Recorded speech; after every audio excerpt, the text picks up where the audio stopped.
Among countless bodies, soldiers, and comrades, he alone stands and can only watch. The giant he thought dead speaks, noting that it didn't calculate that there would be such a strong human.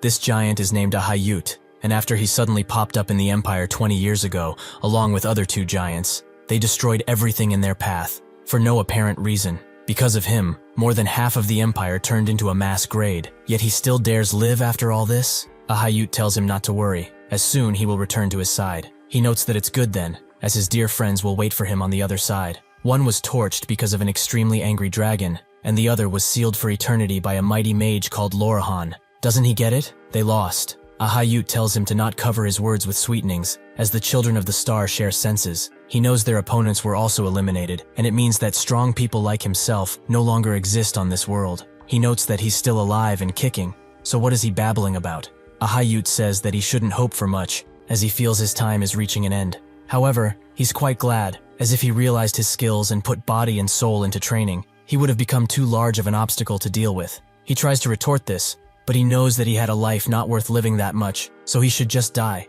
With his final moments, Ahayut congratulates him for being a great human, and he should be proud. But soon, his world will be engulfed by the starlight and disappear entirely. He cuts off his head in one clean swing, leaving him alone.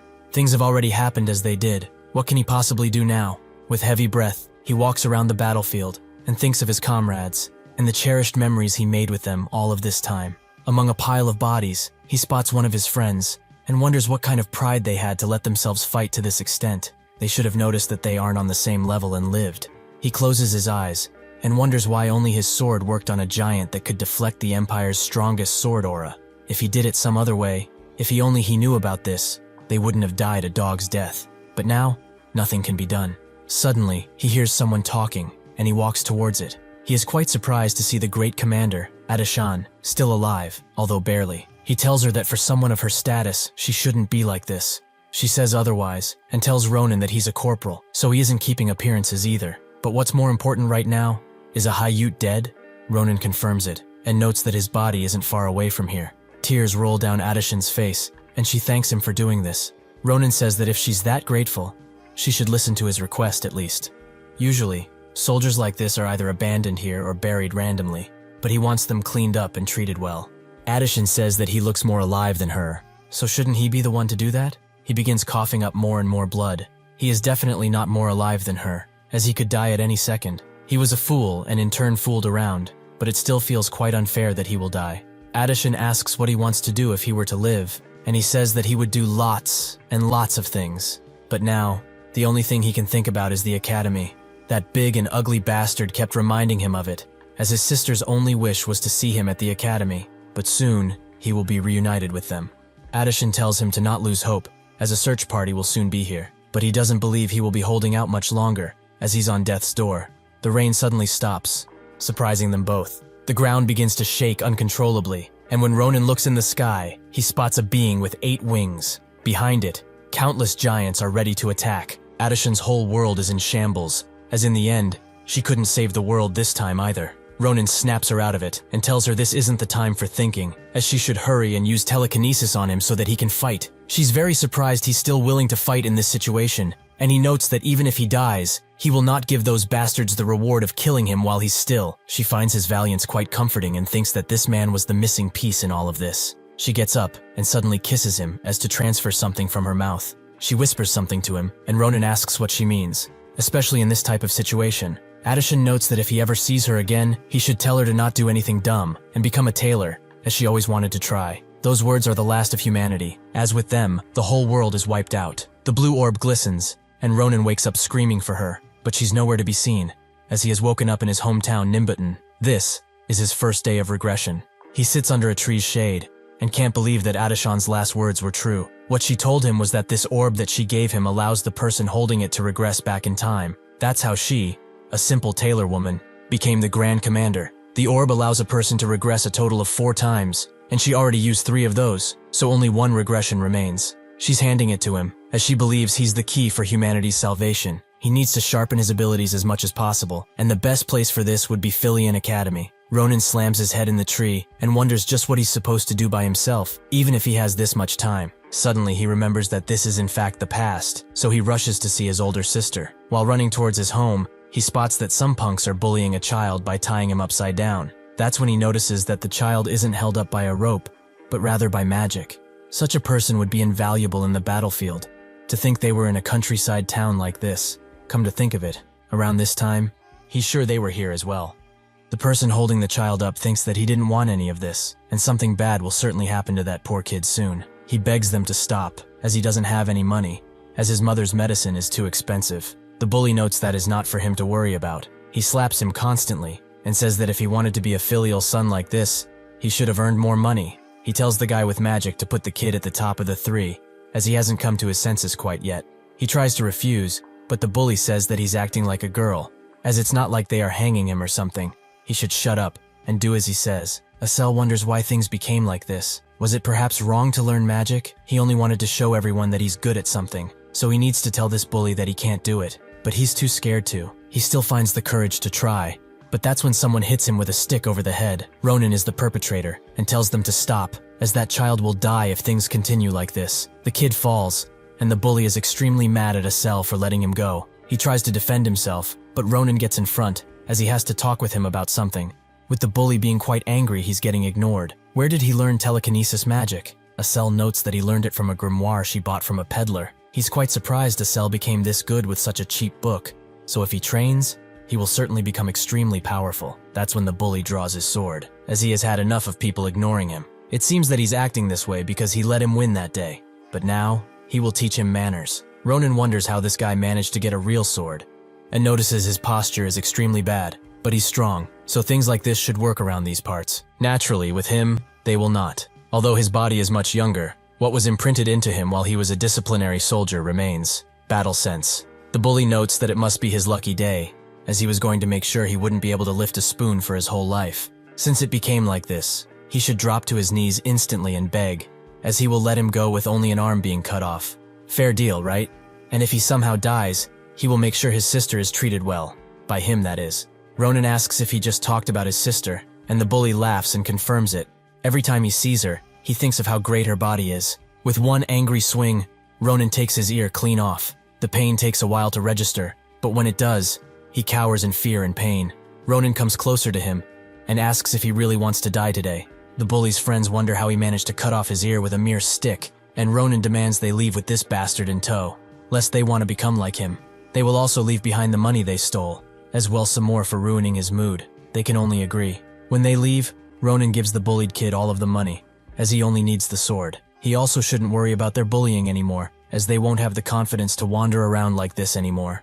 He thanks him profusely once again, and Asel grabs their attention. He also apologizes, as he knew that what he did was wrong, and he shouldn't have, even though Hans threatened him. He apologizes again and again, but the bullied kid sighs, and notes that he was crying like this the first time he was dragged here. When he saw him, he only thought that they were in the same situation, so he shouldn't blame himself, as it's not his fault at all. With that, he leaves, and Ronan looks at her, as apparently, he's the only one that knows she's a girl somehow. He asks her if she remembers that they had some business to talk about, and she confirms it. He notes that they will be meeting in 4 days, as he's busy right now, so they will meet then. Oh, and if she thinks of not coming, she knows what will happen, right? Asel is quite puzzled by this whole interaction. He arrives at his sister's door with some flowers, as he remembered she liked flowers. But is this perhaps too much? He turns away as he thinks he's doing too much, and that's when she opens the door, and is glad he's back. While he was a disciplinary soldier, he thought to himself 1,000 times, what does he say to her when they see each other again? Should he apologize for leaving without a word, or tell her how much he missed her? He thought about it very often, but those things could only be said by the soldier Ronan. All that he can say now is that he's back. Iris, his sister, prepares him a meal, and is extremely glad that her cold brother actually gave her flowers. She asks if he wants more to eat, but he notes she's already given him plenty. Ronan also asks how old she will be this year, and she notes she will be 22, but why does he ask? He excuses this question as simply forgetting, and notes that if she's around that age, there are 10 years until those giant bastards come. She feels his forehead as to check for a fever, and he notes that she's still the same as she remembers, bright, kind, and warm. She's making him wish that this moment could last forever, but he isn't allowed this luxury, as he's the only one who can protect her and the world. He removes her hand, and notes that he has something important to tell her. He was actually thinking of joining the academy soon. She is extremely glad he has come too, and rushes to get something out of a hidden place. A pot full of gold, saved especially for a day like this. He finds her amazing, as this is no small amount of money, but although he appreciates it deeply, this much won't do. Iris wonders what he's talking about, and that's when he says he wants to join the Imperial School, Philian Academy. She screams in shock, which can be heard even outside. The Philian Academy is the Empire's best educational institution. It holds the continent's most outstanding teachers, and combined with the Imperial family's generous funding, this place is sure to give anyone who goes there the finest education. It's prestigious enough to be called a factory of heroes, as many have come from it. Adishan, the great commander, Swordmaster Shulafin, and the worst criminal, the Winter Witch. The guys from Philion were quite useful during the war, so he understands why Adishan mentioned it to him. However, being so famous is also an issue, as its fees and entrance standards are quite heavy. He also didn't expect that reaction from his sister, but he will show her the results. He goes to the meeting spot he established with Estelle, who came only because he said that he won't let her go if she didn't come. Ronan notes that they will be busy tonight, as there's something he wants to test her on. It's nothing much though. All she needs to do is lift him as high as she can. She's surprised he requested this, as it's quite dangerous. Ronan tells her that it's not all that, so the only thing she needs to do is listen to him. He will not die from it, so she shouldn't be scared. She begins using her telekinesis, and rises Ronan high in the air, who thinks that this is much better than he initially expected. Although its stability and height is lacking, this feeling is quite familiar, as during the battle with a Hayyut, what allowed him to fight equally with that giant freak was telekinesis. It's a rare ability, even among mages, so that means she's going to become the most important thing needed for his battle against him. This start is quite lucky to begin with. Estelle notes that it's becoming difficult to hold him, and he urges her to hold a little while longer, as he has something to check. He will be coming down himself, and with those words, he cuts Estelle's mana, and lands perfectly. She's shocked he just did that, and asks what he did exactly. Ronan shrugs it off as it being nothing, only some acrobatic movement he's been able to do for a while. That's not what she was asking about though, but Ronan urges her to keep her mouth shut, as he also doesn't know much about it. However, this might be the reason his sword worked on that guy in the first place. He can take things slowly, however, as there's something that needs to be done. He hands Estelle a bag, and says that she needs to follow him, as before the moon disappears, there's something they need to do. This adventure might become the first page of Ronan's biography, the Empire's greatest history, and in general book. Ronan tells her where they are going, and she's quite unsure about their destination. He asks if she doesn't want to, but that isn't the issue. He has talent and a knack for martial arts, but she doesn't know anything. Plus, she's quite cowardly and timid. Ronan, in turn, asks if she really wants to live like that, wasting her innate talent on humoring punks. Is that truly the way she wants to live? And yes, she does have idiotic sides too. She's cowardly and timid, easily becomes a crybaby from just about anything, and also a plain loser. But all of this is fine, as she can change from now on. She shouldn't dally around too much, as the time that passes now cannot be taken back, and one day, she will come to regret it, like he did in his past life. He hopes that changed her mind, but she finds this as him worrying about her, which she's quite glad for. Ronan notes that he won't force her into anything, and turns his back away, but she says that she will come with, as she wants to change as well. She will go to the academy with him, so he only needs to show her what's needed. Ronan smiles, and notes that this is the first time she's acting this way, so they should start her next objective. He smiles sinisterly, as everything is going just as he planned it to. They come up to something, and she's quite shocked at her first objective. Her opponent, who can bring out her true skills, is a lunar goblin, and the leader of a pack at that. Isn't it great? But they shouldn't waste any more time and get started already. The lunar goblin is a type of creature that appears around this area quite frequently, and they can be differentiated from other normal goblins by their yellow skin and disfigured bodies. But the thing about these types of goblins is that they go absolutely crazy over gold and other valuables. Due to this, they often ambush merchants to steal such treasures. And when they gather enough, they put all of their stolen goods in one area and hold a festival. On a night with a full moon particularly, just like today, Estelle fears the worst, and Ronan confirms her suspicions. This night, they are going to steal of their valued treasure. She says that she's never heard a whisper about the goblins holding a festival revolving around treasure like this. So how did he know? He notes that he has his ways of knowing things, as he can't just tell her he saw them in his past life. He would sound crazy. But that doesn't matter now, as all she needs to do is use her telekinesis ability and move all of the treasure into their bag, as the goblins are dozing off right now. Simple, right? Estelle says that it doesn't sound easy at all, and if something goes wrong and they wake up, what will they do then? Ronan doesn't lie, and notes that if that were to happen, things wouldn't be pretty at all. She urges him to rethink this plan if that is the case, but he thinks that she's too much of a coward. They aren't doing this because they can, as they need two things in order to get into Philion. First and foremost, they need money, so that they can afford that insane tuition fee. Secondly, real experience, as this is much more important than money. As she probably knew already, Philion is filled with aristocrats who have received the most elite training possible from birth. If she wants to win against people like them, there is only one real way: gain experience by risking their lives. Those goblins seem like the perfect opponents, as they gain cash, but also some experience. Two birds with one stone, as they say. Does she perhaps have a better and more grandiose idea? She confirms that she in fact does not, and Ronan notes that they should start right now. Little by little, the treasure and valuables are slowly being dragged into their bags. Asel is concentrating very hard, and Ronan instructs her calmly. Eventually, the last bag gets filled up, and he congratulates Asel for doing a good job while also gaining some experience. Wasn't it easy? Asel says that they indeed managed to do it, and he thinks that he wasn't that confident in her abilities, but she adapted quite quickly. She's much better at this than he originally thought. He has found a real nice minion to do his bidding. Ronan says that with these bags filled up, they should get going. As there isn't anything left for them here, they should head back before anything goes wrong. That's when two men who are chasing a bird start screaming through the forest for it, which wakes up the goblins, who become extremely mad goblins, as their precious treasure has disappeared. They all get up and search for the thieves, but it doesn't take long to find them, as Ronan and Asel didn't manage to get out of the area in time. All of them charge the thieves, and Asel is ready to pass away from how scared she is. She falls to her knees, and Ronan notes that he knew things were going too well for this situation. Asel suggests they throw the bags at them and run away, but Ronan is having none of it. How does she expect to pay that tuition without this? Earn it? She tries to say that this is not the important thing right now, but she doesn't get to finish, as the goblins are extremely close. Ronan analyzes the sword, and notices that it's made quite cheaply, so it should withstand about 15 attacks at least. However, there are 30 of them. One jumps to him, and he's still thinking. 15 attacks? That's plenty.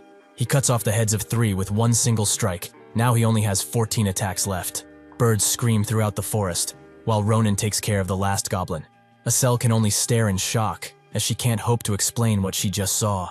He decapitated 3 with a single strike, and for the horde rushing afterwards, he disappeared, and appeared again in half a second. He is extremely powerful, but to think he would create such a spectacle.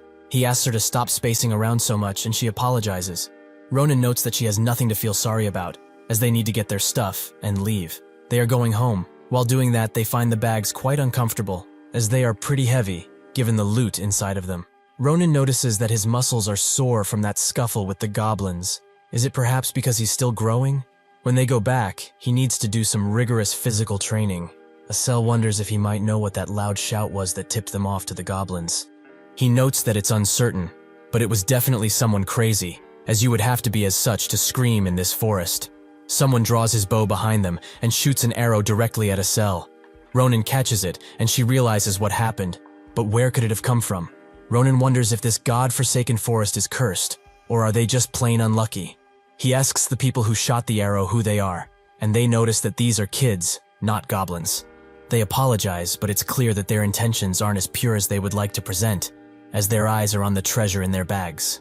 Ronan notices their suspicious attitude and their predatory eyes, so they should stop talking nonsense and answer him properly. Who are they? They are both surprised by his reaction, and the short-haired one apologizes for not introducing themselves while coming closer to him. He pulls out a knife and claims that they are Caliboro. Ronan keeps calm and grabs his hand swiftly. He manages to knock his attacker out in one strike, and he seems to know that name from somewhere.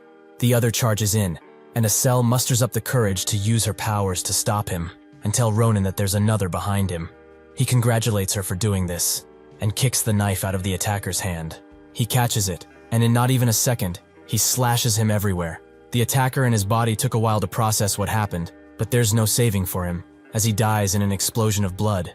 Asel cowers away and asks if that guy really is dead. He confirms it, as he won't let anyone who tried to kill him live. It's only fair, right? And didn't she hear? These guys are Caliboro. She asks what they are, and he's happy to explain. They partake in poaching, kidnappings, and human trafficking. This group does every crime under the sun, and thus, they have gained the reputation of the Empire's most evil poaching group. So, if he wasn't here, her organs would have been harvested and buried somewhere. Knowing who these people are and letting them live is a crime in and of itself. She needs to understand that. The bag that they had with them suddenly starts moving around, and Ronan wonders what can be inside of it.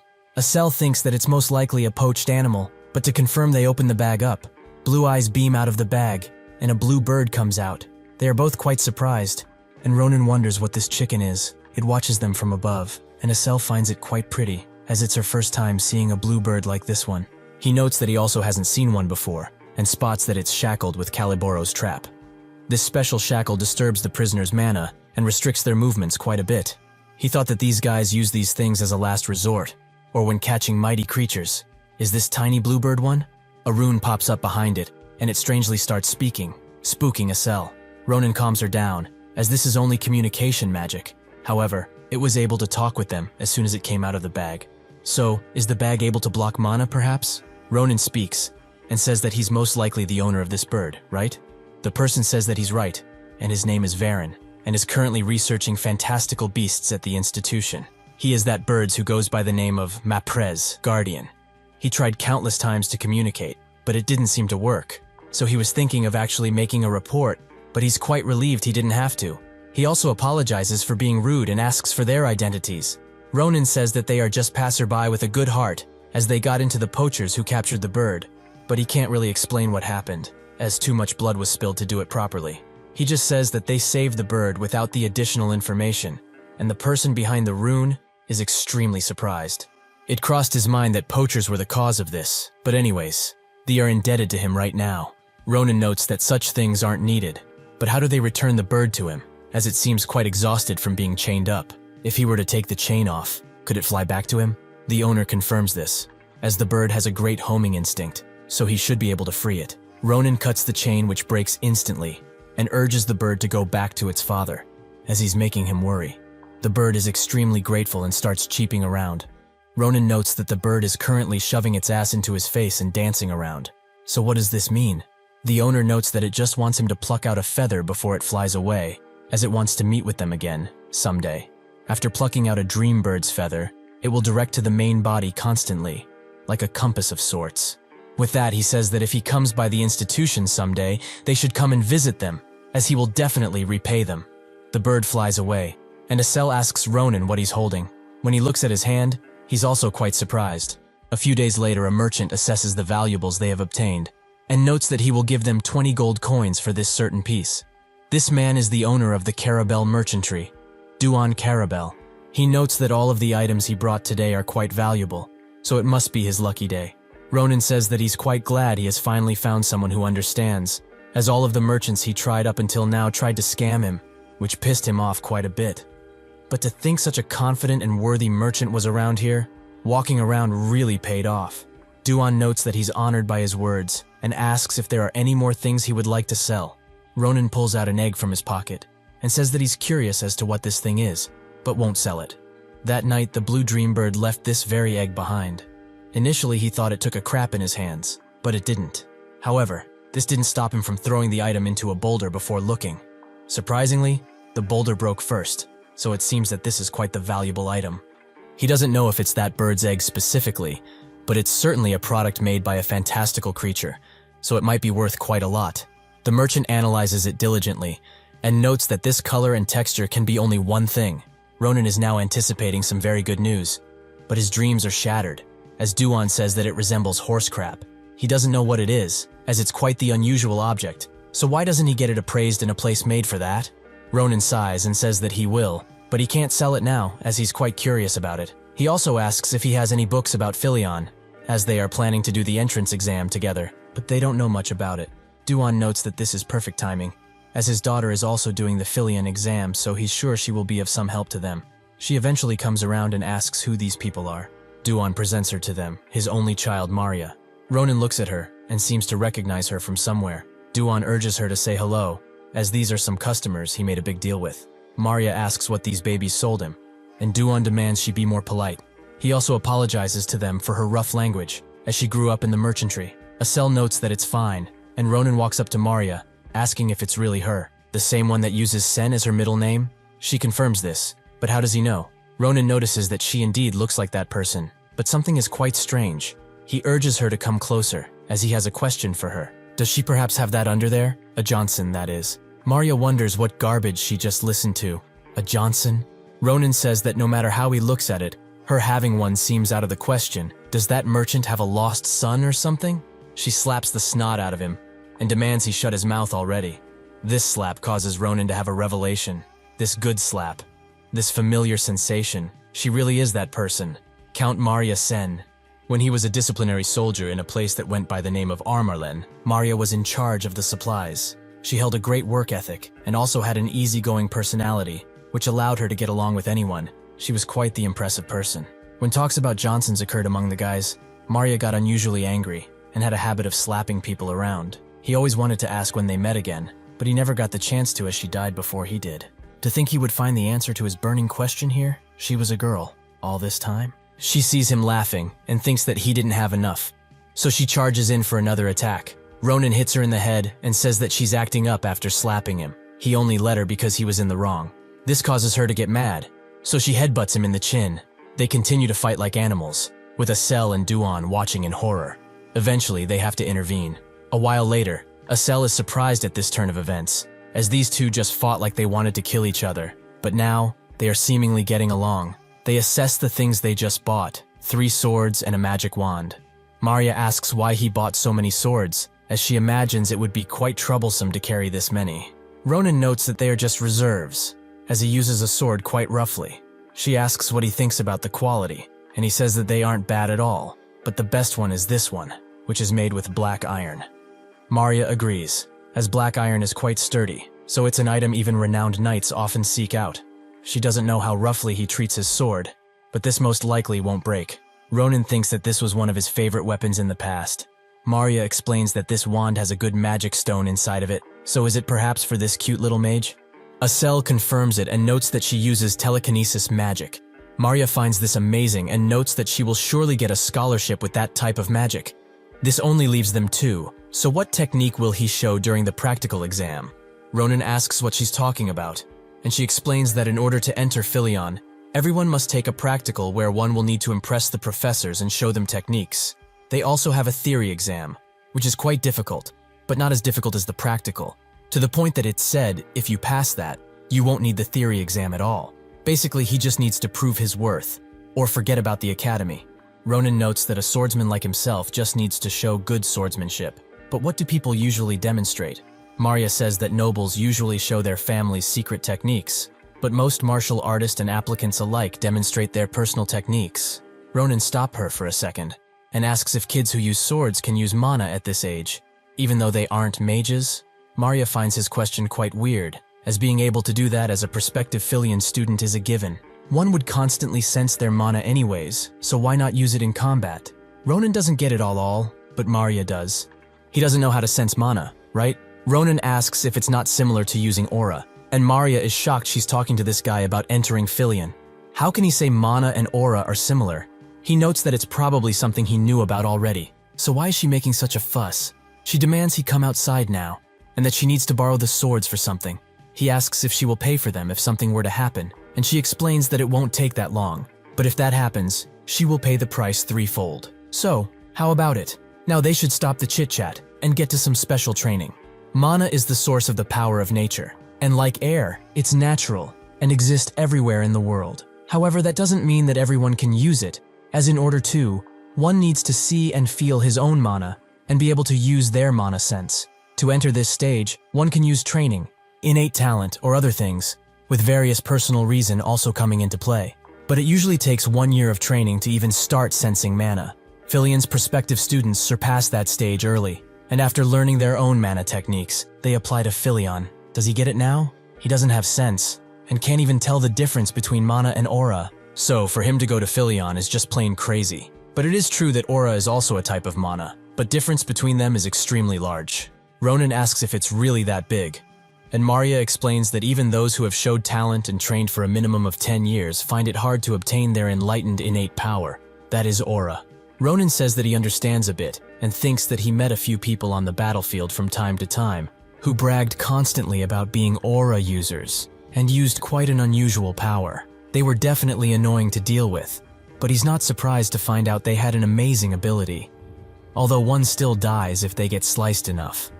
Marya says that they should stop with the explanations and get started already. He will probably learn faster by using his body, rather than his head anyways. Ronan thinks that she's a young girl, so she can't hope to do much. But she closes the gap instantly, which takes him by surprise. Their swords clash, and Ronan spots that she's ready for battle. They continue to fight, and Ronan is surprised she's exerting this much power at such a young age, and also dual-wielding. He can't see it, so he's not really sure. But is her fighting style perhaps related to Mana? Marya is also surprised, as she planned to finish him in one go, and make him give up on the test, because it thought this would be better than facing complete humiliation in the testing area. However, she's the one getting pushed back. Is this really the skill of someone who can't use mana? Ronan asks what she's thinking about. This takes her by surprise, allowing him to deflect her blades and charge a mighty attack. He warns her she should dodge this one. She barely manages to do so, and notes that if she hesitated even for a second, she would have been gone. He's not normal, isn't he? Ronan says that the same could be said of her, as she's quite talented with a sword. She's only a little rusty with maintaining her center of gravity, but if she fixed that, she would improve quite a bit. He starts leaving, and she demands that he stop, as the fight isn't over yet. He urges her to keep her word about paying threefold, and that's when one of her swords shatters into pieces, right before her eyes. Ronan tells her get the money ready, and Estelle taps her on the shoulder, as she wanted to congratulate her. With that, they leave, leaving Marya to wonder just who these people are. The next day, they go to the market to get their money, but Marya has also gifted them some books, which contain information about the Philion theory exam. She's sure they need them, as the exam is taking place next month. Ronan notes that they indeed need them, but why would she go this far? Is she perhaps trying to mess with them? Marya calms him down and says that it's nothing of the sort. She's just taken a liking to them is all. It's a simple service because Shu wants all of them to pass for free, no additional fees needed. She would have liked to teach him personally, but because of their deals, they need to head out, so they should study hard. As if they fail even after this, she will be mad. With that, she leaves, and Ronan thinks that he needs to train his body and also study, which he has no knack for. But this is certainly not a bad feeling. Ronan's life after returning back home was similar to how it usually was, but has started to change slightly. He ate together with Iris like usual, but he did so to the point where his stomach would burst. Filled with that many calories, he hunted beasts on the outskirts of the village, and started to increase his stamina and adaptability like that. He did it to the point where there were no more beasts left around the village. Besides that, he also studied, which was unimaginable for a disciplinary soldier like himself. But despite that, he tried his best, and after a month, their main story is about to begin, in Valon, the capital city. At its center stood the best education institution in the whole empire, the White Tower's own small city. Estelle admires Philion and how masterfully crafted it is, but Ronan urges her to not stand in the middle of the street like the bumpkin she is, and move, as they will be late for the exam. She replies in a strange way, as she still finds it quite surprising that he grew so much in just 1 month. Ronan urges her to stop thinking about useless things and get going. He thinks that since they are here, they might meet him. The sword saint Schlieffen, a descendant of Grancia, a prestigious swordsman family. He is a genius who is considered the strongest in the entire empire. He should be around their age, so he might be taking the exam now, but it doesn't really matter. Estelle asks if he has that thing, the feather the dream bird gave them, that was supposed to lead them to its owner. He notes that he did indeed pack it before they left, and he was also planning to visit after the test. That's when they notice that the feather is pointing to the highest floor of Philion. Inside, the bird's owner notes that he isn't really used to being a professor, but the bird is cheering him on, which he appreciates. But he should keep going, to repay the kind hero who saved him. This is Philion's zoology professor, Varen Fanashir, a wer-lion. He thinks that he should open the window for some ventilation, as they need to present himself nicely to their hero, right? When he opens the window, however, he sees Ronan, who looks like he's here for other things. He spots the bird from before, but him and his owner both scream, as this has taken them by surprise quite a bit. Varen backs himself from them and asks who they are and how they even managed to get up so high, as this is one of the top floors. Ronan notes that he screams way too loud, and Estelle says that this is why they should have taken the stairs. Varen asks if they are after his precious comrade Marpez, but that's when he notices what Ronan is holding, the feather. He finally realizes that they are the heroes who saved Marpez. They sit down, and Varen apologizes for his unsightly behavior, especially in front of their heroes. Ronan says that it's nothing, so he doesn't need to repeat himself so much.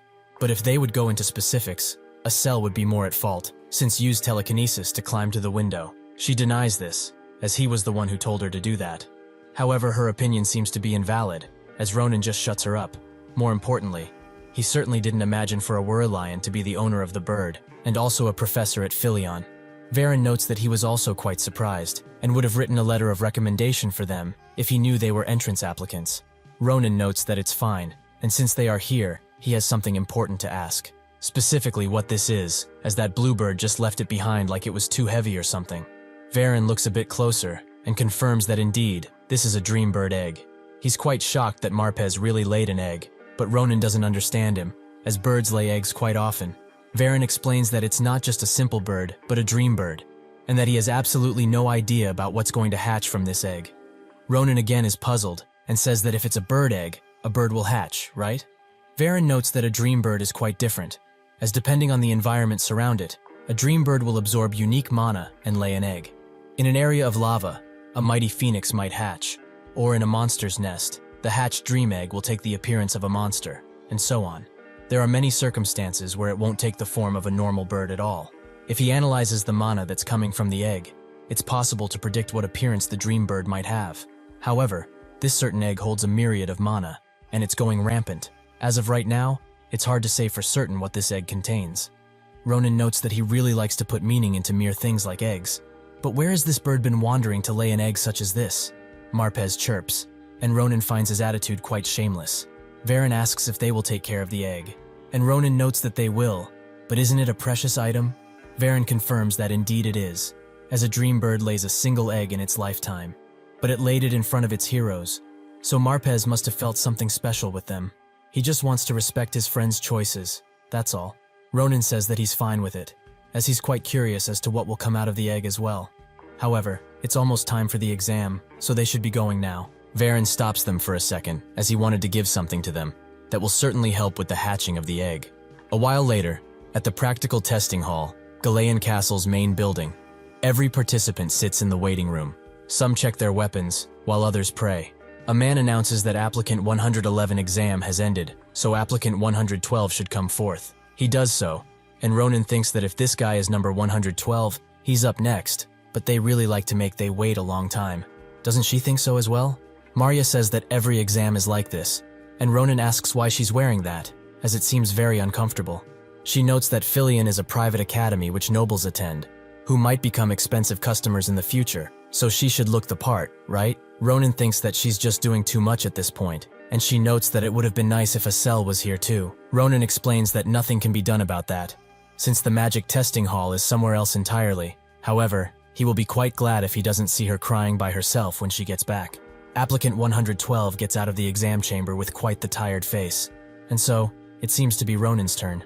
Marya urges him to not be nervous and try his best, as if he fails, she will chase him down to the ends of the earth. Ronan thanks her for the ever-so-touching words and support, and notes that he will be back. He enters the chamber, and comes in front of the Philian professors, who look extraordinarily powerful. Among them, that old man in the middle stands out, as he's the headmaster, Archmage Krava Kratir. The woman next to him also has an overwhelming aura, and he's rarely felt this type of vigor from someone, even in his past life. This is the swordsmanship instructor, the Grand Sword Saint Nabaros. He presents himself, and Krava does the same. He explains that he will be up against a magically engineered dummy, and he needs to demonstrate a technique. So what has he decided to show them today? Ronan looks at it and thinks that a fast cut might do the trick on this dummy. The man next to Krava notes that there's always someone who underestimates the dummy just because of how it looks, and says foolish things. The man next to him concurs, but if this applicant is from the country, of course, he wouldn't know. Even if it does look the way it does, it has fast regeneration, and it's a product of magical engineering. He whispers that even the genius Schlieffen barely managed to leave a scratch on his own sword, so he really wonders what he will be doing differently. The other jokes that he might actually split it in half, and they laugh quite loudly. Krava wonders if that child will prove them wrong, and when he looks at him, he's surprised that he holds such vigor, especially at such a young age. Ronan breaks the ground with his movement, and in a single slash, impresses Nabaros a lot. He sheathes his sword, and says that this is all he had to present. The two gossiping professors note that they expected this much, but when they look at Krava, his jaws drop to the floor. Nabaros puts her foot on the table and launches herself towards Ronan, with killing intent and sword ready. The sword almost reaches his neck until it stops, and she demands to know where he learned that swordsmanship from. He asks what she might mean with this, and she changes the question. Did he perhaps see her movements? Ronan says that he did, as in that instant she jumped at him. She unsheathed the sword and swung 3 times. Nabarose says that he's correct, and it's just like what he showed them with that arrogant cut. Did he really think she wouldn't notice? That foolish swordsmanship of his? He slowed down his last cut intentionally, just in case they didn't see it, like he was being considerate of them or something. He's quite arrogant for his age, but has he really forgotten where he is? Krava looks at this, and the theory professors, who now feel a bit guilty, wonder what to do. Ronan thinks that this is just a simple misunderstanding, as he only adjusted the strength because he thought the sword wouldn't be able to withstand the last cut. But judging by the current mood, it seems like she wouldn't believe him now. Nabarose sheathes her sword and says that she will remember him, and will definitely be the one to teach him. Krava looks at her and thinks that she basically called dibs on this to be her disciple already. It seems that he needs to pay more attention to the trainees from now on. He congratulates Ronan for a job well done, and notes that now they will end the test with a common question. It doesn't have a real answer, so he can answer with what he feels like. What does he want to learn from coming to Philion? Ronan ponders the question a bit, and he answers with, to not have any regrets. That is what he wants to learn first and foremost. Krava says that he can leave, and he does so. To not have any regrets, huh? He wonders how he will be able to teach him something like that, and one of the theory professors asks what's going on, as he and Nabarose are acting quite strange. What did that boy really do? Perhaps a trick. Krava notes that it might be a good way to put it, or rather, pure talent is a better way to explain. The head of the magic dummy falls off, and the cut is extremely clean. Ronan thinks about the lady who threatened his life just now, and wonders if he would have been able to win, even in his past life. He thought he went through way too many hardships for anything to surprise him anymore, but this is something very different. He thinks that he did good coming to Philion, as he feels he will be able to learn quite a bit. Now, only the written test is left, but it will be quite easy, as he memorized lots of things. However, after finishing, he's very down, and says that he's done for. Maria asks why he couldn't answer half of the test. Did he perhaps not look at the books in his bag? Acel explains that he took the things he needed to study and moved his bag, but after hyper-focusing, he forgot about the bag completely. Maria thinks that he's a real fool, and asks if the announcement will come soon. She picks him up, and notes that it's fine, as the practical matters more, and with his skills, he must have passed. The tower suddenly starts glowing from the bottom, and the list of people who passed pops up. They go to check quickly, and surely enough, both Acel and Maria are on there, with Acel being tied first in the theory test. They are extremely happy that they managed to pass, and Maria congratulates her for being basically the first, which is quite an amazing achievement. She turns around to Ronan, but he's basically dead inside, as he did not pop up anywhere on the list. Maria urges him to look closer with those tiny eyes of his, but he says that his name isn't anywhere on the list, as he messed up royally. Suddenly, a large ball of fire drops down next to them, and Maria explains that this is the entrance exam's last cannon fire for each department's salutatorian, a glory phoenix. It sends a few fireballs, and one heads straight for Ronan. It causes a pretty large explosion, but after the smoke clears, Ronan sees that he's been invited to the martial arts department's salutatorian, as he got first place in the practical, and we won't talk about his theory placement. The girls hug him tightly, and Maria notes that for someone who flunked the theory exam, he must have done something amazing to enter the martial arts salutatorian. Ronan thinks that if he got first place, that guy lost to him, and with his personality, there's no way he's just going to stay quiet. Sure enough, he comes from behind, and notes that he must be the one who came first in the practical test. This is the Sword Saint, Schlieffen. Other people are surprised that the Empire's shining star would be here, with Maria and Acel also being quite shocked because of his presence. Ronan thinks that if he's the same as he was in his past life, things will become troublesome, as that guy just can't stand anyone who is better at the sword than him. He has an outrageous fighting spirit. He must avoid this situation at all costs, so he tries to play dumb, but Schlieffen sees through him instantly and starts unsheathing his sword. He tries to strike Ronan, who manages to block him. Schlieffen notes that if he wasn't the first, he would have not been able to block that attack. People gather to watch the fight, and he notes that he wants to see the skills that bested him. Ronan has had enough, and notes that if this is really what he wants, he will be glad to show him. He strikes 3 times, and Schlieffen defects all of them. Ronan asks if this is enough for him, and sure enough, his hand starts to tremble from the force. Now, it makes sense he got a good score, as he has shown great technique, but this is nowhere near enough to beat him. Ronan urges him to relax already, but Schlieffen is too in his head to even comprehend words, as he still can't accept that this guy got first place. Ronan thinks that this bastard is plain crazy, and this is exactly why he didn't want to meet him. At this point, he will start manipulating aura, which will be very bad. As he can't handle his aura called the Tempest Sword, he's sure that he can't. However, he has a plan, so he starts running, and Schlieffen asks how he dares turn his back to an opponent like this. Ronan grabs a cell and puts her in front of him. Schlieffen is extremely angry that he's using a lady as a meat shield. Can he really call himself a knight? Cell notes that he's a guy. At this point, I think that the author is also quite confused about his gender, so we will leave it like that. Ronan uses this opportunity to hit Schlieffen square in the face and bolts it out of there with his party. One of the teachers comes to see what's going on and spots that Schlieffen is injured. He says that he will call the guards and go after those rascals, but Schlieffen urges him to speak informally, as he's not the son of an important family right now, but just an applicant with a commoner status. And he also doesn't need to worry about this, as it was a simple, fair fight. That's when he notices that his sword cracked, a sword made with the highest grade mithril.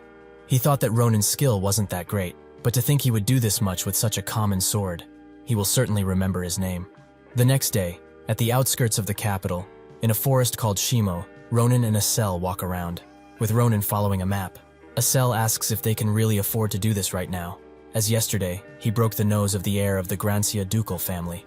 What will he do if he decided to retaliate, huh? Ronan notes that he shouldn't worry, as he's a good guy, just crazy about the way of the sword.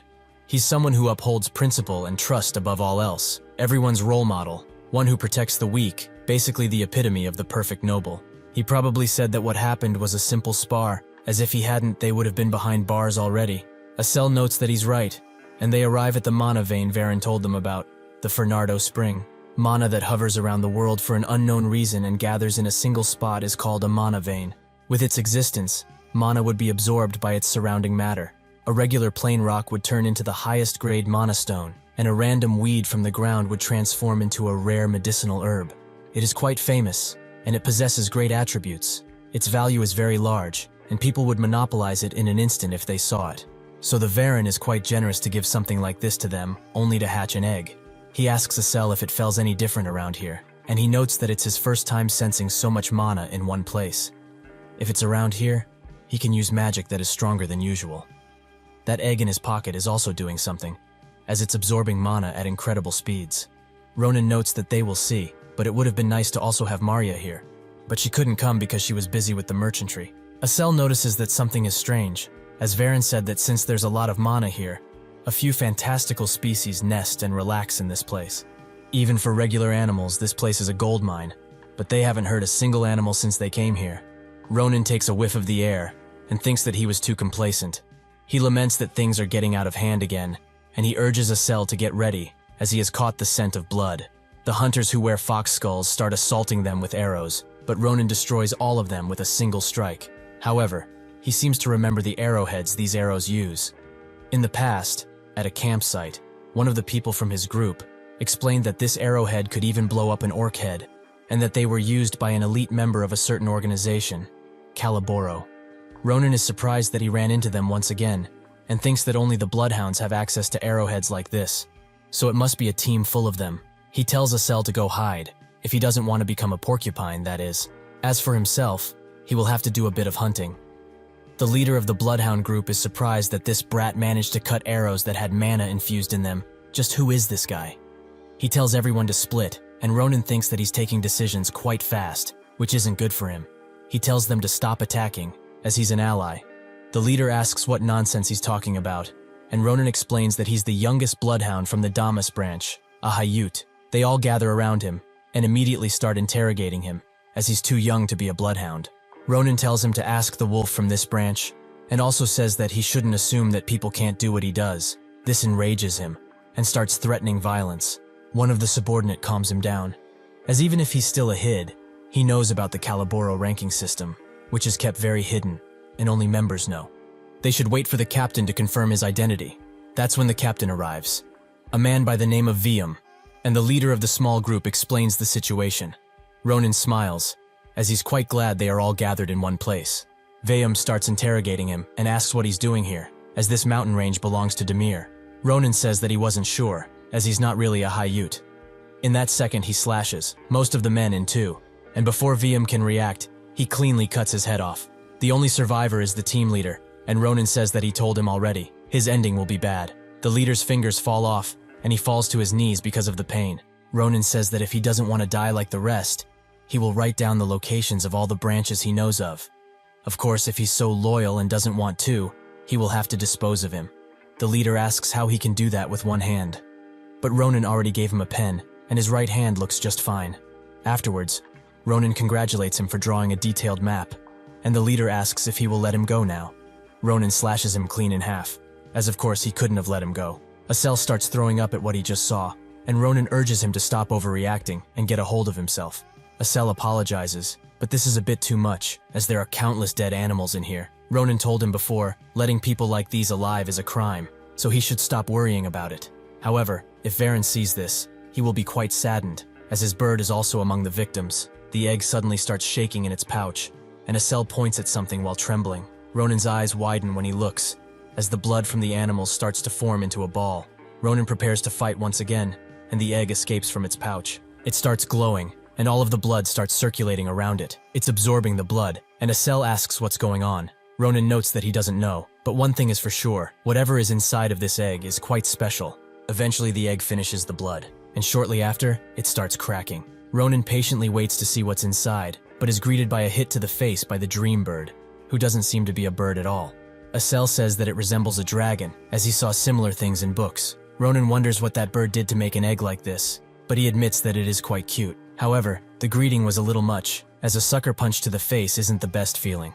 The dream bird begins casting some magic, and it heals Ronan's injuries fully. Asel notes that it's capable of healing magic, and also seems to like him quite a bit.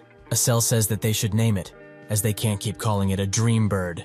Suddenly, it notices something and bolts towards it. A Demire branch errand boy by the name of Balrus starts running away from the forest, as he saw the bodies Ronan left behind, and also what happened with the egg. That's when he notices that the dream bird is towards him, and in that moment of carelessness, he trips, causing him to fall. The dream bird starts draining his blood through his knee, which looks very painful, but Ronan comes and tells it to stop, as it will kill him if this continues. He also gives it the name of Sita, which it seems to like. Balrus wonders if this guy is the owner of this beast, and Ronan asks if he's alright, calling him by his name. Balrus notes that he is, and thanks him for saving his life. But how does he know his name? Ronan pulls his sword out, and notes that he doesn't need to know that. He didn't think they would meet like this, but it's nice that they finally do. This was a dear comrade to him in the past, who is now just a mere errand boy, which amuses Ronan quite a bit. But getting to the point, he needs him to do something, and for his information, he can't say no. Later that day, Ronan plays around with some cash he made through selling some of the water from the Mana vein to Maria's father, who gave them quite a large amount of money for it.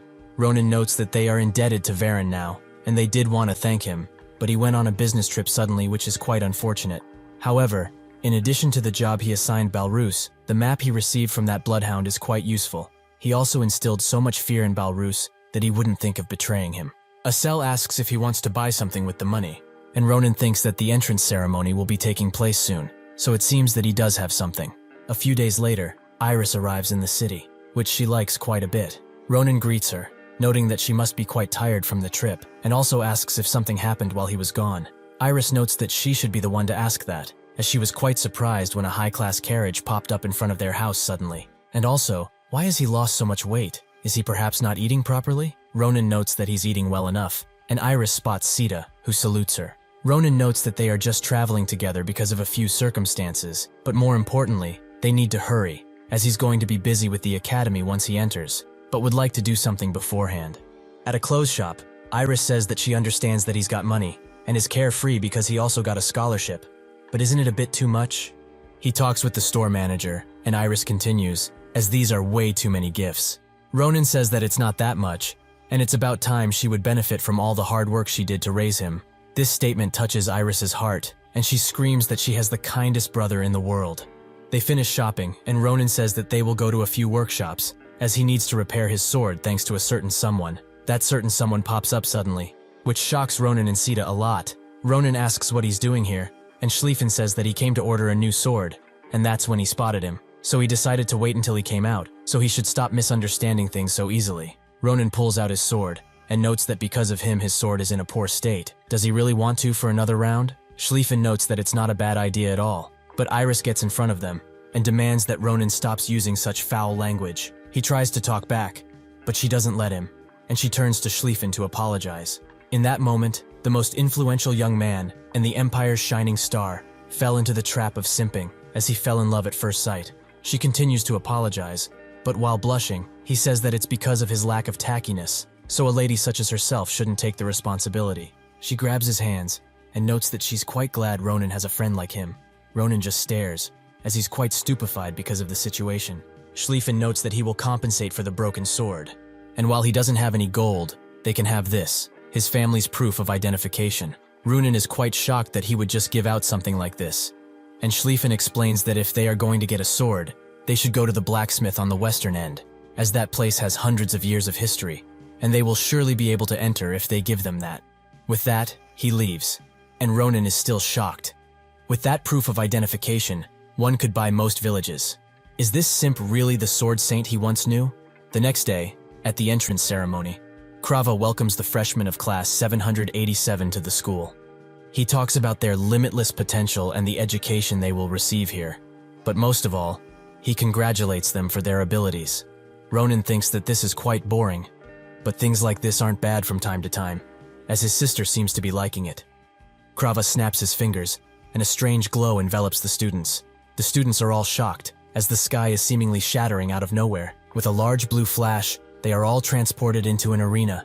Ronan wonders if Krava really teleported everyone with just a snap of his fingers, who notes that now since everyone is here, they should start the meeting between their seniors and juniors. The senior-junior meeting is something that occurs between the incoming freshmen of the school and the seniors who have been here for 2 years. Because this is the place where they meet each other for the very first time, the process is known and expected to be quite intense. It is also an event which the Filian school deems special. The way things are done are as so. The first and second ranks go to represent the freshmen, and they are each appointed to one of the 4-year 2s that are waiting for them, which all have their individual fighting styles, representative by the weapons they use. With all of this prepared, they will be part of a one-on-one spar. Krava starts speaking to everyone and explains that this very significant event stands close to the hearts of the instructors of this school. It is not just about the professors, who eagerly wait to see what new pupils they can train and nurture, but also about the relationship between the seniors and juniors, as they learn from each other, for example, their weaknesses. He believes that from this exchange, they will be complementing each other, and competing like this is the start of their real, true education. These duels are only for educational purposes, and through them, the representatives of their respective years will be able to demonstrate how they take their first step into the real world. Naturally, because of this, the freshmen will be given the choice to choose who they fight, and it is possible to decline a duel. So they shouldn't feel burdened by this greeting, and feel free to do as they please.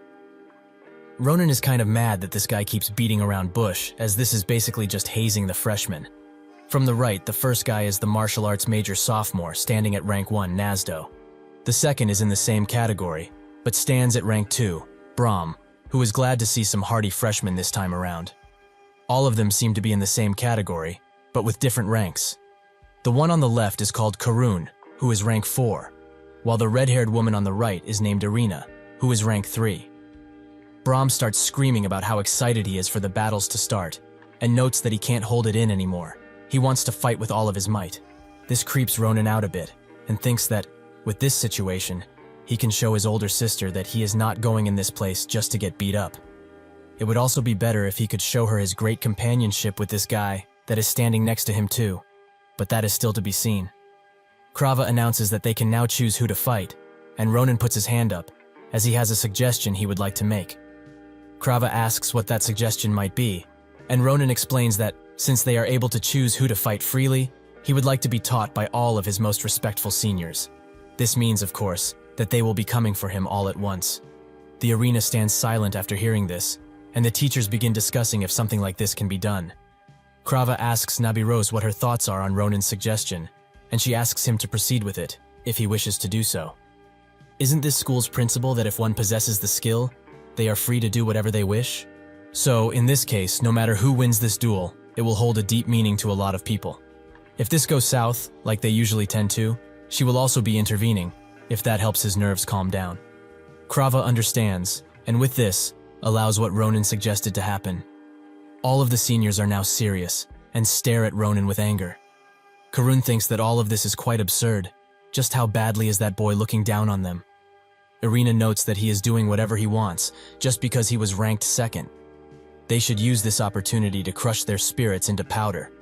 Nazdo urges them to calm down, as that child is arrogant, but Schlieffen is most definitely skilled, so he is an opponent that they can't just look down on.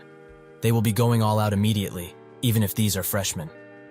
Iris worryingly looks at Ronan and tells him to be careful, and if he thinks it is becoming too dangerous, he needs to forfeit right away.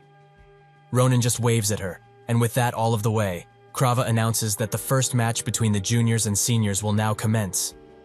Nazdo rushes in instantly and tries to strike Ronan with all of his might, which makes Ronan think that they are quite sharp. It seems that they are only a couple levels higher than Maria, but it still means that they are basically on another level. Irina also charges in with her dagger, but Ronan blocks the attack and throws her hitting arm away. Karun comes from behind her and demands that she duck. She does so, and the spear almost reaches Ronan, but he blocks it, who is quite surprised by their level of teamwork. This attack pushes him back a bit, but that's when, in a moment of thinking, Brahm comes from behind him and gets ready to strike him with all of his might. Before he does that, he asks Ronan why he would be doing something like this, as he wanted to have a much more valiant spart with him. He tries to hit Ronan with the blade, who notices what they are all trying to do. A swift and strong finish blow, or distraction, while the others follow it up with an attack. Truly, they are all at a really high level, strategically at least. In that second, he jumps out of everyone's sight and also hits them. They all begin falling down like swatted flies, but this proved to Ronan that they are all amazing, and this school that grew them into this must be even more so. He looks behind and is quite surprised to see Brahm still standing, as he thought that his fighting spirit would have been shattered at this point. Well, he will remain considerate until that happens, so he should hold tight. They both charge in, but Brahm notices some extremely strange, as Ronan is now copying Nabarosa's fighting style. Or this is how it seems to him at least. Ronan smiles, and with 3 swift attacks, Brahm's sword shatters into small pieces, and Ronan thanks his seniors, as he has learned quite a lot from them. What happened here shocks the whole stadium, and they all shout with amazement and cheer for Ronan as he is extremely skilled, while the seniors look at their broken weapons. Nazdo begins laughing, as this fight was so one-sided, he can't hope to be upset about losing it. Where did this freshman even come from? One thing is for sure, at least his strength is plain monstrous. Ronan looks at his sister, who is almost choking a guy from the excitement, and thinks that with this, nobody would dare to try and bully him. Now, there is only one thing left to do. He makes his way to the seniors and congratulates them for the amazing fight. He has learned quite a lot from this spar, and from them. He only placed himself in this situation because he was very excited to be a student of Philion, but their strength is truly unimaginable. From the bottom of his very heart, he thanks them for accepting his challenge. He also pleads with them to pardon the rudeness that he displayed today, and looks forward to learn even further from them. He finishes all of this with a bow, and all of the seniors stare at each other in shock and awe. Suddenly, Brahm starts screaming that he was wrong about him. He is not only extremely strong, but also extremely polite. However, he needn't be so humble, as he fought fairly and won just as so. He should be confident about his victory. He rises Rona's hand up and tells everyone that this is what an exemplary Philion student should be like. Brahm congratulates him on the amazing display of skills and manners, making Ronan say that he is quite the fiery man. With this, since he has shown his social skills so much, he is sure that his sister won't worry about that anymore. She begins crying about how he grew up so fast, while the guy next to her covers his chest, as she has ripped his shirt in half. A woman with purple hair watches this display and notes that this boy is quite interesting. That night, they hold a banquet with delicious food, and everyone seems to be enjoying themselves. Ronan looks around and says that he was curious, since this was the entrance ceremony banquet. But this is really grand. Maya notes this is the best institution for learning after all, so this much is to be expected. Asel asks if he met with his sister right before she left, and Ronan says that he did. It took him a good while to reassure her, since she is very worried about him. He also left Sita with her, so he doesn't have to worry about her returning home safely. Asel notes that he is truly one amazing brother, which Ronan thinks that is only natural. Well, after a long and eventful day, it is time to eat, so he should get to it. That's when Schlieffen pops up from behind him like a ghost, and interrupts him before he can take a single bite out of the meat. This makes Ronan jump and ask him just what he wants this time around. Schlieffen says that he doesn't want anything in particular. He is just here to check on something important. Ronan asks what that might be, and Schlieffen begins his assault of questions. Where does Iris live, and how far it is from here? How are the road conditions there? Is the security good? And if there are any frequent bandit accidents around the area? All of these questions puzzle Ronan quite a bit, but Schlieffen continues nonetheless. He did employ some guards, right? He trusts that he at least employed some mercenaries to escort her home. Ronan screams at him that he did that, and who he employed is much stronger than all of them. Unless a wyvern descends from its nest and lands straight on the carriage, nothing will happen, so he can just relax. This takes Schlieffen by surprise, as it means that Iris will die if a wyvern appears, right? Ronan tells him that this is enough. He is too crazy about these things. Why is he worried about his sister anyways? Is he her husband or something? Schlieffen freezes up and explains that he is just worried about her, since they acquainted and all. Suddenly, the woman with purple hair comes around and notes that this is quite an interesting sight, as she has never seen him so chatty before. Schlieffen asks what business she has with him and calls her by the name of Akalucia. This is Elizabeth Akalucia, and is the freshman top of the magic class. She tells him to not be mistaken about things, as she has no business with him, and is rather interested in Ronan. He asks why that would be the case, and Schlieffen sighs, as this must be her evil hobby. With that, he leaves, and tells her that she can do as she pleases.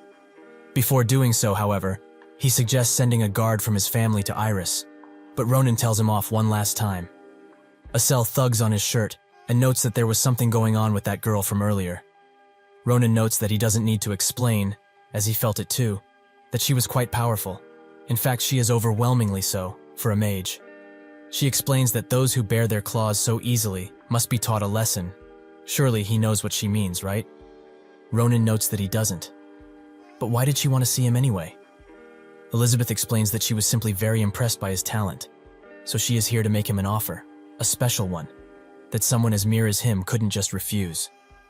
She pulls out a pendant, and Ronan looks at it, knowing that it is Akalucia's invitation.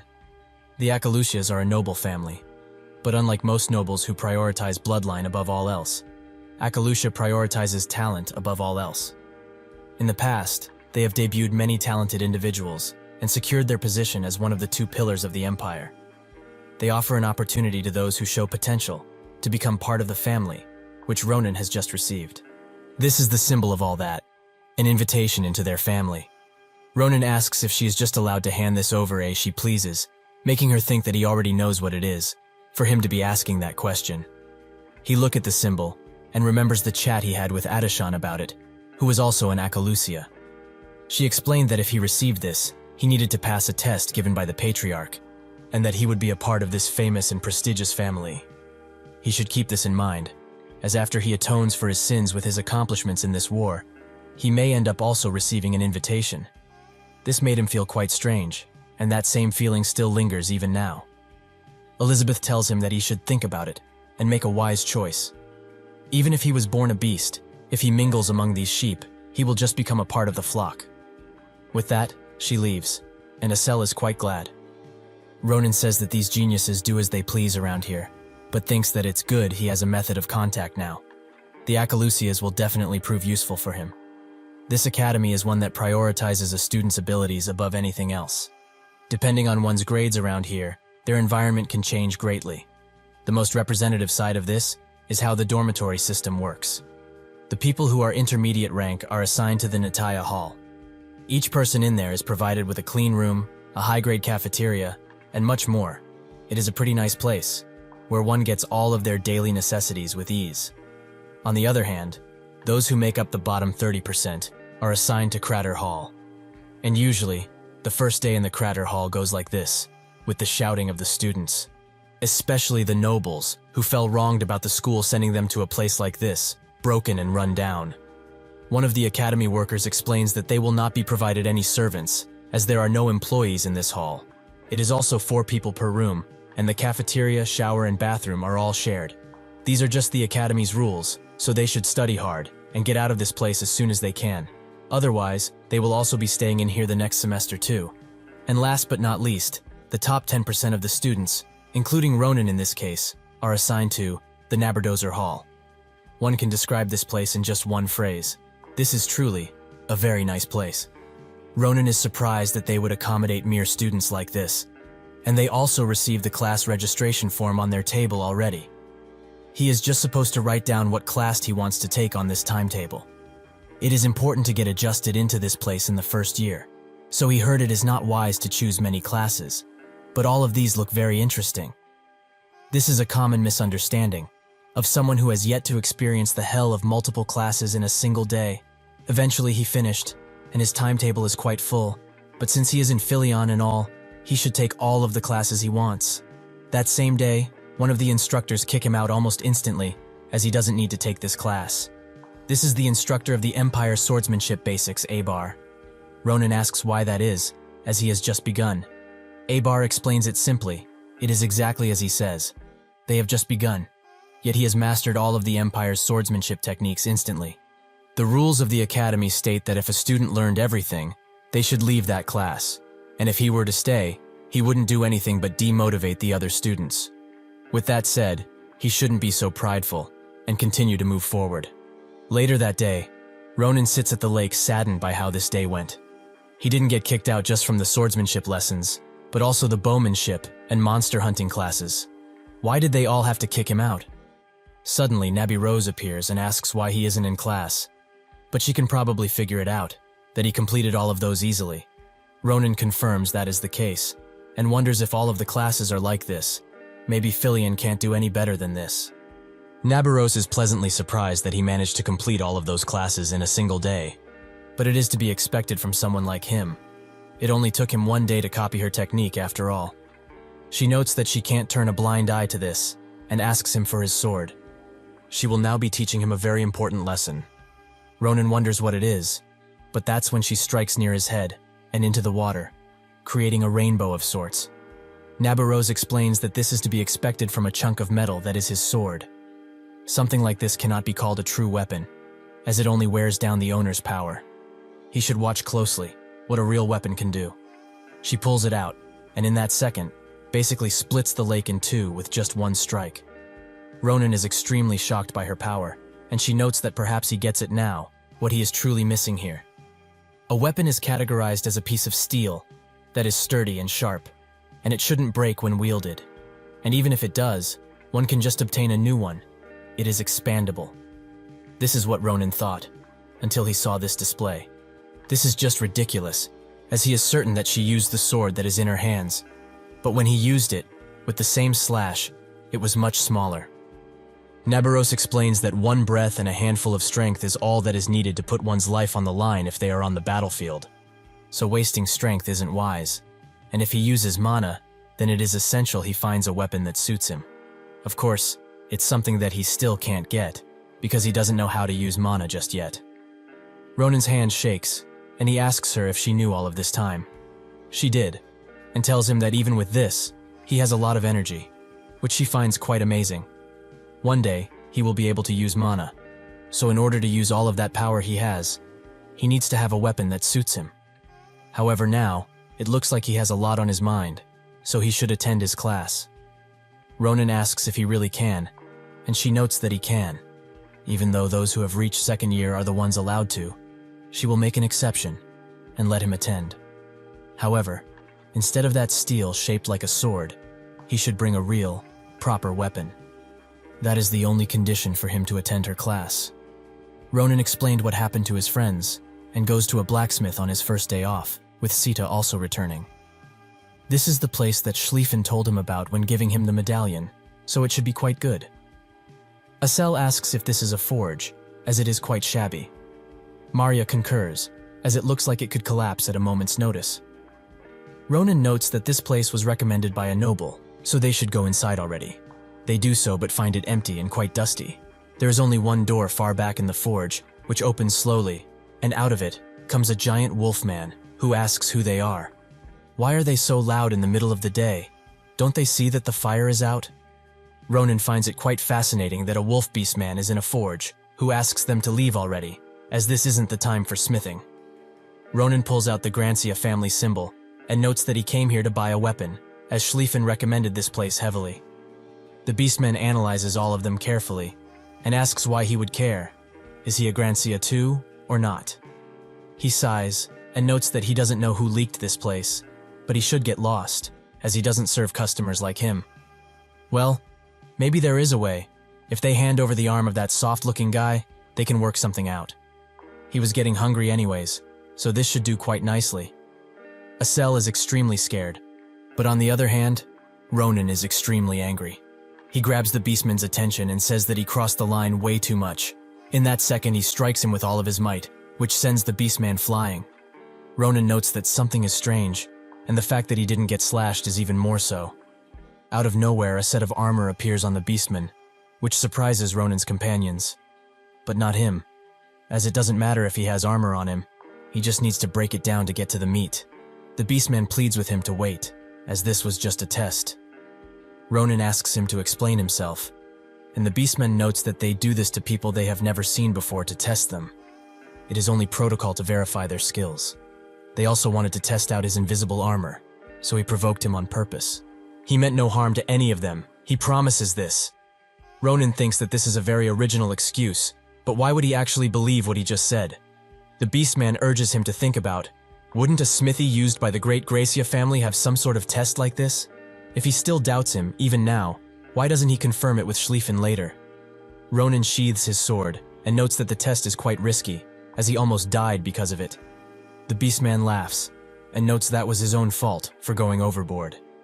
He also apologizes to Acel for scaring him like that, and notes that he shouldn't worry, as he doesn't actually eat people. With that out of the way, he presents himself. He is Didikon, and is an apprentice at this forge, and sometimes also the gatekeeper. He asks Ronan for his name, who obliges. He notes that he heard about him coming for a weapon, so he should follow him, as this place is just the entrance. The real place is beyond this door. They all get into a pretty small room, which is empty, and pushes a secret button while telling everyone to be prepared, since they will be witness of something truly extraordinary. The floor starts descending, and Ronan asks what this system is. Didikon explains that it is an elevator made from magic stone and a pulley, the fastest way to get to the real forge. And what they are seeing right now, through the glass, is the largest and best forge in the capital, Grand Carpadoki. Ronan finds something so large existing underground quite ridiculous. Didikon understands why he would say something like that, but he should be excited as he passed the test, and to take responsibility, he will take him to one of the best craftsmen in the whole capital. Ronan looks at all of the blacksmiths working diligently on their various crafts, and is surprised that there were so many in this forge underneath the capital, of all places. Didikon notes that indeed, this is something very precious, and this forge only gives items to the royal family, as well as some selected nobles. Without any discrimination of race or gender, all the skilled master craftsmen are allowed to show their talents in here. However, the best of the best, the one which everyone agrees is the best of all of them, is the elder dwarf, who lives right in this house. He is someone unrivaled in his talents, and a master that has melted metal for well over 400 years. He can also be quite stubborn, since he is so old, but his skills are worth it, so they should respect him, says Didikon, while kicking the door open with full force.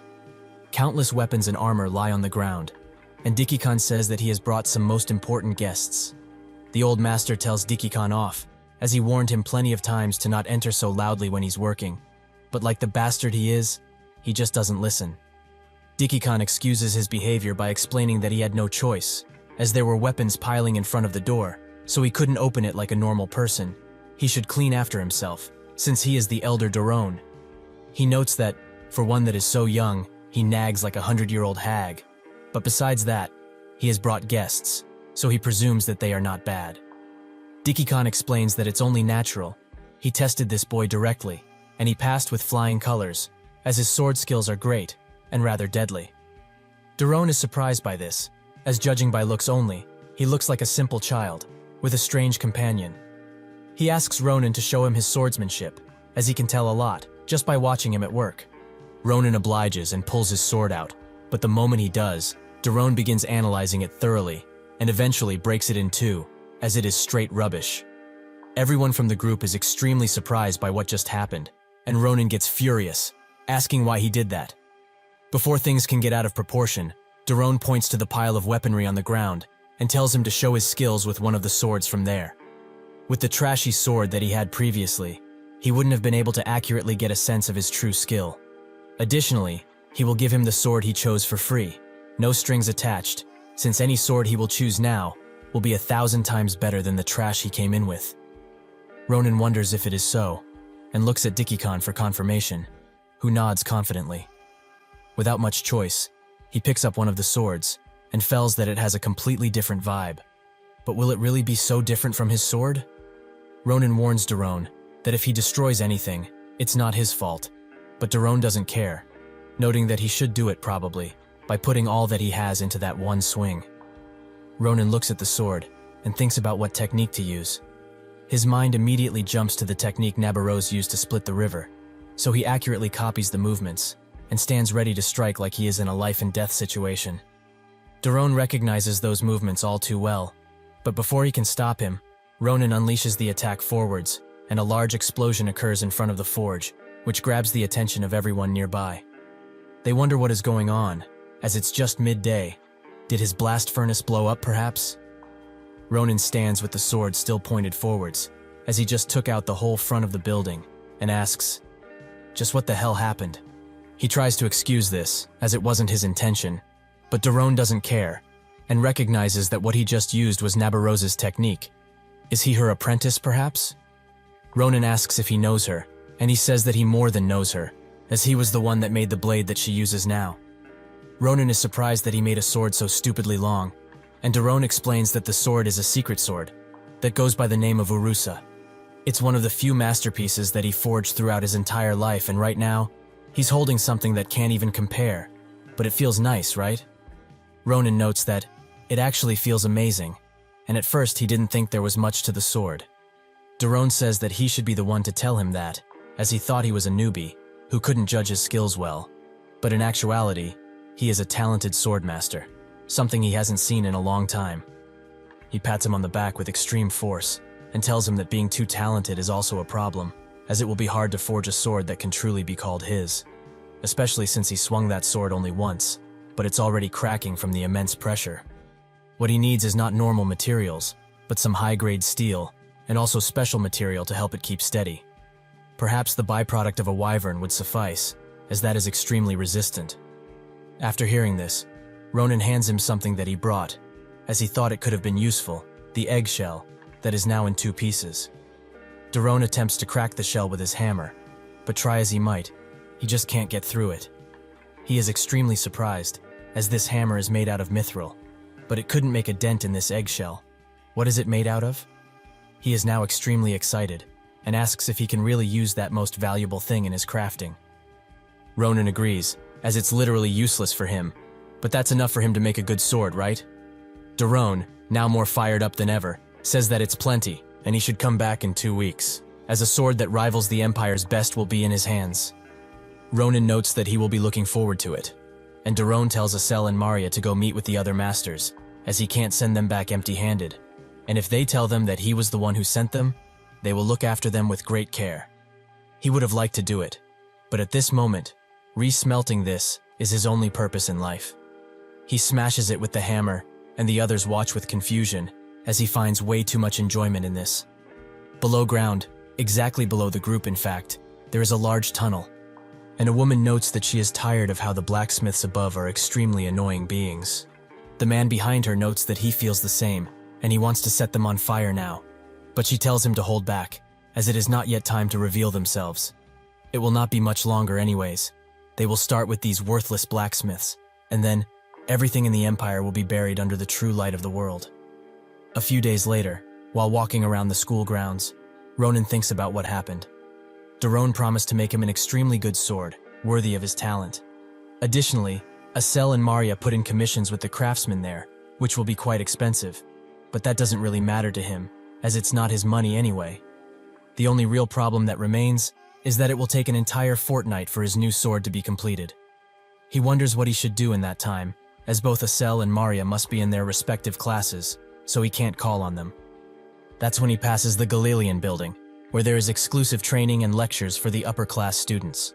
He is pretty sure that Nabarose also has her classes in here too, and she told him to come after he got a real weapon, so he postponed it. But now, he at least has something temporary, so he should go. In that second, Nabarose pops up beside him, and he is extremely scared by this. She pinches his ear off, and notes that it has been a long while since they met. If her memory serves her right, which it does, she told him to come to class the moment he got a new weapon. So what has he been doing all of this time? Skipping class? Ronan tries to explain the situation, but she doesn't listen to a word of his, and continues to pinch his ear off while walking with him towards the building. He starts screaming to let go, and a familiar face hears it, as she was besides the window. That's when someone bumps into her and tells her to not block the path, and move already. If she has enough time to laze around in here, she should go and prepare for the lesson, like the loser she is. She says that she will go soon, and looks out of the window, as a familiar scene washes over her. In the first sparring room, Nabarose introduces Ronan to everyone else. They probably know who he is already, since he made quite a ruckus during the interview, but she will introduce him to everyone again, since they might not know. He is named Ronan, and from now on, will be attending class with all of them. Ronan bows down and also introduces himself, which makes the other students immediately judge his appearance, with most noting that he looks too frail to be able to do anything, realistically. Ronan can hear everything they are saying, and he's rather annoyed. There are also some welcome faces around here, and some rather unwelcome ones, let's say, so things will be fun. Suddenly, someone opens the door and apologizes for being late. Ronan's eyes widen as he recognizes that voice. She apologizes again and again for being late, but Nabarose says it's fine, as they just finished introducing the new guy, so she should go say hi. She turns to him and explains that she is the second-year martial arts major, who is also the Ta for this class. Her name is Adeshan, and it's very nice to meet him. Adeshan Akalucia was acknowledged for her incredible commanding abilities, and was the first woman to rise to the Grand Commander role, while also dominating the battlefield with her famous cool-headed judgment and outstanding leadership. Thus, she got the title of the Iron Lady, and those who have been under her direct command always say, "Inside her body runs not blood, but cold and fine iron." Ronan wonders, who would have guessed, that someone as great as her could have such a calm expression. It's very clear that she has no memories of the regression, so she has turned to her original self, and that means that he has to fulfill her request, from way back then, to tell her to just not do anything stupid and become a tailor, like she has always wished to. This puts him into a difficult situation, however, since earlier, everyone was calling her for various things, one to check his technique, one asked to change the towels, and so on. She is extremely busy, it seems. Why is she doing all of these small errands that only an attendant needs to do? Suddenly, someone comes next to him and asks to spar in a duel.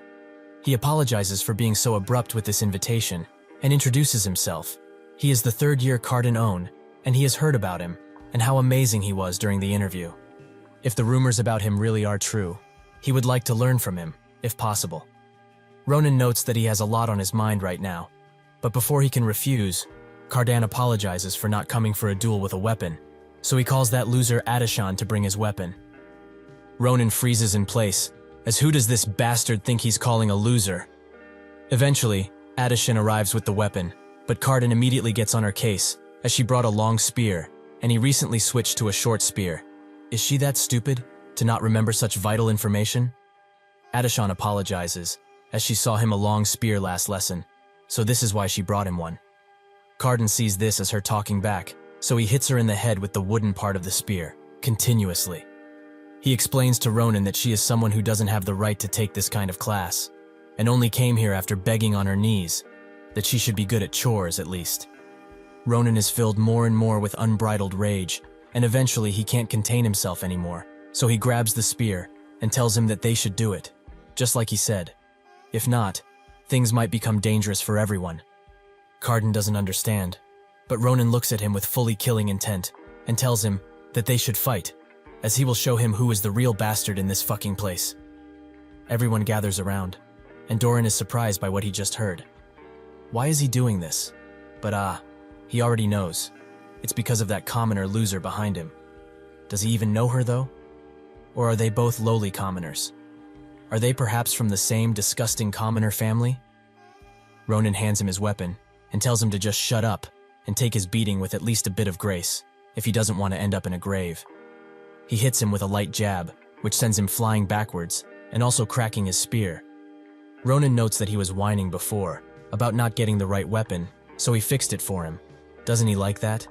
Carden sees this as a direct insult to himself, and he charges in out of rage, exuding as much mana as possible and asking if he really thinks he will be fine after this much disrespect. Ronan stands still while the attack approaches, but before it can even touch a hair of his, he cuts the spears into tiny pieces and says that he will be very fine, so he should worry about himself more. He hits him with a barrage of attacks, every move being harder and swifter than the last. Eventually, he knocks him out fully and tells him to be thankful that they are in the academy, as if this was outside, his lifeless body would have been thrown to the wolves. Everyone is surprised that Carden lost, as he was the highest ranked throughout the first years. Ronan notes that it's time to move to the next target, and points at the scamp who complained about the towels. If they smell, she should wash them herself. Why is she making someone else do it for her? Is the assistant instructor her servant or something, huh? Ronan continues to move forwards, but Addishan stops him, as she doesn't know exactly why she's doing this. But it's okay. He should just stop. Ronan tells her once to move, as he can hold back when it comes to other things, but not when she is being looked down on like this. Not by these idiots, not by anyone in this damn empire. Nobody serves the right to do that, after all that she had one. He pushes her out of the way, as these guys deserve a stern beating, one that they will never forget. Suddenly, Nabarose appears behind him and demands that he stop. She will not ask him to take responsibility for what he did earlier, since in a real battle, that guy would have been long dead. However, if he escalates things like this even further, she can no longer look the other way. He will drop his sword and walk away. Ronan can't seem to move, and when he looks behind, he sees Nabirose's aura, a giant snake, ready to strike at a moment's notice. He knew that she was strong, but he didn't know that she was this strong, to have this kind of aura. She tells him that what he was going to go through with cannot be considered a spar, and as the person responsible for everyone around here, she cannot let anyone else be injured. Ronan says that she should have known already what the assistant was going through. Up until now, she just stood by and watched everything happen, despite knowing. Nabirose explains that this is between her and the assistant, and it doesn't involve him in the slightest. This is his last warning to stop, or else she will have to deploy drastic measures. Ronan notes that it doesn't matter. If she's the Sword Saint or not, his answer remains the same. Her, and the whole damn empire, can fuck right off. Nabarose says that there is no helping it, and uses the grieving snake on him, something which makes him smile with anticipation. Ronan remembers how he asked Addishan before, why did she volunteer for the commander position when everybody else declined? At the time, she told him that one day, he will understand eventually, there are some things that he can't force someone else to do. It's his destiny, after all. He was confused by that answer, but what was she thinking, truly? Just what kind of load was she carrying on her shoulders? He remembers when he last saw her. She told him to not forgive her for putting this burned on him, as she doesn't deserve it. He wakes up screaming, and then huffs loudly as he slowly realizes he is awake. Addishan is next to him, and comes close, asking if he has had a nightmare or something. Addishan asks what he's talking about all of a sudden, but Ronan excuses himself, as it was probably just a dream he had. But more importantly, are they in the infirmary right now? Addishan confirms that they are. The instructor told her to bring him here, and additionally to fix that pride of his, as she does not want what happened today to occur again. That is precisely what she said. Ronan thinks that he's in big trouble, and wonders if he should just go back to sleeping. But suddenly, Addishan asks him, did he perhaps get angry back there for her sake? This question makes him jump, and he says that it wasn't. He was just angry because he's sensitive to poor etiquette, and he's a very refined gentleman and all that. Addishan notices that he's lying, but she tells him to not hate any of them, including the guy he beat up, since she kind of understands their feelings after all. Ronan gets mad again, and wonders how that's true, as she has been a great assistant instructor. How can they just treat her like this? Since they are talking about it anyway, why was she chosen to be the assistant for that class anyway? Even if she went easy on the various students, and that they did what they did because of this, why did Nabarose just sit by and watch as it happened? Is she not angry at this injustice? Addishan explains that the instructor is doing nothing because she asked her to. She did this because she's getting preferential treatment, which she doesn't deserve in the slightest, as normally to take that class, one would need to be a sword expert. But she's currently being held back for an entire year, and she has barely started to control her mana. Ronan thinks that this is impossible, as Adishan was the best commander ever, and she was able to use an amazing aura. Did she really go through something like this in her past life too? Adishan continues. That is why she told the instructor to do nothing. No matter what happens, she should pretend to not see it. She already took her as her assistant instructor, so she did not want to make her take on an additional task. She is receiving this kind treatment, so being treated like this is nothing. She can handle it, anytime, any day. Adishan still thanks him, however, for today, as she thought she got used to most of the stuff the students did, but today hurt a lot more than it should have. Silence falls for a moment, and Ronan breaks it by asking, is her objective to become a Grand Commander? Is that why she's going through this? Adishan is surprised that he found out. Did she make it that obvious? But yeah, that's her dream. Even if she's lacking in lots of things, her dream is still to become the greatest Grand Commander there ever will be. Naturally, for someone who's not even at the expert level, she knows that saying this might seem dumb, but she's not going to give up, as even if she doesn't have the level, she is confident in military strategy, and she's working hard every single day. That can be clearly seen by how rough her palms are. Eventually, the next class is about to start, so Adishan tells Ronan to rest and come back later. He thanks her for looking after him like this, and she says that it wasn't a problem. With that, she leaves, and Ronan's mind is filled with the Grand Commander's last words, to not let her mess around that place anymore, and become a tailor instead, as she's always wanted to be one. But now, he's conflicted. What would she want him to do? A few days later, on a sunny weekend, in the forge, at the entrance of Grand Carpadoki, Ronan, Asel, and Maria arrive. But there is nobody inside to welcome them, which is quite weird, as they sent a messenger bird in the middle of the night as his sword was made, and it's apparently the best sword Daron has made yet. Out of sheer anger, he kicks stuff out of the way, and the other two wonder why he's being like this, as it seems he has become more sensitive for some reason. Ronan notes that if they are not going to let them in, they should just let themselves in. Maria asks if they are allowed to do such a thing, and Ronan explains that they are the ones who invited him in here, so they should stop talking about it, and go already. They all go to the elevator room, and Ronan presses the button to start it, which he surprisingly remembered. While they go down, he says that he will teach that old man about the basics of customer service, as he appears to have zero knowledge on that. Suddenly, the elevator arrives at the glass part, and they see that the entire place is up in flames, and that most people are on the ground, unconscious, or dead. Asel tells him to look in a certain direction, and when he does, he sees a rock giant that is chasing after the blacksmiths. Asel wonders what they should do, but that's when Ronan grabs her tightly and tells Maria to go back and bring any instructors or whoever she can find that can help. With that, he jumps down with Asel, who can barely use telekinesis in her flustered state. Eventually, the blacksmiths are too tired to run anymore, and just when all hope is lost, Ronan strikes its hand with enough force to break it. He notes that this is great timing, as he's been thinking about tons of stuff lately, and they seem like the perfect stress relievers. The rock giant tries to strike Ronan with its remaining hand, and he lets it approach, until it's inches away. That's when he jumps on Giant and cuts its head with one swift motion. The giant did not even realize what happened, and its head fell to the ground. The blacksmiths are amazed by that kid, as he took on a rock giant at such a young age. What power! Suddenly, Ronan appears before them, and he asks them to quickly explain what is going on around here. Ronan carefully listens to their story, and he's surprised to find out that dozens of rock giants suddenly attacked in groups. One of the blacksmiths says that they don't even know the reason. They just suddenly appeared out of the ground and started destroying everything, killing blacksmiths in the process. Additionally, one of them grabbed several blacksmiths, including Daron, and returned to where they came from. Didikun decided to give chase, but he isn't that great at fighting, and at this rate, they might all become food, which Ronan knows much about. He notes that if there aren't any more giants left here, they should go. He orders Asel to look for anyone else who is injured, until Maria arrives with backup. He will also hand her Sita, as she can heal the people easier with her. Asel asks what he will do, and Ronan says that it's quite simple. He is going to save the ones who got taken away, as he has something he needs to get from Daron after all. Somewhere else, Daron is holding the sword he made tightly, and thanks Dikikon for coming here. But there was no need for him to be here and risk his life like this.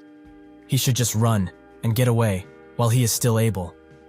Dikikon tells him to shut up, as he has enough on his mind already, so he doesn't need all this crap from him too. If he has such strength to say dumb things, he should swing that sword around instead of holding it like a baby. Daron says that he can't, as this is his best work yet. He can't just taint it like this with his awful swordsmanship. Dikikon says that he's crazy, even though he knew he was obsessed with weapons and such. Now is not the time to be like this. Suddenly, the rock giants break through the hole they were hiding in, and one of them strikes with all of its might.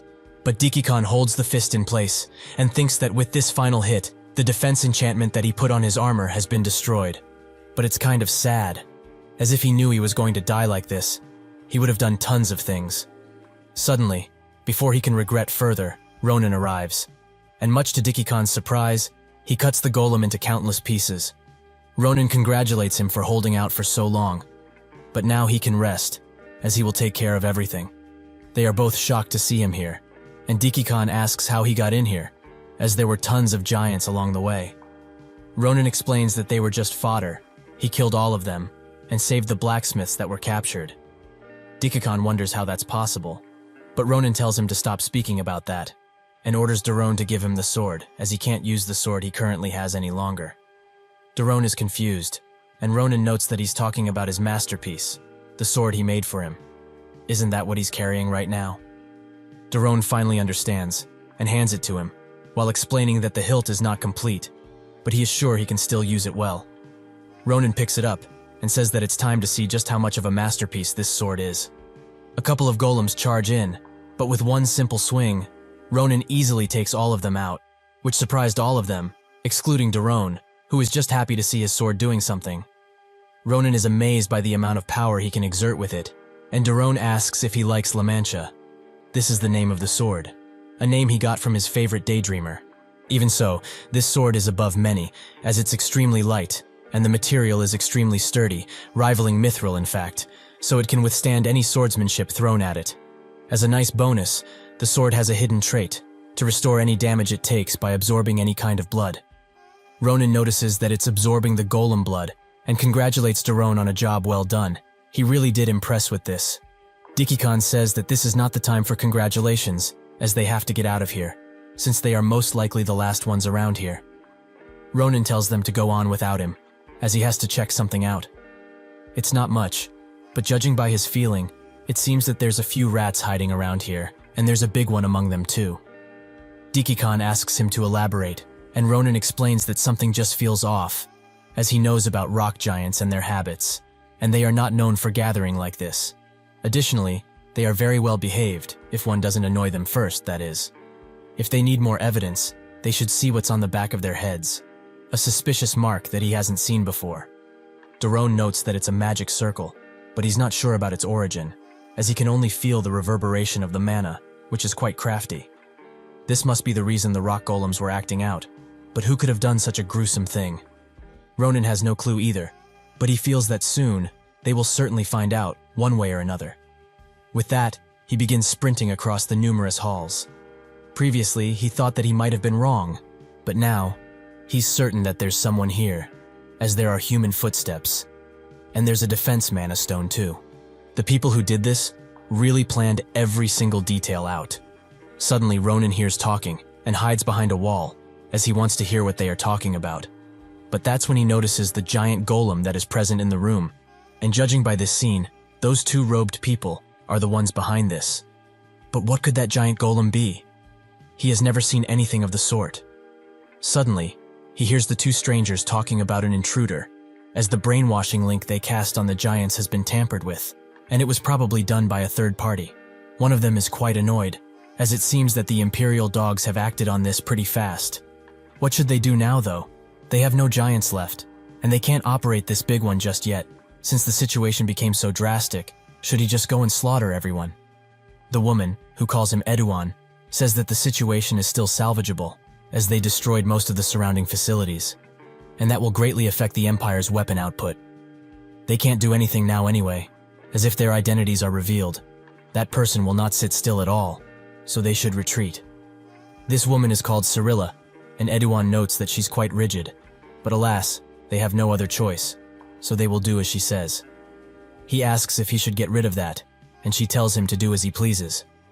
Edouan then notes that this is dedicated to the one that has been spying on them, as the smell of sulfur coming from the smithy is getting on his nerves already.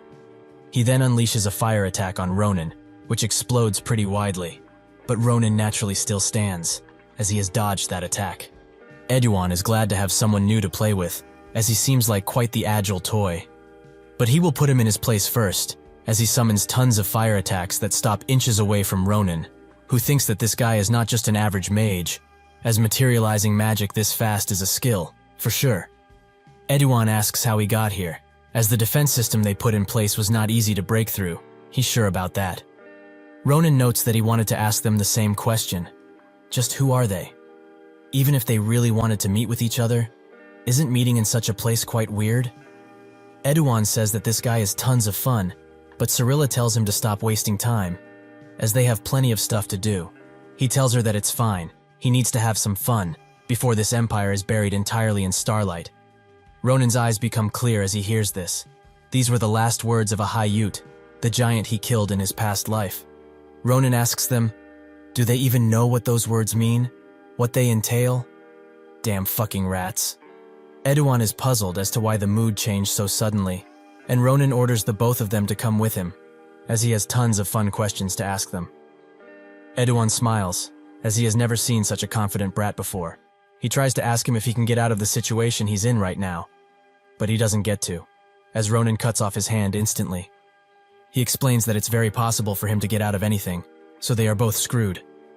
Edouan screams as he crawls to his arm, and Cyrilla is stunned, as she doesn't know what to do.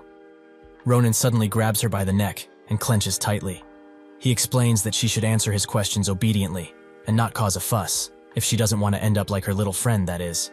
Ronan continues to threaten Cyrilla, but even if she's scared, she has had enough, and activates her mana shield, which sends Ronan back.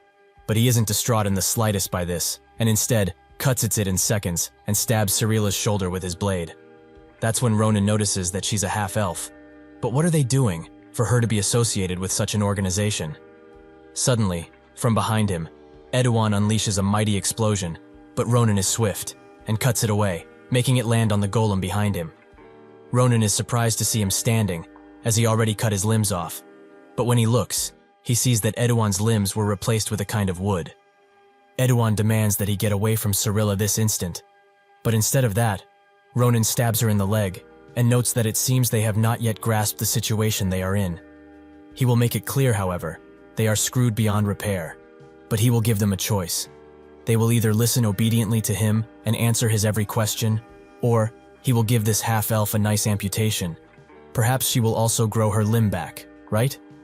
Reluctantly, Edouan deactivates his power and accepts his offer. He will follow him.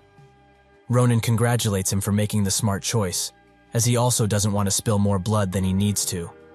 That's when he notices that Cyrilla is smiling from ear to ear, but before Ronan can even wonder why, he notices that the giant golem is trying to crush him, which he tries to block, but he is still sent into the wall from the sheer force. After the dust clears, Edouan asks Cyrilla if she can still move, and she confirms that she can, while also thanking him for the help. If he hadn't diverted his attention then, with his attack, she wouldn't have had time to use magic and hinder his perception, nor have the time to activate the giant. Although it was only his arm that he activated, that damn child is surely damaged. Edouan tells her to go to the church and report to the church about it. He will come too, but only after he's done with this guy. Cyrilla warns him to be careful, as he has already done too much damage. But Edouan knows full well that this thing is no child. It's a demon. That if he doesn't kill now, he will become a huge threat. The moment he sees Ronan is the moment he is cut up into 100 pieces until he is sure that he cannot regenerate anymore. He then asks Cyrilla, where is she going? He thought that he made it perfectly clear already, that he has a lot to ask. Before Ronan can make another move, his body gives up from the fatigue, and he falls on one knee. He tries his best to move it, but it's just not responding. He's stuck in this position. Cyrilla thinks that this is really lucky. Even if it came to this, they can at least guarantee that she can report this to the higher-ups. That is the priority here. She opens a portal and tells Ronan to prepare himself, but even if he does that, she will make sure to find everything about him and take away everything from him. His family, lover, friends, she will destroy it all. Ronan is in a state of desperation at this point, as he managed to find a clue about the future. But if he lets her go, things will not change at all, so he tells her to stop with all of his might. But that's when, out of nowhere, Nabarose appears and demands Cirilla to stop, which she does instantly, as the pressure is too much. She has a lot of questions for her, but she will confirm, first and foremost, did she really dare to touch her disciple? She also congratulates Ronan for what he did, and for holding out for so long. He notes that her timing is impeccable, and that he's very glad to see her here. With that, she shifts her attention to Cirilla, who cannot move at all, as Nabarose's aura has paralyzed her from head to toe. How can one have this power? Before she can even think of running away, Nabarose grabs her head and says that she has committed a few things she should have never committed. But the most grave one is that she harmed her disciple's body. Now, she will look into her future, with her own 2 eyes. The aura snake opens its mouth, and the only thing Cirilla can do now is apologize to her stars. Naturally, she faints, and Nabarose congratulates Ronan once again. But now, after they treat his injuries, they will report all of this to the principal. Before she can continue, Ronan asks about the future she mentioned. Was she perhaps talking about the Lodlin prison? Nabarose confirms that she indeed was. But why is he interested? Ronan was right on the mark. Lodlin is titled the Fortress of Screams, and it's in the middle of the sea. It is famous for interrogating criminals who have dared to go against the Empire, and they use all sorts of methods in order to receive every ounce of information from someone. Knowing this, Ronan asks to observe their interrogation, which Nabarose says that it isn't appropriate, as it's a dark place. Ronan grabs her hand and explains that he only wants to go just this once. He begs her to allow him, as this is extremely important to him. Everyone around the forge, who was left alive, is now getting proper treatment, and Maria is glad that everything is dealt with. Acel also feels the same, as she and Sita are poofed. Still, she hopes that Ronan is coming back soon, as she doesn't want to think about something happening to him. Suddenly he appears, and notes that he heard the summary of what they did here. They really worked hard on this. While Maria brought more and more backup, Acel and Sita saved over half of the people who were buried. He also asks them if they are in a hurry, but they should be asking that, as he is full of wounds and doesn't look well at all. Acel tells Sita to heal him, but the little guy can't do that, as it doesn't have any mana. Ronan tells them to relax, as he has already received treatment, and now there is something that he has to do. A few hours later, at the secret rendezvous for Lodlin's convoy, specifically at the Grengo Forest Cliff, Nabarose and Ronan wait for Lodlin's escorts, and they eventually arrive on a gigantic crow creature. They get down and announce that they have been called here by the Empire in order to escort the criminals. Nabarose shows them the perpetrators and warns that the male has regenerative abilities, so they should be careful. One of them says that they will, but the interrogator will be very happy with this, as such a fun object will be a great toy to play with. With that, they grab them and say that they will contact them after the interrogation is over. They should continue to work hard for the prosperity of the Empire. Nabarose explains that probably, in 1 week, those bastards will open their mouths, and she will let him know once they do. That should be enough, right? Ronan confirms it, and also thanks her for the opportunity. After this, time moved quickly, and the restoration of Carpadoki quickly went underway, thanks to the Empire's support. Ronan returned to the Empire, and started to train even more diligently with Nabarose. And a few days later after that, at Lodlin, the captives' torture continued. But today is special, as a special guest will arrive soon. Nabarose and Ronan arrive at the prison, and a man welcomes them, while also introducing himself as the interrogator who has been in charge of interrogating the new criminal, and the one who is in charge, Karaka. He explains that he will show them the criminal first, and tell them details on the way. They agree, and Ronan notes that he did not expect such a nice-looking old man to be an interrogator in this place. Nabarose smiles, as everyone who meets him first says that, but he shouldn't judge him now, as he will find out soon why he is called the worst nightmare. While they are near the cell, Karaka gives them a summary, and the first thing he will tell them is about the Nebula Clasier. That is the name of the organization they are a part of. This is the first time Nabarose heard about them, and so she asks, is it a criminal organization, like Caliboro? Karaka confirms that it is, but it is much more dangerous, as from the great fire that destroyed the Nalanda granary to the explosion at the magic engineering facility, Ataman, it has been confirmed that they were behind these cases. Ronan is surprised, as he has never heard of them in his past life. While Karaka tries to explain further, Ronan interrupts him and asks, did they perhaps use the word starlight or star's advent in any way? He confirms that they didn't, and Ronan notes that it's just something he heard from them while they were fighting. Perhaps it has something to do with their goal. Karaka swiftly grabs his mask and slowly puts it on, while his expression changes instantly. Ronan is shocked by this, as the kind old man that was in front of him just now transformed into a maniac. Karaka opens the door to their chamber and notes that he's quite ashamed by this, as it seems like he was not able to show them the sincerity of his actions. Ronan looks inside and is shocked to see Edouan and Cyrilla in extremely poor states. Karaka explains that Edouan is quite an amusing toy, as he regenerates using his specialized dark magic. But if he gets burned, he can no longer regenerate, and after that, he cut his limbs off and put effort into the torture. That is how they became the bestest of friends. That is what he believed anyway. But friends don't hide stuff from each other. Did they not agree to be sincere with each other? Edouan notes that he told him everything, he swears. So Karaka asks him about the star's advent. For his information, he would like this conversation to stop with him, as Cyrilla does not possess regenerative abilities. So if he doesn't comply, he will focus his attention on her.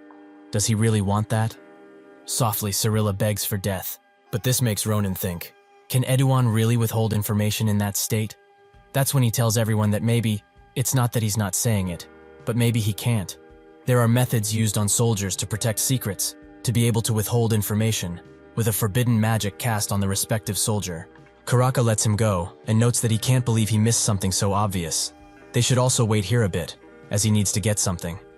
Eventually, he comes back with a cursed eye, a monster that eats curses. It's quite useful for people like Edouan, who cannot say certain things. After explaining, he puts it on Edouan's head, and the monster crawls under his skin and directly into his brain, which consumes the curse that has been put on him.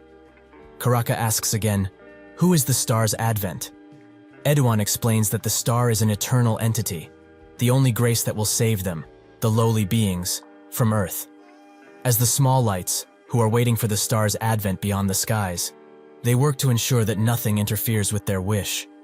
Cyrilla tells him to shut up, and Karaka notes that from what he understood, something will fall from the sky soon. But what is it? That's when Edouan says it. The star's children. Which makes Ronan clench his whole body, as a Haiyut was one of those too.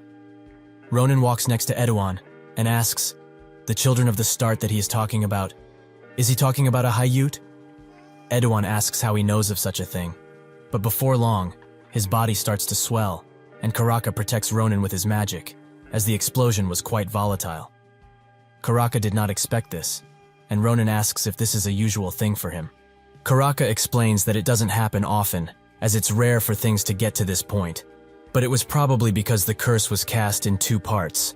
The first part was to not reveal anything about the organization and the star's advent, and the second, when the word he said was mentioned, the curse would explode within him. So, he will have to ask now, what is a Haiyut? If his theory is correct, that information is secret even within Nebula Clazier, so how did he get it?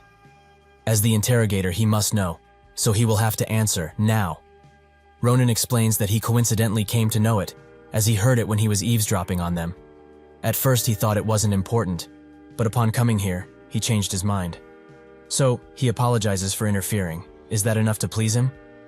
Karaka knows full well that he's hiding the truth, but he doesn't think he's of any danger to the Empire, as his eyes are filled with something.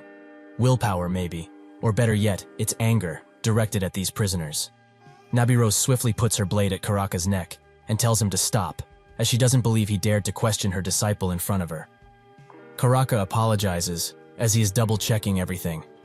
Ronan says that it's fine, but he's glad that he got out scot-free this time. Karaka says that it's a shame they lost a cursed eye, as they are very hard to kill.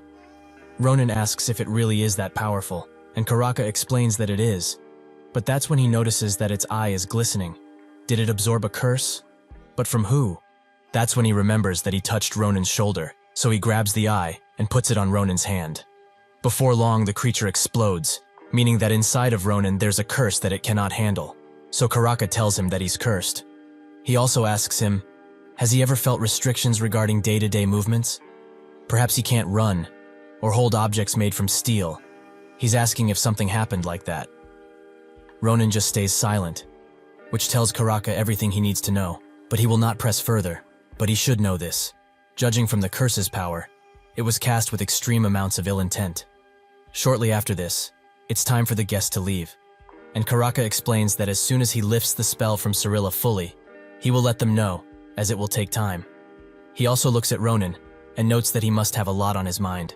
He confirms it, as he just found out his body is cursed, but Karaka tells him to not worry, as he is a Filian student, and that place holds the only mage in the continent that knows everything about curses, Maya's secret. While leaving the prison, Ronan keeps rubbing his eyes in the carriage, and Nabarose notes that he has been doing that since getting in the carriage. Is it that itchy? Ronan says that it's been a while since it started happening, but he knows it began ever since he has touched that eyeball monster. Is there something wrong with him after all? Nabarose tells him to relax, as this is one of the common symptoms that appear when a curse is getting weaker. So it's actually good. However, does he still not have a clue as to why a curse was cast on him in the first place? Ronan can't think of one, as surely he has lived the life of a saint, so he really doesn't know who would have ill intentions towards him. Nabarose finds it hard to believe that, but her thoughts are interrupted by Ronan thanking her for what she did back in Lodolan. When the interrogator approached him, he could feel the intense pressure from only his eyes, and if she wasn't there, he would have made up something to confess. Even though he didn't do anything, he was that scary. Nabarose tells him that she was just doing what every instructor should. There is no need for thanks. Ronan looks at her and thinks that she is not only extremely skilled, but also a good person. The more he gets to know her personally, the more she seems to be a nice person. But something is really strange about her, as even if she is so great, he didn't hear a single thing about her in his past life. Could Nabarose have done something unforgivable to the Empire? If not that, then who really knows at this point? The next day in the training area for magic students, the Sherry Forest, there is a location called the Pillar Park. At the entrance of the park stand Ronan and Adishan, who notes that it's been a long time since they last met each other, but it was because of the instructor's grace that they were able to. Anyways, how has he been this past few days? Ronan just looks at her with a confused look, as he hasn't thought of what to do about her yet. Actually, he just didn't have the time to think about what he should do, but for now, he will just pretend like everything is normal and laugh it off. He says that it has truly been a long time since they have met, and asks how she's been doing. Adishan explains that after what happened, all of the guys who were scared of Cardan became much more friendly, although she is quite concerned about Cardan himself, as he gets scared every time he sees her and starts screaming. She must say, it's really not that bad of a feeling though. They walk inside of the park, and Adishan seems to have heard from the instructor that he has a curse that needs undoing. Ronan explains that it's true, as it just kind of popped up, but he heard that he would have to meet one professor's secret. So he came here to do so. But this place is quite strange, so he wouldn't be surprised if Secret was also the same as this place. Adishan notes that the professor is a really unique person, with a very unique office, so non-magic students don't even dare to come here. So that is why she asked a younger magic student for guidance. She must have been here by now though. Suddenly a shadowy figure appears in front of her and charges to grab her. But this was actually a hug from Eri, because she was happy to see her since they haven't talked in a while. Ronan just looks at this with a plain face, and remembers that this girl is the same one who was constantly yapping about the wolf and the sheep of this world. Akalusha Elizabeth, if he recalls it right. Adishan apologizes for calling her here so suddenly, but there were some urgent matters to attend to. Akalusha Elizabeth tells her to not worry, as she is always welcomed here. But why does she need to see Professor Secret so suddenly? That's when she notices Ronan, who is locked in and sweating bullets. She stares back at him with a defeated expression. To break the awkward atmosphere, Ronan explains that he was the one who asked to see the professor. Also, it has been a long time since they have met, so he greets her too. She starts screaming from the amount of embarrassment she is feeling right now, and asks why he is here. After everything is settled, they go and eventually arrive at the professor's office, which is a shabby cabin in the middle of the woods. Ronan finds it very suspicious, so he asks Eli if she is trying to bury him alive for what he saw back there. Elizabeth tells him to not call her Eli, and no, she will not bury him, so he should just follow and shut up already. Ronan does just that. but he is surprised that someone like her would be friends with the Grand Commander. But she was the original Akalusha in the first place, so the only question remains on how exactly they met. Elizabeth opens the door of the cabin, which reveals a lone granny standing in a rocking chair, which makes Ronan wonder if this really is Professor's secret. Elizabeth tells him to not rush, as there is one more step to entering.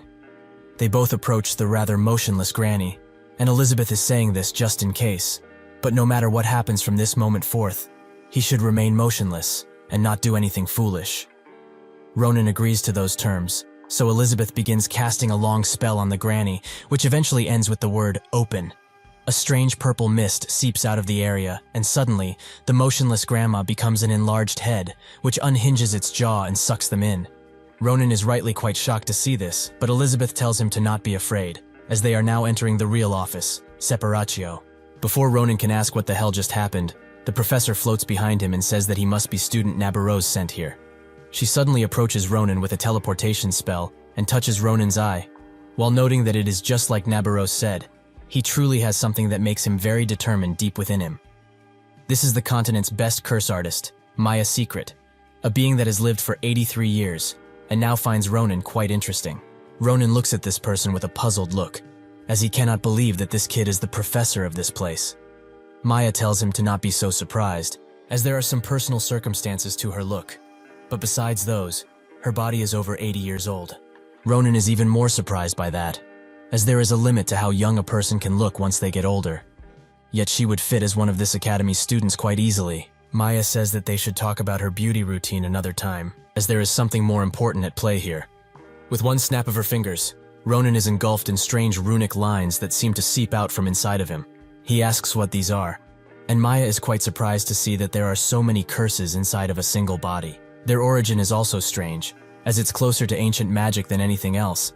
This situation is quite dangerous. Even a person with tons of great skill wouldn't dare to touch this. Ronan asks if this whole meeting is pointless if that's the case, but Maya tells him to relax, as even if the amount of curses are beyond what she anticipated, she naturally came prepared for anything. Suddenly a large symbol appears at Ronan's feet, and Maya explains that right now, she is going to materialize the curse within his body into his mind realm. What he does then is up to him, but he must do one thing in order to be free of the curse: find its source and slice it. Ronan understands her words, but how is he supposed to know what to cut in the first place? Maya notes that he will know instinctively. She taps his head with one of her fingers and wishes him a safe trip. Ronan is pulled below into a dark realm, but eventually, it changes, and he is sent to a forest area. However, when he looks behind, he spots his house. Does that mean the source of the curse is inside of there? Out of nowhere, a little girl rushes past him and tells her mother that she's home. Ronan recognizes this voice, as it's of his sister's, Iris. When she gets inside, she starts looking at Ronan and finds him quite cute, but asks her mother why he is always sleeping like this. Is he sick, perhaps? The mother explains that babies grow while sleeping, so she was like this too when she was a baby. However, if her younger brother gets sick in the future, she should look after him, since she is his older sister. Iris agrees wholeheartedly, as she will protect him forever if she needs to. Ronan looks at this interaction and doesn't know what to say, as no matter how he swings it, this is their house, and this is what it looked like when he was born. Additionally, that baby that is in the cradle must be him. He does not like to see himself like this, as he thought that he was a pain to deal with as soon as he was born, so this image is not pleasant to him. Anyway, even if this is the past, he couldn't have remembered it, so why is he here? Suddenly, the door behind him opens with a slow creak, and from the outside comes a malevolent being that makes Ronan's heart almost stop in place. He cannot even move his body. Just who the hell is this mysterious figure? Iris rushes to hug the mystery figure, but he ignores her completely, and presumably asks where Ronan is. The mother notes that he is in the cradle behind them. He must be curious about his appearance, right? That's when he pulls out some dark magic and says something intangible, but he knocks the mother out with a single dark spell. Iris rightly is confused and calls out for her mom, which makes Ronan turn around and see his older sister be put to sleep by the same dark spell that did their mother in. Ronan screams at the top of his lungs for him to stop, but this is just a memory. So the man moves on to him and pulls out the curses that he cast. With a bright light, he begins casting them, but this gives Ronan a target. It's him. The fucker he needs to slice is this bastard. Back in the real world, Maya finds it surprising, as she did tons of preparations. But even so, she still used up all of her mana in a single spell. What this child has is truly unbelievable.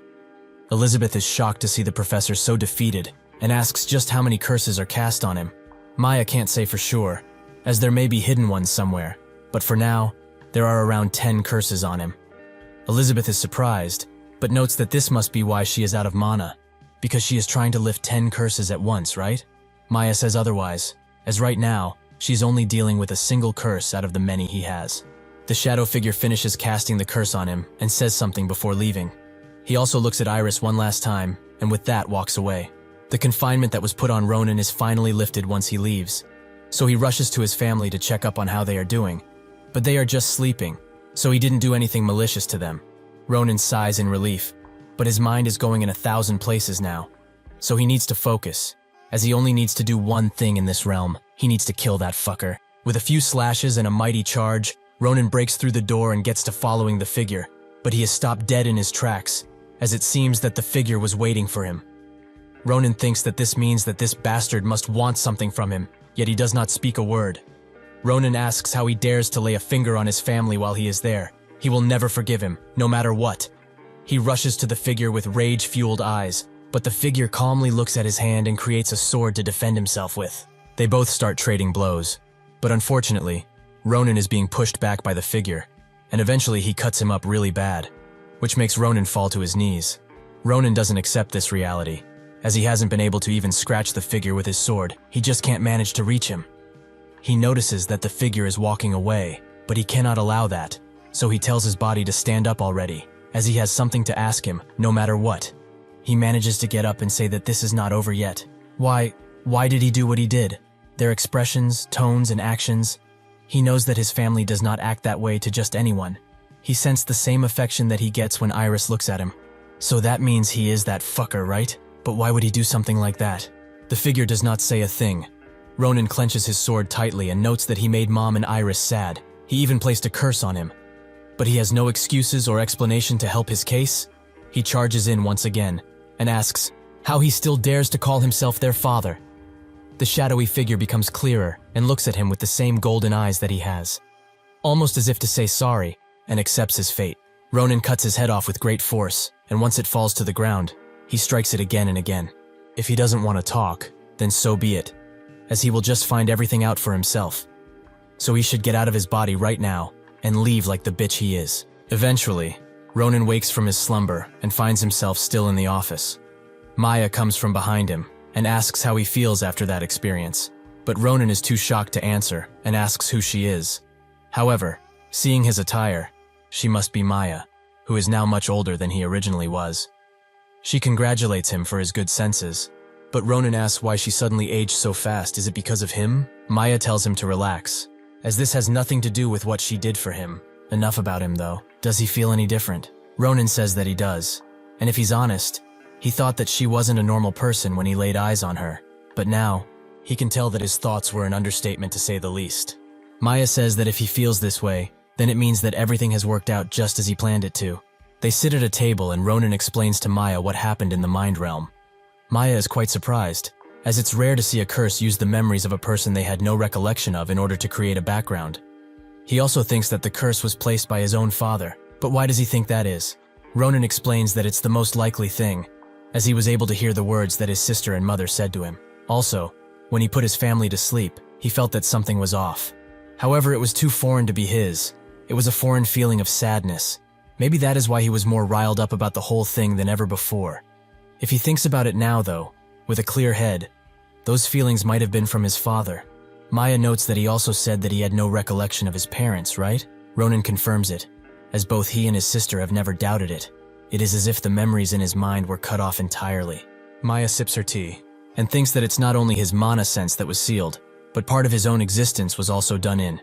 She explains to Ronan that his father most likely altered his memories too, and during the process, part of his memories must have been transferred into him. Magic related to memories often have these kinds of side effects, and as such, the mind realm could have been made using his father's memories, rather than his.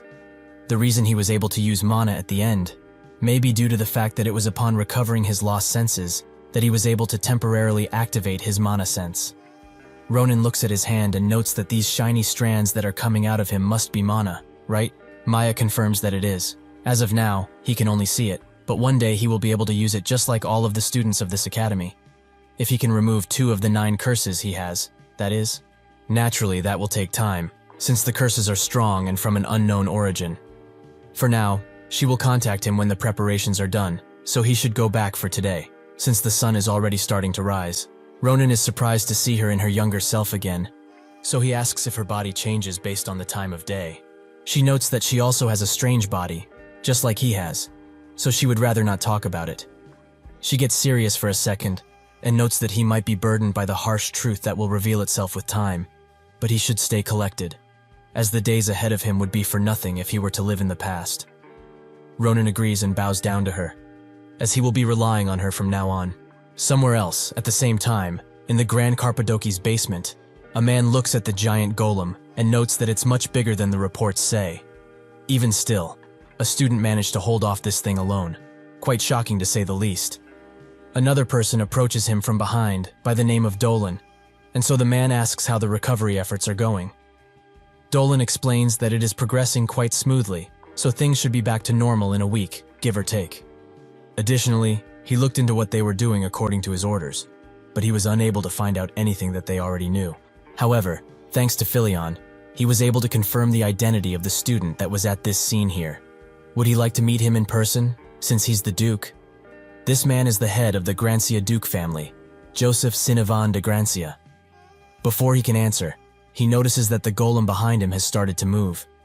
Dolan apologizes for his rudeness, but could he leave this place for a bit, as he will have to take care of this. Joseph tells him it's not needed as they were in a hurry, so he will take care of this thing. With 3 swift sword movements, he cuts the golem into pieces and tells Nolan that they should go, as he wants to meet the young hero who saved this place. The next morning at the Naberdozer dormitory, Ronan is woken up by a loud knock on his door room, which he is very annoyed by, but when he opens he is met with Dolan's face, who he doesn't recognize, so he says that peddlers aren't allowed in the dormitories. Dolan notes that he's pretty rude, but does he even realize who he's being rude to right now? Ronan notices that he looks to be from some royal family, but besides that, the mana he is feeling around him is so dark to the point where it's kind of odd. But there's something else mixed in too, something which may not even be mana. Before he can deduct more, his thoughts are interrupted by Joseph, who tells Dolan that they are in the wrong for coming like this unannounced first thing in the morning, which Dolan agrees with, and calls him the Duke. Ronan is shocked by this, and Joseph apologizes to him for his night's foolishness, but could he spare them some of his time? Naturally, Ronan invites them inside, where Joseph presents Ronan with La Mancha's sheath, which was finished just yesterday. Ronan wonders why someone as important as him brought him this, but Joseph explains that the master craftsman of Carpadoki insisted on this. Master Daron specifically was quite thrilled. Besides that, however, he came here to express his gratitude, as the Grancia family and the Grand Carpadoki have a long-standing relationship. His personal blade, the Pale Road, was also made by Daron, so as a token of appreciation for the hero who saved Grand Carpadoki, he just wanted to express his gratitude, and naturally, that comes with a gift. Ronan is shocked by what he gets. A Grancia medallion and one with the Patriarch's seal, no less. He gladly takes it, but says that he could buy 3 villages with this if he wanted to. Is he sure this is okay? Joseph tells him to take it. It's only fitting for the savior to get this much. Naturally, the other students who helped him were also generously compensated, along with a lower-ranked medallion. He only hopes that it's enough. Ronan assures him that it's plenty, which Joseph is happy to hear. However, they should get to the point already. Can he speak about the person behind this incident? He has developed a certain interest in these evil deeds of theirs. As he says that, Ronan feels true power coming off of him. Truly, he is the head of the Grancia family. He explains that those dirty little rats are much more devious than he can predict. They are quick too, as it took him some time to track them. Before he can say anything further, he feels that same strange mana off of Dolan, which is now much stronger. It seems like he reacted to him talking about them. Now that he thinks about it, this feeling is very similar to what he faced when he fought those 2 fuckers. Does that mean this bastard is also one of them? Joseph asks why he suddenly stopped talking, which allows Ronan to find out that Joseph doesn't seem to be feeling what his subordinate is emanating, but he is one of the strongest people in the entire continent. How can he not see this? Perhaps only he can feel it, but if that's the case, he needs to test the waters, and so he asks Joseph if he knows about the star's advent, something which immediately gets a reaction out of Dolan, so he must try to provoke him further. He begins saying that their organization, Nebula Cluster, consists of children of the star. Joseph did not expect for such an organization to ever exist. But how did he get all of this information? Ronan says that before the instructor had arrived, he lightly cut them up, and so they started to talk. But he can't deny those idiots and the sight of them begging for his mercy were entertaining. But he must want to get into specifics here. Joseph stops him and says that it's fine. He will confirm the rest with the interrogator. As if he hears any more of this, he won't be able to have breakfast this morning. Ronan gives up on telling him, but there was no reason to tell more in the first place, as Dolan can't even control his aura at this point. Joseph says that it's time he went, but Ronan thinks that if they infiltrated the Garcia family, he must take some urgent measures against it. Before Joseph can depart, he stops him and says that there is something else he must know about these evildoers. But since there's a lot to discuss, and he doesn't want to keep him further, he will write a summary and send it by email. He is sure he will find it interesting, especially the part about a certain Ahayut. That evening, while Ronan is sleeping like a baby, the strange mana appears again, and Dolan tries to cut him down without prejudice. But before the blade can strike him, Ronan disappears and pops up above him, noting that it's nice to meet him so late in the evening. Before Dolan can ask how he knew, Ronan points out that he should take a look there first, as he invited a special guest to this event just for him, that guest being Schlieffen, who demands an explanation right now. A few hours earlier, Ronan went to tell Schlieffen about Dolan, and naturally he didn't believe him at first, as Dolan had no reason to prepare an ambush. He is one of Grancia's top knights in both skill and loyalty, and he was appointed as his father's guard just 4 years after becoming a knight in the family. Ronan said that if it was for 4 years, his family is fucked, but whatever, he can come see it for himself, as he's got nothing to lose anyway, and if he's right, he will get rid of a rat bastard who infiltrated the family. Schlieffen demands an explanation once again, this time with his unsheathed blade pointing towards Dolan. Ronan asks why a traitor like him would just answer nicely. Truly, he is far too naive. With one large step, Dolan releases a bunch of electrifying mana that makes Ronan's body feel much heavier and distracts him from the attacking Dolan, who manages to send him away with only a few attacks. Schlieffen asks why he is doing something like this, but then Dolan charges him too, and tells him that it's nice he did not master controlling his mana. Considering his personality, he would not use such a powerful skill in an area where other people can get swept into it. Even so, it is unfortunate that their relationship ended like this, as he didn't want it to. That damn child ruined everything. Schlieffen notices that his skills are different from what he remembers. Why has he been hiding his real skills? Why has betrayed the family like this? Dolan says that it's not a betrayal, as he has never been a part of the Grancian family to begin with. As he goes to strike Schlieffen down, he says that he understands with a defeated voice and will now let him do as he wishes. That's when Ronan appears in front of Dolan and blocks his attack completely. Ronan says that he is truly an annoying kid, but he must feel better now, right? Schlieffen apologizes, but it was important that he made sure this is what it was. However, now that he has found out, he will make sure that a bloodbath will happen in Grancia. Dolan can't believe that he can endure his mana at full capacity and still has enough power to wield his blade in such a manner. Just how much mana does this guy have? Was he also hiding his power? But there's no reason to do that, meaning that he grew stronger within that short period of time. As he thinks of how that is even possible, Ronan appears in front of him and says that he must be pretty bored, so he will help alleviate some of it. He starts beating on Dolan, who notices that he is as strong as Schlieffen, so he dodges an attack and kicks Ronan away. He then looks for a way of escape, which he eventually finds and swiftly gets out of the building, as the professors will surely be coming by now. He damns his emotions, as it led him into this situation where his cover was blown and he almost got beaten. He must hide for now. That's when Schlieffen appears behind him and says that he's right. Unlike his father, he is still lacking in his skills as he can't use Tempest Sword properly. But like the fool he is, he ran into an open field where he can use Tempest Sword without worry of hitting others. With that, Schlieffen unleashes the Grancia family secret technique on him, which he tries to defend at first, but the amount of power is far too much for him. So with his last thoughts, he prays to his dear star. Schlieffen gets on the ground and says that from this day forward, nobody will remember who he is in the family. But that doesn't matter, as he was never a part of it in the first place. Ronan comes around and says that he dealt with this traitor harshly. He must have been pretty angry, huh? Won't the state he left him in kill him though? He should have kept him alive for interrogation. Schlieffen says that he only severed his tendons. Theoretically, he won't die. Anyways, things are now fine because of him. So he will go and inform the household about this, as they need to track down all of the traitors that have potentially infiltrated. So he will leave it to him.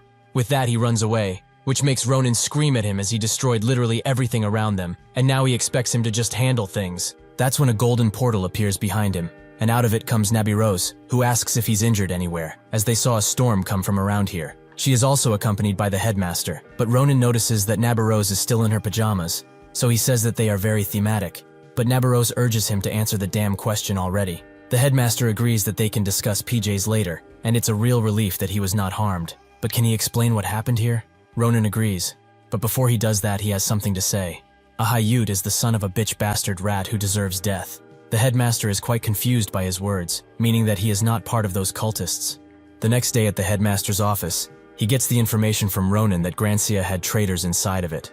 This issue is much more dangerous than he thought, but again, thanks to his service, he kept the situation from becoming even worse. Ronan says that it's nothing, while also thinking that he can see special mana hidden from them, as he can't be certain it is what he thinks it is. And if this information were to leak out, everyone around him would be put in danger. The headmaster says that this incident will be investigated with the Grancia family in the middle, but enough about that, as the Empire is indebted to him again, so he feels that he needs to reward him. Is there anything he would like? Ronan was waiting for an opportunity like this, as there is something that he wanted to do at school, but it can be done only with his approval. The headmaster agrees to see what he wants to do at least. The next day, in the Grand Plaza of Philion, Ronan places himself near a board and tells everyone to listen, as he knows that their school activities happen only at school. So he created this for everyone. It's called the Special Adventure Club.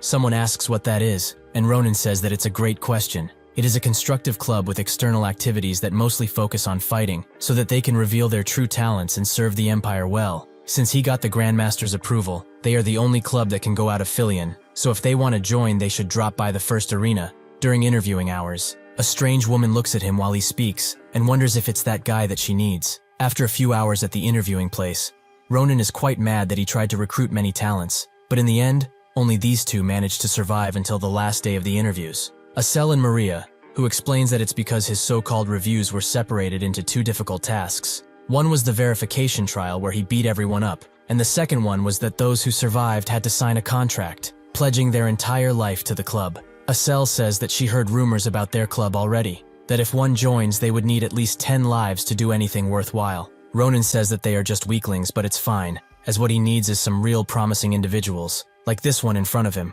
It appears that Ronan had one last candidate who wanted to fight him even though he would have been accepted, but he tells the guy, Brahm, that he passed this too. However, he will let him know in advance that the club activities will be quite tiring, so he hopes that's fine with him. Brahm says that this is what he is here for in the first place. He wants to grow stronger. With that, he tells the others to leave and rest before their first activity, as he will stay here and wait since there is still some time left. Someone might actually come. Day turns to night, yet nobody shows up. Only the crickets are here. Ronan gives up, and thanks Addishan for coming here when she had time, as she was a huge help, which she was glad to do. But it's a shame, as if she wasn't the assistant instructor she would have tried to join too. Ronan can't tell her that even if she did try out, he would refuse, as she needs to decide slowly whether she will give up on her dream or not. He will leave it up to her, as he can't force her. That's when the strange woman appears, and says that it's a relief he is still here, making Ronan think that this person is here for the club tryouts. The woman says something in a raspy office which Ronan doesn't understand, so he asks her to repeat. As she uncloaks herself, she asks, if she joins the club, can she touch it? Ronan is confused at first, but then said that he will not let her conduct shameful acts on his body. She wasn't referring to him, however. She was referring to the little creature on his shoulder. As Ronan pets Sita, he notes that he misunderstood her at first, but this little thing is always with him no matter what, so if she joins the club she will be able to touch him. Ronan also thinks that she's a strange person, as he did not sense her approach until she got too close. She's not a normal student, that's for sure, so she must be the real deal. The mysterious girl ponders for a second, and then asks what she needs to do for the interview. So Ronan asks her to show what she can do on that magic doll, and also say her grade and name. As she unleashes her mighty power, she introduces herself as a Magic Major Junior, Ophelia DeKnight, and with that she begins. Addishan is shocked to see dark attribute magic, with Ronan also being surprised that she can control that dark mana almost perfectly. Besides that, there is something else. He can feel a red energy coming out of her mana points. From the center of the mana, even Sita feels it.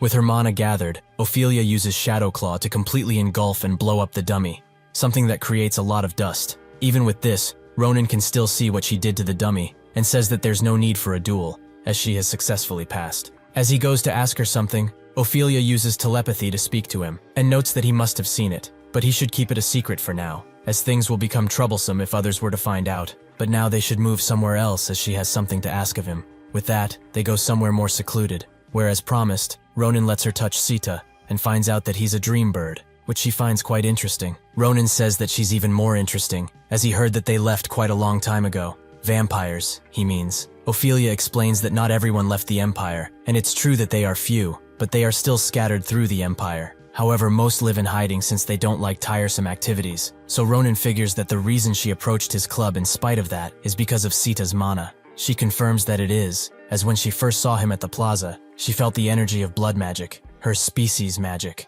Ronan was actually wondering about it, but it seems that Sita really has vampiric abilities. However, the first thing he did after getting out of the egg was absorb blood. So yeah, Ophelia is extremely shocked to find out that he used magic like that from the get-go, but then wonders how many years it's been since he was born. 3 years, or at least 5, right? Ronan says that it might have been 2 months at most, which Ophelia is amazed by, as he is already exuding blood mana of very high density. If that is true, then what she really wants might be possible. She instantly starts hyper-talking and says that she wants something from them. She was going to just leave after seeing Sita, but if she has her request fulfilled, she will work hard.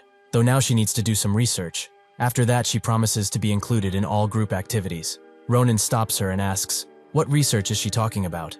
The next day, at Nest, the Philian clubroom area, Ronan and the others arrive at the Special Adventure Club, which is quite a big building. Ronan is pleasantly surprised by this, and says that the headmaster was really generous. But he also notices that something changed with Estelle and Maria, as they both have things from Carpadoki. Joseph must have sent them, right? They confirm it, and Maria notes that she got a great sword, since she wanted to switch up her style from dual swords and see how it goes. Estelle got a magic bracelet, made with materials from the Magic City, Delpium. It also helps her mana and power increase. Ronan is glad for both of them, but says that they should get inside, as they will have a pretty important conversation. Inside of the building, he explains that they have only one goal, to improve their latent abilities as swiftly as possible through real-life experiences. But he's the only one that needs to know it's actually for that day. He points at a map and says that this is their first exploration zone, as this mountain range hasn't been fully discovered by the Empire. So the Vadian Mountains will be a good place to get experience, since it will be unusual. Additionally, he also has some personal things to do there, but that isn't the most important thing, as there's a problem with these two that needs solving. Instead of explaining what it is, Ronan tells them to come outside, as they will have a sparring session. As they walk to the training room, Ronan mentions to them that the problem they have is that they haven't completed their modules yet, something which they need to do. If they leave, they will do so for about a week at least, but they have classes, and it will be difficult to juggle both of them. He is also sure that the headmaster will not allow it, so the solution is pretty simple. They need to finish their classes early like he did, and become as free as a summer bird. When they arrive at the training room, Ronan notes that before training them individually, he will assess their skills, so they should come at him, as he promises to only use the sheath for them. However, it won't be fun if they are relaxed, so they better do their best, or else. Maria doesn't feel too comfortable with him, but this is an opportunity to test that out. They should show him just how much they have grown. Estelle understands what she's trying to say and promises to do her best as she uses magic to support Maria. With that, she charges in with a heavy attack, which pleases Ronan, but why did she hit the floor with it? That's when he notices that Estelle is using her magic to pick up the rubble and starts to throw it at Ronan, who is pleased with her telekinesis control, but he will not allow himself to be hit. As he removes her attacks, however, Maria appears behind him and tells him to dodge if he knows what's good for him. Ronan does just that as the attack lands to the ground, with him also being amazed at the amount of power she put into this one attack. She isn't finished, however, and starts to swing at him, but he starts pushing her back with his heavier blows. Before he can do anything else, however, he looks above and sees Estelle, who just ripped a huge chunk of the arena out and is now throwing it at Ronan while telling Maria to dodge. Instead of dodging the attack, Ronan meets it with his unsheathed sword and cuts it into tiny little pieces, but he is amazed by their growth. They have really improved quite a lot, meaning that they weren't just playing around all of this time. Especially Estelle. Her new abilities are simply amazing. It's like she's a whole other person. With that, he ends the test and notes that 2 weeks should be enough in order for them to be ready, so they should begin right now. They both say that they just finished sparring, but Ronan doesn't care, and immediately starts whipping them into shape. From that day onwards, Estelle and Maria have commenced their special training, something which caused them to lose a lot of sleep. 2 weeks later, as promised, Ronan hands the headmaster all of their early completion certificates. He explains that it's not for all subjects, but this should be enough to let them go out. The headmaster is surprised that they managed to do it, but as he promised, they are allowed to leave, so he wishes them a safe journey. The next day, the first activity of the Special Adventure Club starts in the Vadian Mountains. Maria is surprised by how pure the mana is out here, and Brahm feels it too. but he notes that this will make training easier. He also asks Ronan what they will do, who says that they are still far from the core, so when they arrive, he will let them know. But he will tell them this, that they need to find a little something. Somewhere deep in the forest, the wind whispers to an elf that there are visitors, so he decides to greet them, as he hasn't had guests in quite some time. Eventually the party arrives where they wanted to be, at an orc encampment. Brahm finds it amazing that the orcs actually managed to create a village, which Ronan confirms that in these secluded areas, things like this can happen.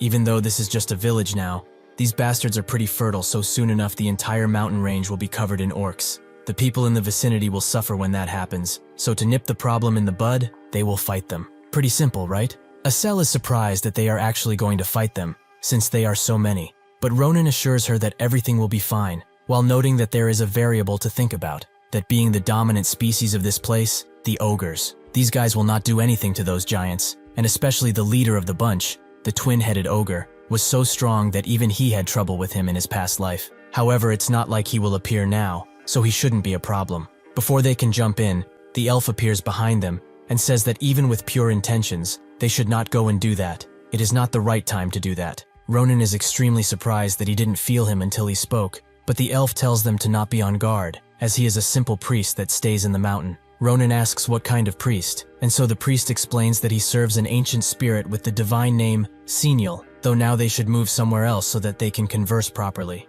Before he can even finish his sentence, Ronan pulls out his sword and aims it squarely at his neck. He apologizes for his behavior, but he needs to make sure of something, so he should copy what he says. "Aha, you dog bastard!" Naturally, the priest is struck with confusion. After the confusion is aired out, they follow the priest, who notes that as someone who serves a deity, it was pretty embarrassing for him to say those words. He must admit thought it was a bit thrilling considering it's been 200 years since he spoke like that. Ronan tells him that he did great, but just how old is he now? The elf says that he stopped counting after some time, but he's probably over 1,000 years old by now. Everyone is shocked by this, and thinks that this guy has been around well before the Empire's foundation, perhaps even more than that. He also asks what he meant by this not being a good time to kill the orcs, which he begins explaining. The monster's different actions have been puzzling recently, as the orcs who are not nocturnal go around the mountain range every night, while the ogres who do not leave their set territories started to explore the outskirts.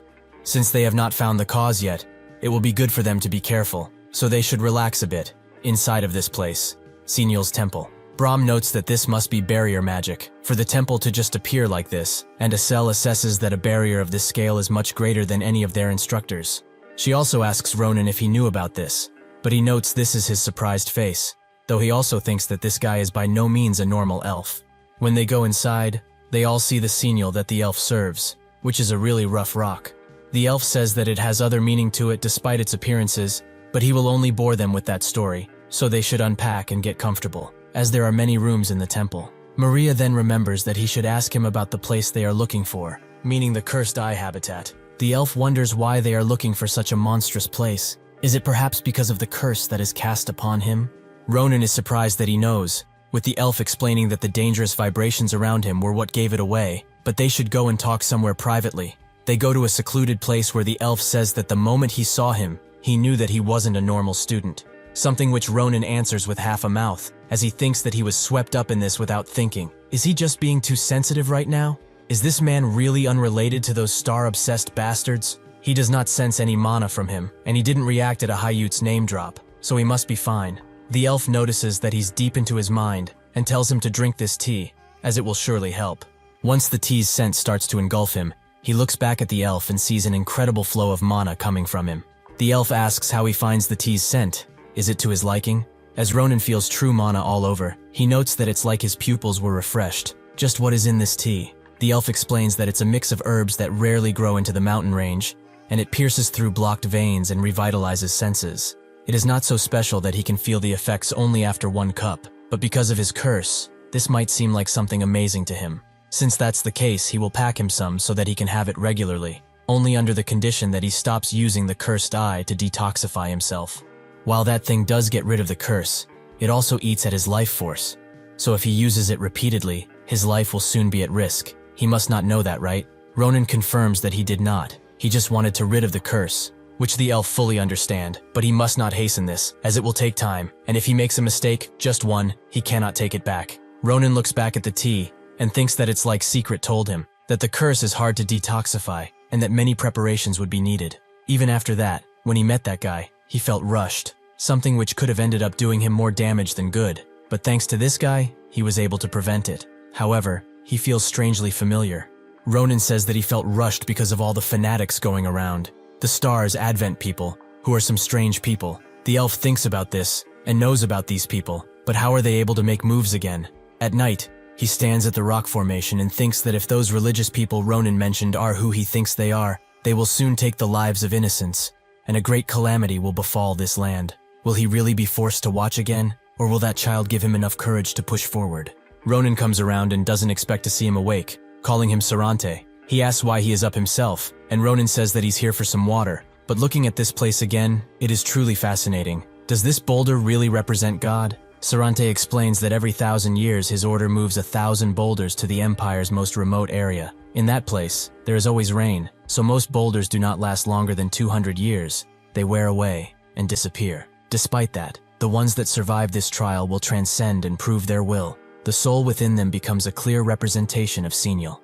Ronan is surprised that it's so deep, but if that's the case, where are the other priests of this place? Sarante explains that everyone has circumstances, and devoting one's entire life on a god that will never answer is hard. Even he had his doubts, but something made him stay every time. Perhaps it was the will of Senial, or the hope that one day someone will come around and save the world because of her. That to him is like fate, something which he couldn't just pass out to someone, and that time is very near.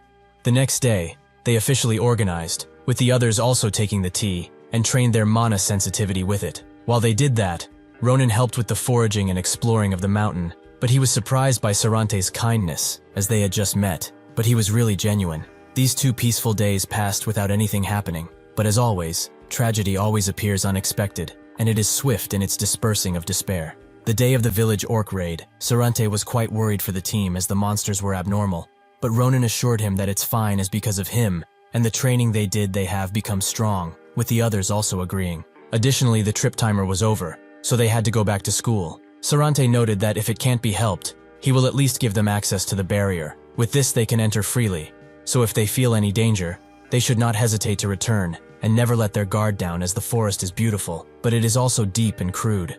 In a dark place, hundreds of orcs are dead, as a woman with a sharp blade walks around and says that person is hard to find.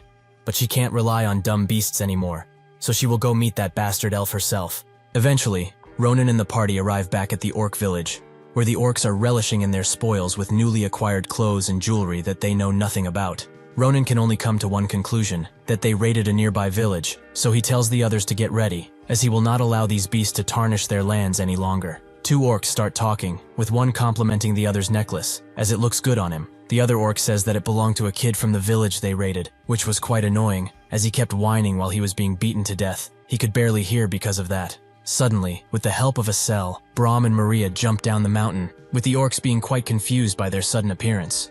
Before they can even move a single muscle, they are both cut up in bits by the 2, with the other orcs noticing the commotion, so they all get ready for bloody combat. They start charging in, but that's when a boulder hurls into one's head and knocks him out in a second. The one next to him is quite confused, but that's when a boulder crashes into his head too, completely erasing it from this world. Ronan congratulates Acel for her accuracy, as she must have gotten pretty proficient with her now. As they both float off the ground, Ronan tells Acel to destroy them completely, which she reluctantly agrees with, and brings down a rocky calamity upon the orcs, who all want to run away. After that is done and the dust clears, Acel looks at what she did, and thinks that she will surely receive divine retribution for this awful sight.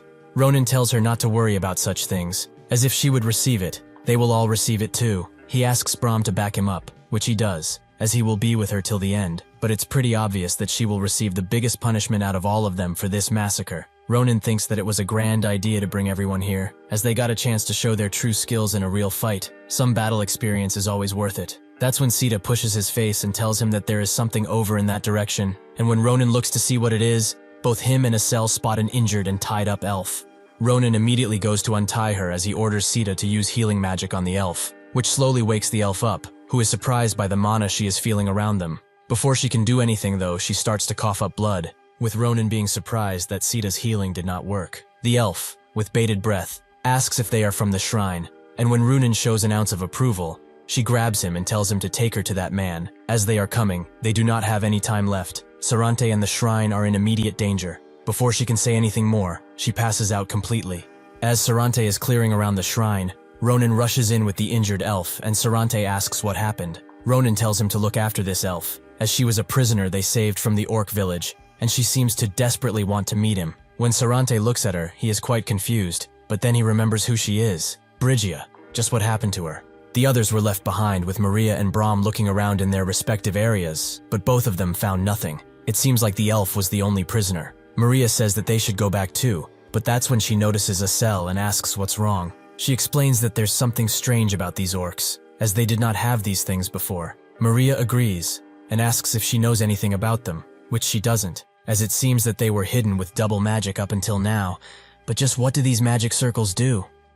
Sarante eventually stabilizes the mysterious elf with basic first aid and some potions. Ronan wonders if she really is okay, as even healing magic does not seem to work. What if she's been poisoned by something? Sarante notes that he took care of that first thing by giving her an antitoxin, so she will be fine in that regard. However, he is in debt now, as if it were not for him, he would have lost another one of his precious siblings. Ronan asks what he's talking about, and so Sarante tells him that she is one of the few senile believers that still exist in this world. She once had the deepest faith out of everyone. She is a true sibling in his eyes. Since he has saved someone so important to him, how can he repay him now? Ronan notes that he didn't do anything special, but if he wants to give him something, then he wants a question answered. When he first met his sister, she was constantly rambling about and warning them. Is his life perhaps in danger? Just what is going on? He and Sarante go back to Senil Rock, and he starts explaining. If he is honest, he does not know much. All he knows is that they are a religious group that worships an unknown being, whom they have deemed to be the one true God. They have been so intricate in hiding their identities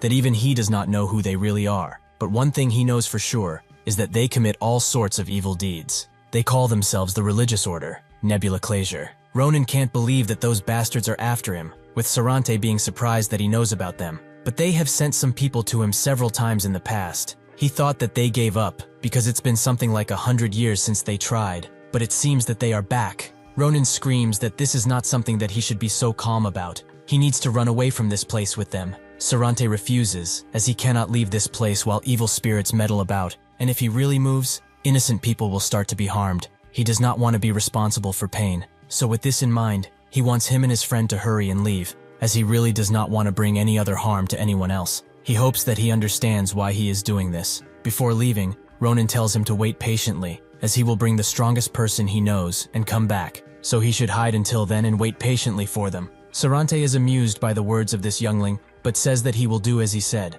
However, he should take this as payment for saving Brygia, the elf. Ronan is handed a ring, an item that can be used as an entry pass to the Mage Tower. If he ever has the chance to visit the Mage Tower of Dawn, he should show this to the librarian, as they will most definitely have some information about how to help him with the curse that is on him. With that, he wishes him to be safe and healthy, as these past few days that he has spent with him were truly a blessing. Ronan notes that he's speaking like they won't see each other again, which is not true, so he should wait patiently as he will be back soon, with reinforcements this time. After Ronan has left for a while, Sarante sits at a doorway and speaks with someone, saying that it would feel nicer to meet her after such a long time, as they are long-lost siblings. However, that title does not befit her anymore. She is the religious order's assassin, Brygia. The elf suddenly changes form, and notes that he shouldn't be complaining about that with their relationship in mind. How has he been anyway? Sarante tells her that if they really chose her out of all the people as an assassin, her religious order must be seriously violent. Brygia notes that he's not exempt from violent actions, as he fed a paralysis potion to her, and even lied that it was an antitoxin, which amused her quite a bit. Sarante says that he did not have a choice, as Roheim's shadow has been putting up a facade, her being captured by mere orcs. What a joke. Brygia notes that it couldn't be helped, as meeting him is not as easy as it seems. Even though she tried getting his attention with the monsters she gathered, he didn't seem to care much. That's when she stumbled upon something, or someone, very interesting. A boy and his playmates, who all looked like fun toys to break. They had his energy on him. So at first, she thought of cutting them into small pieces, and throwing them around the forest to get his attention. But since she is an old believer, she held this primordial urge inside. Isn't he happy? Sarante says that if she would have done something like that, she wouldn't have been alive right now. Brygia notes that it was a simple joke. Is he so senile that he can't recognize that now? Anyway, they have chatted for far too long. She will tell him the orders that she was given, to win him over to their side. If he refuses, however, she has every right to kill him. As soon as she finishes that sentence, they start to trade blows, something that shakes the entire mountain with energy, with Ronan feeling some of it come down to his level. That's when his friends arrive, with him asking if they have checked their surroundings for anything. Maria confirms that they have, and they found nothing weird except Acel, who stumbled upon something quite scary. Acel explains that after he left, she found something strange on the orc corpses, some kind of magic circle that she has never seen before. Ronan tries to ask what she is talking about, but that's when a flurry of dark and green energy explodes behind them, with Ronan knowing that something bad has happened to Sarante. He does not have enough time to worry about that even, as a mighty beast treks through the forest, smashing everything around it with great rage. The two-headed ogre has arrived. At the once peaceful worship temple, Sarante is now fighting Brigia with everything he's got, as he summons a large gust of wind to protect himself, something she likes very much. She starts to retaliate with her expression changing slowly into that of a killer. She stabs the protective barrier he cast with a large amount of dark energy, something that manages to break it. As the dust clears, both of them stand looking at each other, until Brigia rushes in with a blinding attack that Sarante barely manages to block with another barrier. But this too is swiftly broken. They both stand opposite each other, and with Brigia noting that he is as cunning as he is old, wouldn't it be better to just join them already? His talents will just be wasted if he dies. He could also get an executive position and order people around and stuff. It's very fun. Sarante refuses, as he is too religious to serve a mere cult. From what he has seen though, she has gotten quite rusty with her abilities, as she was never this slow. Does her little cult not teach her anything besides worship? Brigia notes that it's not like that. She's just a bit bored, as she has noticed for a while now that he's just buying time to let those kids escape the mountain, and hasn't been paying attention to her at all. He puts on that kind and rather pathetic act so that black-haired kid wouldn't get caught in this situation, right? So he could leave with an unburdened mind and soul. But that makes her even more curious. Why is he, who has denounced the world and all it stands for, protecting a child of the world? Sarante explains that they are his guests who he stumbled upon, and she shouldn't even think of laying her grubby hand on them, as if she crosses that line, it will be difficult for him to be as gracious as he has been up until now. Brigia notes that he's quite scary, but what can he even do, as that has already happened without him knowing. That's when a large thump happens, right in Ronan's direction. Sarante turns around, allowing Brigia to zoom behind him and use this opening to cut one of his hands off. The others are extremely shocked to see a two-headed ogre, but Ronan tells them to not just stand there and get behind him, as they couldn't handle him even if they wanted to. The ogre does not wait for them to move and immediately slaps Brahm away into a nearby tree without an ounce of care. Up next he moves to the others, Acel and Maria, who cannot move at all under the ogre's might. Seeing this, Ronan passes them and blocks the ogre's fist with his sword. This surprises both the girls and the ogre, who did not see him arrive. Ronan tells them to take Sita and look after Brahm with great care, as he will make sure that the large guest will have an enjoyable stay in this forest. He tells them to hurry as he deflects the ogre's fist, but he is sure of something. That magic circle that the ogre has in his eyes is the same one that controlled the giant when they attacked that forge. These Nebula Clasier bastards are at it again. The ogre attacks once again, but Ronan is prepared with a dodge, allowing him to counterattack with tons of cuts. But it does not seem to do any damage to the ogre. It truly has legendary endurance. With him in the air, Ronan cannot move away from this next attack, which sends him flying through the forest. He manages to shove his sword into the ground and stop himself from going any further. He notes that he didn't miss this amazing strength either, but the ogre does not stop there, as it picks up a large tree and throws it directly at Ronan with reckless abandon for the other orcs next to it. Ronan stands still and says that he would have been really happy about a fight that he couldn't finish with one blow. But this ogre dared to do something that is deserving of death. It hurt his precious comrade, right in front of him, so he can promise that it will die a gruesome death. As soon as the hurdled three appears in front of him, Ronan cuts it down in half and jumps on the other trees nearby to arrive at the ogre, who screams out as it sees Ronan. He thinks that the only reason he couldn't defeat one of these fuckers in his past life is because he didn't have a way to pierce through its skin and land a deadly blow, but things are much different now. He has this sword, and the techniques that he was taught by his instructor. With this in mind, he uses the Nabarose-style fourth form, revolving sword.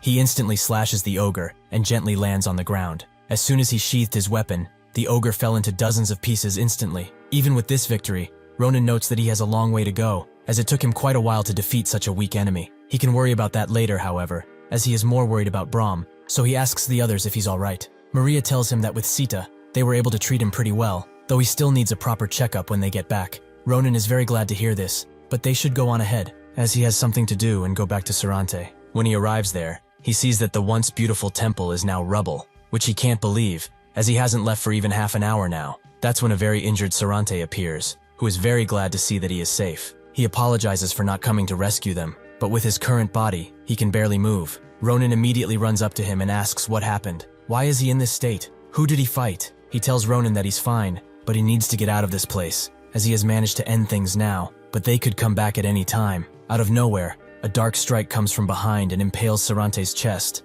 something that confuses Ronan to no end. As Sarante falls to the ground, Ronan tries to put his hand on him, but that's when he starts to cough up blood. Ronan can't even think about it for long before Bridget comes around and notes that she almost died. Is it really all right for him to actually try and slay his own comrade? To use such a powerful skill after losing one of his arms? Truly admirable. She might have really died if she did not possess the blessing of the stars upon her. Anyway, she did not expect to see him around these parts again. To think that he survived the two-headed ogre, which is quite impressive for a kid. Ronan asks who she is and how she dares to hurt Sarante. She apologizes for showing this ugly side of hers, but she promises they have met before, very recently too. Does he want to see it? She transforms part of her visage into that of the elf he saved and thanks him for his kindness. Ronan can't believe that she is the elf he saved. Was her being captured by orcs just a ruse? Bridget does not answer. Instead, she says that she's quite thankful, as she was able to cross this pesky barrier thanks to his intervention. As a reward, she will make sure that he suffers no pain as he dies. Tons of dark strikes appear out of nowhere and attempt to strike him, but he has ample time to dodge and put Sarante in a safe place. She notes that if he managed to dodge that so effortlessly, he must not be an ordinary kid. Ronan looks at the injured Sarante with a gloom on his face and tells Sita to heal him as much as possible. After that, he turns around to face Bridgia and starts speaking. They are like fucking rats. Not only have they destroyed a beautiful smithy, they also dared to spy on the duchy, and worst of all, they dare to crawl with their dirty fucking feet to where he is. Bridget notes that if he's acting in this manner, he must have met her children. She heard that there was a man going around killing believers. Before she can ask if it was him, he instantly goes for her neck, but she has ample room to dodge. She notices that his movements are very swift for someone his age. He must be the one who killed her children. So since he has made her curious, what else is he hiding in that flabby body of his? Ronan notices how strong she is as she strikes, and she's reading all of his movements too. He must finish this while she still has her guard down. He goes to strike her once again, but they just start trading blows. Bridget says that she really enjoys playing with him. It would be a waste to kill someone as powerful as him. Does he not want to join the order? He will be treated like a prince. Wouldn't he like that? Ronan tells her to stop speaking crap, but she says that he doesn't really have a choice. She starts to harm Sarante with a few spikes and says that if he refuses, she will kill his little elf friend in the most gruesome way she can. So his life is in his hands. What will he do? Ronan does not give up, however. Even in the face of adversity, his only decision remains to shred her into 1,000 pieces and feed her to the wolves. After he pushes her away, she says that if he continues to act this way, it will make her want him even more than before. They start to trade blows with much more force this time, as they create gusts of wind with every blow. The barely conscious Sarante looks at Ronan, who seems adamant on winning no matter what. Bridget smiles and thinks that it's been such a long time since she fought someone so strong. It would truly be a waste to kill him now that he has made an awful mistake. After she catches his fist with ease, she tells him to be a nice boy and not move, as he might die if he does. With that, she stabs him in the chest with her dark arts, allowing her to have the complete advantage. The last message she leaves him with is that when he opens his eyes, the starlight will greet him and everyone else around him.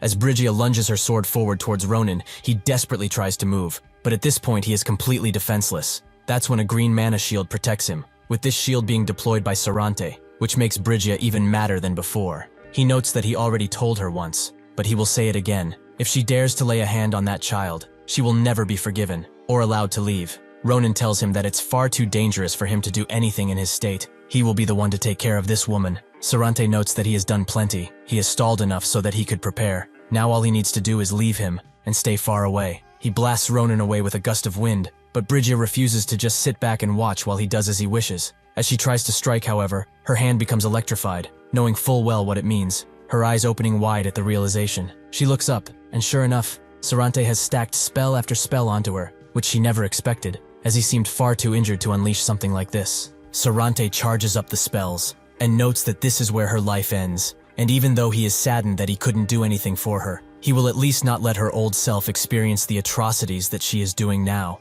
With that, he unleashes a mighty strike on Bridgia that seems to fully engulf her. Ronan can't do anything but just watch, as this is a battle he cannot hope to intervene in. Sarante continues to put his energy into the attack, and thinks that he will have to end everything here, even if he runs out of mana, even if it takes life force to continue. Bridgia refuses to give up, however. especially in front of some idiot who still believes in ghosts. She will never yield to him. This surge of power makes Sarante's spell stop, and Brygia explains that they are the disciples of the great star. As long as the blessing is upon them, nothing or nobody in this world can hope to stop them. Since he has shown that he will forever rebel against his rightful rules, she has no choice but to kill him. Sita stands in front of Sarante, who wonders if this is truly how it ends. He starts communicating with Ronan telepathically and tells him that there is no longer any time. Brygia can nullify attacks with a skill called the Blessing of the Stars. Fighting her would be meaningless, but her movements are restricted because of the injury he caused her, so he must run away and prepare for the day she comes for him. What happened here, everything, was his fault, so in his last moments he wishes to apologize. As Brygia's sword falls on him, however, Ronan tells him that there's no need for goodbyes, while he attempts to strike Brygia, who cannot believe that this little shit is still here. Sarante is surprised too, and Ronan tells him that he shouldn't even think about giving up. This is not over until they are both on the ground. He should also know one more thing about him. For a very long time, he has never run away from a fight. That is what makes him a warrior. All he needs to do is trust him this one time. Brygia starts to attack him to show where they stand in power, but as the attacks rush Ronan, lightning rain starts to cover him, and the attacks disappear entirely. Brygia is very annoyed, but knows who did it, that being Sarante, who strikes her once again as she turns around, annoying her even more. Ronan charges in while she tells them that this will all amount to nothing. She has the blessing of the stars. She cannot be defeated by weaklings. As she tries to strike Sarante, Ronan charges in with amazing speed, and with one amazingly swift blow, he completely cuts her attacking hand off. All of this time,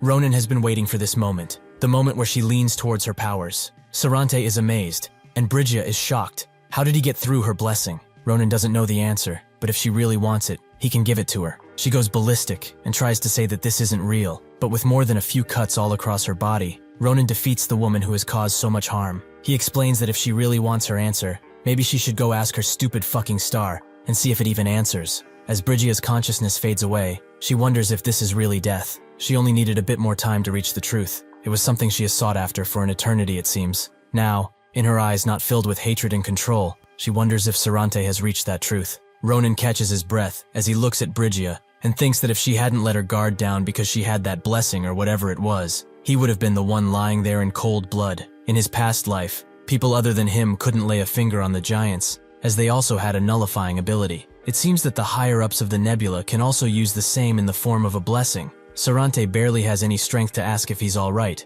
but Ronan immediately forgets about any possible injuries he may have and asks if he's alright. And he also orders Sita to use her healing magic on him already. He tells Sarante that it's fine, and he will be back on his feet in no time. Sarante grabs his hand and tells him that truly, he is fine, but he wants to ask one last favor from him. Ronan does as he is told and puts Sarante next to the Senyul, but starts to cough up blood at this point. His body can no longer keep up with him, and so he apologizes for being so unsightly. Ronan looks at his hands and apologizes profusely. If it weren't for him, if only he hadn't come here. Sarante tells him to stop saying things like this. It was all a timing thing, and nobody was truly at fault here. He also tells him that what he will go through will be unending, and that he will lose more than he could imagine, and being hurt shouldn't even be out of the question. He truly feels bad for asking someone like him for this, but he should never give up. He begs him, in fact. He is sure that he is the only one who can do it. As he finishes his speech, Senyul's light washes over Sarante, and he slowly starts to transform into a rock. Sarante just puts his hand on Ronan's cheek and thanks him for becoming his answer. He will keep watching him, from Senyul's point of view. He will never truly leave him, so he shouldn't worry. Eventually, Sarante transforms into a beautiful smooth rock, and as the skies clear up, Ronan can only wish one thing for him, that he may rest in peace. With that, Ronan left the mountains and returned to school. That is how his first adventure ended, with Sarante giving him what he really needed. At the principal's office, the principal reads the report written by Ronan about their first adventure, which makes him think that it was quite tough for their first adventure. Doesn't he think so? Ronan desperately explains that it was because of that angry and rather crazy woman. He swears he won't be this bad all of the time, so he asks that he doesn't ban their club abilities. The principal wasn't referring to their injuries or anything similar, even if he did not know that man for a long time. The death of a close one is not a light matter even to the toughest of soldiers. Is he truly okay now? Ronan clenches his fist and notes that he would be lying if he said yes, but he would probably be sadder if he was just sitting around crying about the situation. So there is no need to worry about him, though he thanks him for his concern. The principal closes his eyes and notes that he understands, so he will let this matter go. They also raided an orc habitat, and even took down a dangerous criminal. He cannot punish them for achieving something so great. though he would like it if he would promise that they won't do anything too hasty if they encounter that group again. As the school principal, he cannot stand idly by while his students are getting hurt. Ronan immediately agrees and bursts out of the door as he has something to do, and apologizes for the inconvenience. The principal is naturally quite surprised by his sudden departure, though this made him remember that he has not been to class as of late, so he might not know that thing is going to start pretty soon. A bit later, at the Special Adventure Club building, Ronan goes inside to oversee the training session that was supposed to be happening, but he finds someone else, that being Schlieffen, who hopes that he has some time, as he wants to talk about Nebula Clasier. Ronan sits down and asks what it is. What is this about Nebula Clasier? He also asks if he dealt with the rats that he had in his house before coming here, which Schlieffen confirms, as from around yesterday until today, they have been searching non-stop. They tracked 19 traitors, and among those, he dealt with 5, which was quite unpleasant. The rest are being moved to Lodolin as they speak, where they will receive a really nice interrogation, as he might already know. However, there is one problem they have. Prohibition does not work on them anymore. Ronan is quite surprised by what he just said. How can prohibition not work? Schlieffen explains that upon tracking and gathering the 19 traitors, prohibition just stopped working. But considering how scrupulous they've been up until now, they might have already dealt with prohibition, something that Ronan was also thinking. He notes that this is a real piece of work, and wonders if the only way to detect this bastard is to look at their mana. Schlieffen gets up, as this is all that he wanted to say, but he will expect a lot from him, as they will face each other once again in the approaching midterm exam. Ronan doesn't get what he is saying, as surprisingly enough, nobody told him. 2 days later, Nabiros's midterm exam, the real battle with high-ranked word techniques, took place on an island that was under Filian's control, promptly named Finland. When everyone has gathered,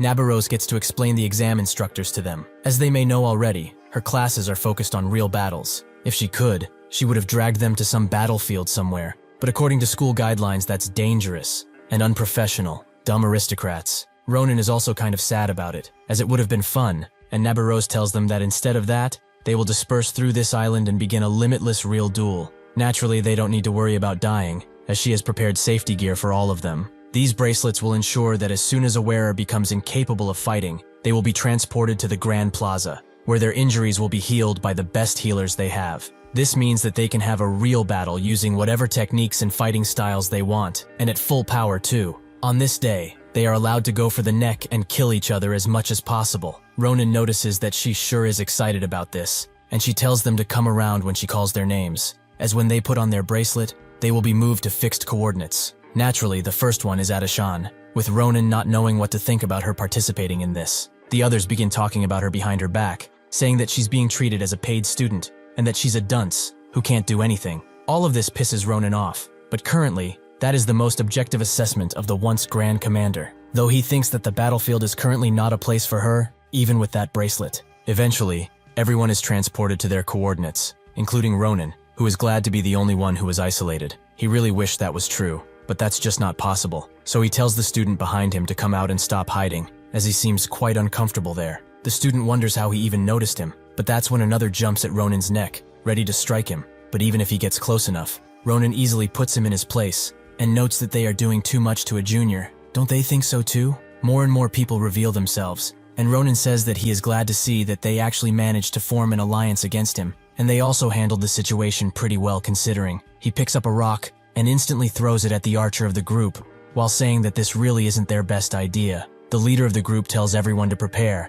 as their ambush has failed, but they still have numbers. Even if this guy is a fighting beast, they have the advantage in terms of numbers. They all decide to attack at once, and after a while, Ronan has dealt with all of them in all kinds of ways. He admits that it took him a while more than he expected, but now he wonders if things are all right the way they are. Somewhere else, Adishan is cornered by 3 students, who didn't expect her to last as long as she did. But this is the end, so she best give up and not suffer any unnecessary injuries. Adishan knows that she has passed any limits, but the 2 in front of her have their guards let down, probably because of the guy behind them, a top student named Ayun. Thanks to their carelessness, she can spot tons of openings, so she has one chance, one opportunity to seize the moment and end things here. She strikes the ground and moves on to defeat both students at once, but she doesn't stop there, as she uses her momentum to go towards Ayun, but he just strikes her with his weapon and sends her flying. He was wondering what she would do in this situation, but to pull such tricks, truly shameful. He knows that she's smart, so she must already know that no matter how much she fights,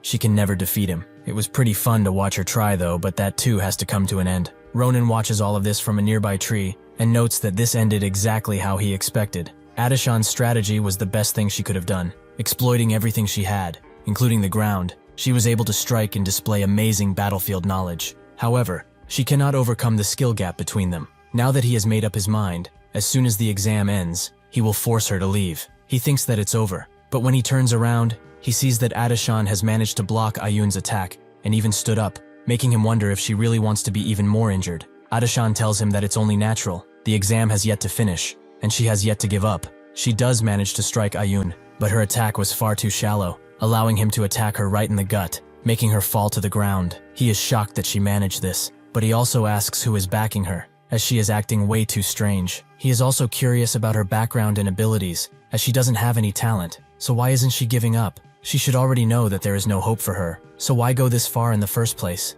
Adishan sees a vision of someone hugging her tightly in front of a large tombstone, and notes that she must become the Grand Commander no matter what. Ayun asks what she's talking about, but she just goes on. This is not about giving up or things like that, because her dream is one that nobody can fulfill for her. This is something that only she can do and that fate will lead her to. Ayun has had enough of her nonsense and tells her to just fuck off, as dreams are only for those with power. The weaklings should be happy with what they have. As his mallet flies towards Adishan, it is cut in two. Ronan apologizes for intervening, but he will have to stop here, though he admits that he is strong. With that, he immediately removes him from the exam, and Adishan is very surprised to see that Ronan has come to the rescue.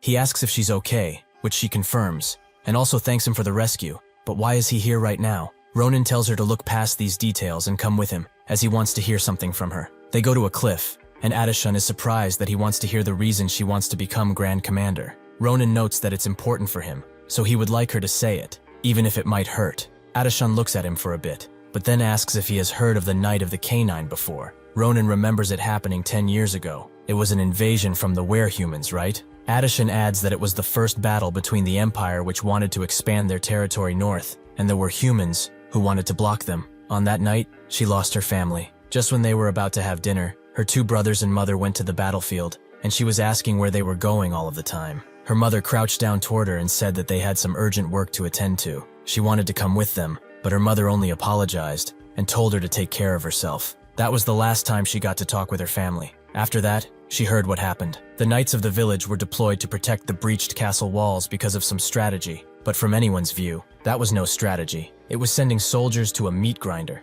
They underestimated the forces of the werehumans drastically, and it resulted in a tragedy. As he probably knows already, shortly after that incident, the Empire and the werehuman coalition finished their negotiations. The Empire promised the werehumans their rightful land, and the werehumans were incorporated into the Empire. Her entire village, which was sacrificed for nothing, was only given a useless memorial monument at the cemetery. When she went to that cemetery and felt like the whole world had crashed down on her, one of the only surviving soldiers came by and asked why his comrades had to die like dogs. Some call this day a noble sacrifice, but she doesn't agree with that. None of the people involved had to die there. The negotiations could have been peaceful from the beginning. If they needed to fight, they had so many other strategies that they could have used. The deaths of that day weren't for some noble cause. They were a useless sacrifice that happened due to the superior's incompetence. She cannot endure that truth. This is why she's going to become the Grand Commander, so that there won't be meaningless sacrifices. She will become perfect in every way. That way, nobody will have to sit at the tombstone of someone they cherish.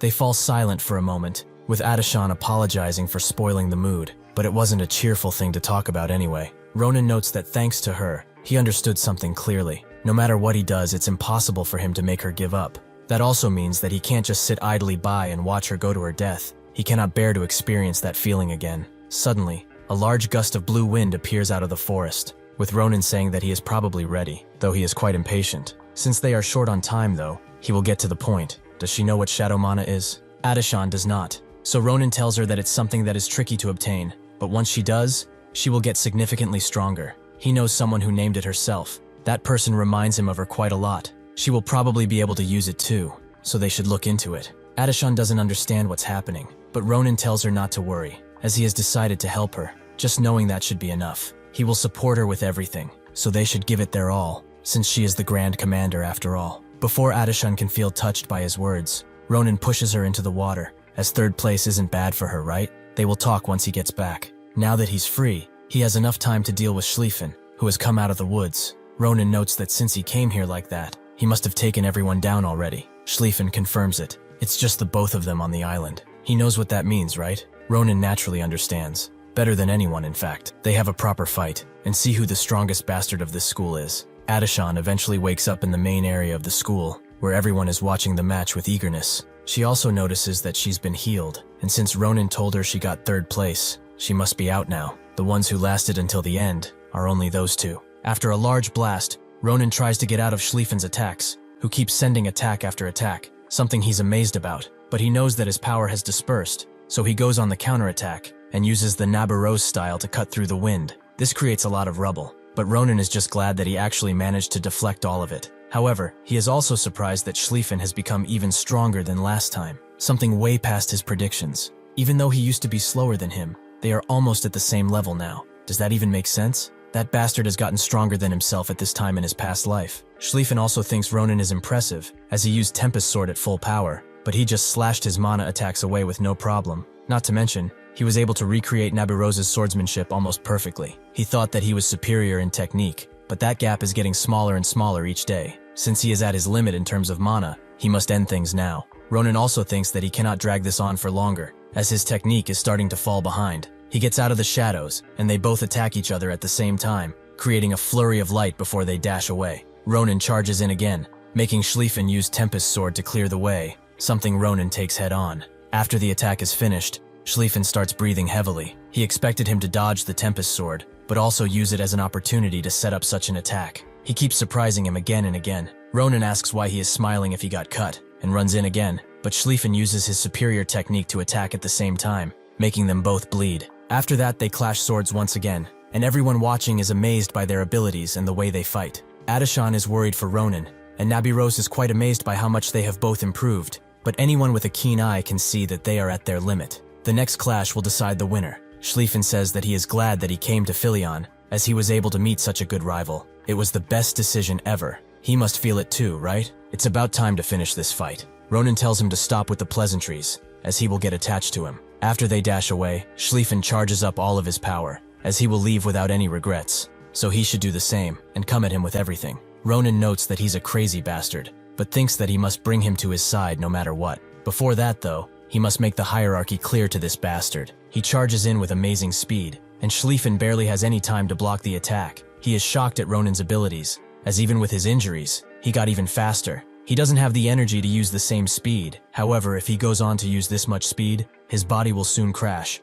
and that's when he will strike. He notes that he keeps learning from him, so he should try and see if he can get past this. As soon as he puts his sword in the ground, Ronan is blasted with power, as the bastard in front of him is scattering his mana all around him. Due to his injuries and mana precision, he is getting injured too, but that doesn't seem to stop him. Ronan doesn't just give up, however. He refuses to move aside, and since they are both at their limits and can't have a boring conclusion, he will put everything into this one attack. He thinks that it's over as soon as he has his blade over Schlieffen, but this is what he has been waiting for all of this time. He notes that he met all of his expectations. He will put everything into this, even if it injures him. He uses the entire aura of Tempest Sword, creating an attack that breaks everything around them and leaves both of them bleeding and almost passing out. Ronan didn't expect him to use Tempest Sword at full power. This was enough to almost kill him if he wasn't careful. He truly is a crazy bastard when it comes to swordsmanship, but now he's thinking that coming here was also the best decision. Ronan charges in one final time, as this is the final stretch to the finish line.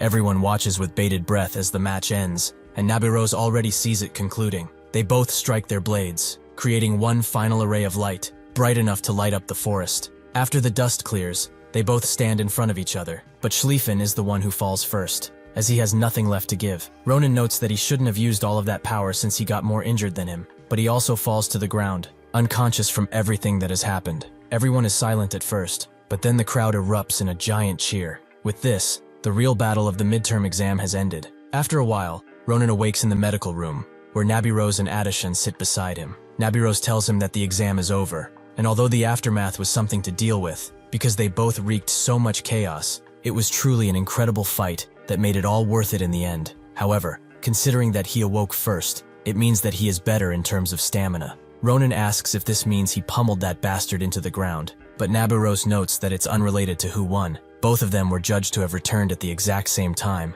so it's a tie, with both of them in first place. Ronan is a bit surprised, but understands. Nabirose is shocked that he's taking it so well. She imagined that he would throw a tantrum and start flailing around, with Adishan thinking the same. Ronan notes that just thinking about the fight, this result makes sense, as that guy is extremely strong, much more than he anticipated. It's obvious what that means to everyone. From this moment forward, he plans to train even harder, so that he can win more easily next time. Nabarose is happy to hear something like that. It's not just his abilities that have improved, but also his mentality. Nabarose agrees that it's nothing to be mad at, as it was a good experience for the both of them, since he got to use mana too. Ronan asks when he did something like that, and Nabarose explains that he used it in the final collision, real sword chi. Ronan tries to remember, and he did actually feel something different at that exact moment. Was that really mana? Nabarose confirms that it was sword chi, something that can only be used with mana. Compared to the internal chi he has been copying up until now, the depth of it is on a completely different level. Judging by his expression,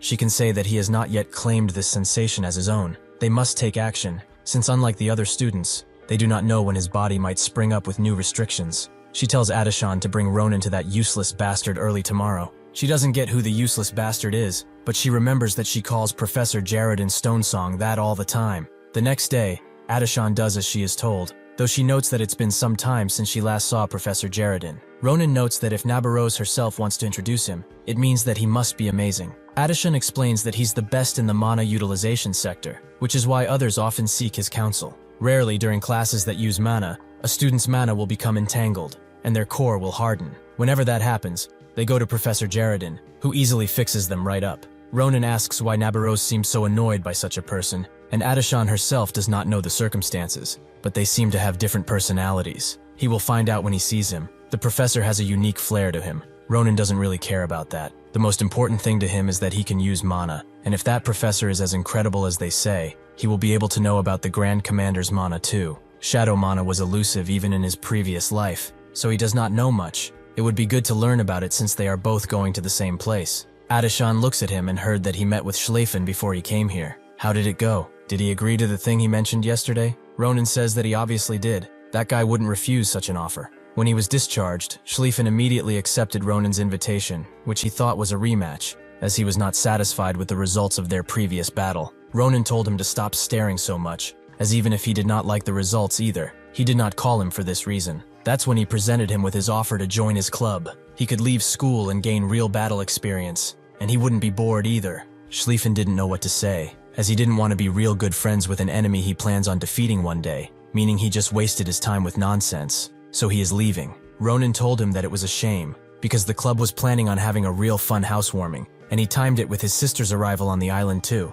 Schleifen was shocked to find out that Iris was moving to the islands, and began asking all sorts of questions about when and if he had hired any bodyguards. Ronan refused to tell him, as he wasn't a club member, although he would be more lenient if he joined. In an instant, Schleifen pulled out his pen and spread ink everywhere as he wrote his signature. After that, he wanted to know every little detail. Ronan is worried that Schleifen will one day become Lord, and what that might entail, but he doesn't have time to think about it, as they have just arrived at Professor Jaredin's place, which is creepy as hell. Ronan feels the eeriness around the place and wonders what kind of guy he is, but that's when he comes from behind, and asks what she wants now. Adishan explains that she is here with Ronan, who is having a hard time manifesting his mana, so Nabarose advises they come and seek his help. Jaredin notes that he must be a promising student, for Nabarose to recommend him. Ronan tries to introduce himself, but Jaredin tells him to cut it short, and asks how much he has prepared. He does not do charity work. He must pay a fee for work outside of his working hours, though he is sure that he has prepared quite a sum for him, right? Ronan asks if he's really asking for money now,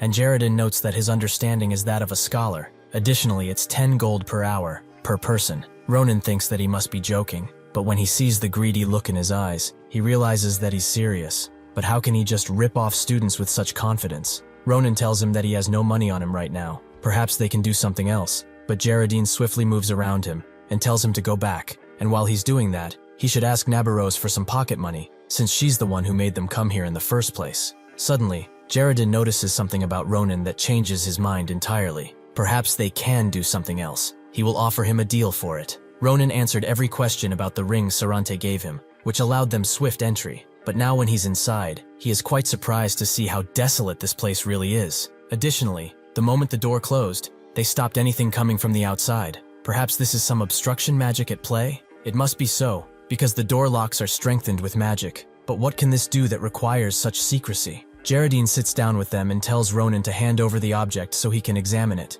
Ronan gives it to him, but asks him to be gentle, as this is a precious item. Jaredin tells him that he has nothing to worry about, and starts analyzing the ring closely. He can definitely feel it when it's so up close. To think that such pure and clean mana would be put in such a small object, it must mean that a dragon has devoted thousands of years to do it, or perhaps it was an elf. Ronan is surprised that he was able to deduce that, but Jaredin says it comes with the job. Only the best are hired at Philion after all. Anyway, here's the deal. He would like to extract just a little bit of magic power from the ring, as there is an experiment he has been carrying out for a while, and he needs the mana of a species that has lived for a long while. They do have old elves in Philion too, but they cannot compare to this. Even if he's young, he does seem to have deep connections with powerful people. Ronan says that he does, and Jaredin only asks for this, then he will help him with anything. Ronan notes that it's definitely not a bad offer, but he will only accept it if he helps Adishan too. Jaredin says that he only needs a small amount of power. Why is he adding a condition to this? Seeing that he doesn't want to, Ronan gets up as if to leave. Jaredin tries to offer him a discount, but when he doesn't budge, he relents and accepts his request, before noting that he has quite the negotiation skills. He will look into his problem first. As Nabaros sent him all of the way here, it must be something quite urgent. He opens up a magic circle and tells Ronan to stand right there. He does just that, and Jaredin explains that his senses have not been open for long, and there are also traces of him having used mana, which must mean that he never did up until now. Ronan confirms as such. He could see it but never use it, as one vile bastard cast a curse on him. Jaredin says that whoever it was, this is not an ordinary curse. The path of mana that's opened slightly is trying to close again, so he will channel his own mana and open it forcefully. It will feel like someone stabbed him in the back with a sword, but he can endure something like that, can't he? Before Ronan can prepare himself, Jaredin does what he just said, which does feel exactly as he said, but with it, he is able to go through Ronan's path of mana well, and open it quite easily. If things continue like this, he will be able to finish in no time, but unfortunately for him, he doesn't have that kind of luck, as a black mist soon envelops him, and a pressure falls on him, as a demonic eye looks at him with murderous intent. Jaredin wonders why a child has something like this in his body, but he soon is ripped out of Ronan, and a bit of the dark mist starts pressuring him in the real world, until it eventually overtakes him, and he starts vomiting blood. Ronan asks what happened, but Jaredin doesn't answer, and instead says some words to open a doorway. Ronan remembers that Eli said those exact same words too, and sure enough the same mouth swallows them, transporting them to Secret, who is surprised to see the situation in front of her. He swiftly moves to Jaredin as he must treat him at once, but asks what happened. Did he try to channel mana in his body? Ronan confirms it. He was doing it to apparently widen the blocked mana path in his body. Secret can't believe that this fool did something so reckless, but it seems like part of the curse inside of him has ridden the mana and moved right to Jaredin. Only he can handle this curse easily. Others will succumb to this curse of extreme evil in an instant. If this continues, Jaredin will die. Ronan can't believe that he will die because of his curse, but Secret says that it's not rooted too deeply, so thankfully he can still remove it with ease. He starts doing just that, and it's not long before an evil-looking thing comes out of Jaredin's mouth. Secret grabs it and throws it at Ronan while telling him to cut it until it's dead. Ronan instantly cuts the curse up into 100 pieces, making it disappear in some black mist. Jaredin thanks Secret for the assist, as it's only because of him that he survived. But Secret notes that it was his judgment that saved him. If the curse had rooted deeper, he wouldn't be alive now. He also told him about Ronan recently, the student with an unbelievable curse. Jaredin remembers, but he didn't expect this bastard to be that guy. Ronan also rushes to him and asks if he's alright, which he confirms. He had a wonderful experience because of him, as he never believed that such an evil curse could ever exist. He must have had quite the sad life to be living with that thing. But enough about that, he kept his promise. He asks Secret to look at his condition for a second, and when he does so, he's shocked to see that mana is flowing through Rona's body. He truly cannot believe such a marvel. Even though it's weak, the mana meridians are open. He asks Ronan if he's done anything to undo the curse recently. A skinny dip in a pool full of cursed eyes? Ronan notes that he did nothing like that, which surprises Secret. He does not know why the curse that was blocking his mana has weakened so much. Even at this moment, this power is eroding the curse little by little. It's just like the rain weathering a boulder away with time. Naturally, because the curse is still active, it's still trying to close the mana meridians. But due to that unknown power, as well as Jaredin opening his mana meridians a little bit, they won't be closed so easily. Ronan asks if he can use mana from now on, which Secret confirms. But it will take time for him to use it fully, as the curse is constantly aiming for his meridians. So if he trains every single day, in about 20 years, he should be curse-free. Ronan can't accept something like that. 20 years is far too long. But Secret notes that it's a miracle this even happened, without using any cure that could endanger his condition. Jaredin skips forward and says that there's a way to reduce this time. It will be different depending on how much effort he puts in, but he can shorten it by a lot, using the mana practice method he developed. With that, they both sit down, and Geraldine tells Ronan to listen closely. The amount of mana he can handle now is only a handful. His meridians have just opened, and are narrower than a child. However, if he does learn this practice method and trains with it constantly, he will be able to increase his mana use by a lot. It will all depend on his own ability, but in around 5 years, he should be able to use as much mana as everyone else. Ronan feels like 5 years is still a lot, but there's nothing he can do for now. Geraldine starts channeling his mana to let him feel his mana meridians. Although this procedure is risky, it is only possible right now, when the curse is already weakened. Ronan thanks him for the encouraging words, and with that they begin. Almost instantly, Ronan's body starts jolting, and Geraldine explains that this practice method is much different than others, only because he needs to adjust to the speed and direction of the mana to the extreme. However, he must not rush right now. He must guide his mana as carefully as possible. His feeble paths have been suppressed for far too long, to the point where they might just break, but they will be supplemented with this mana. He should follow the flow of mana like a drawing,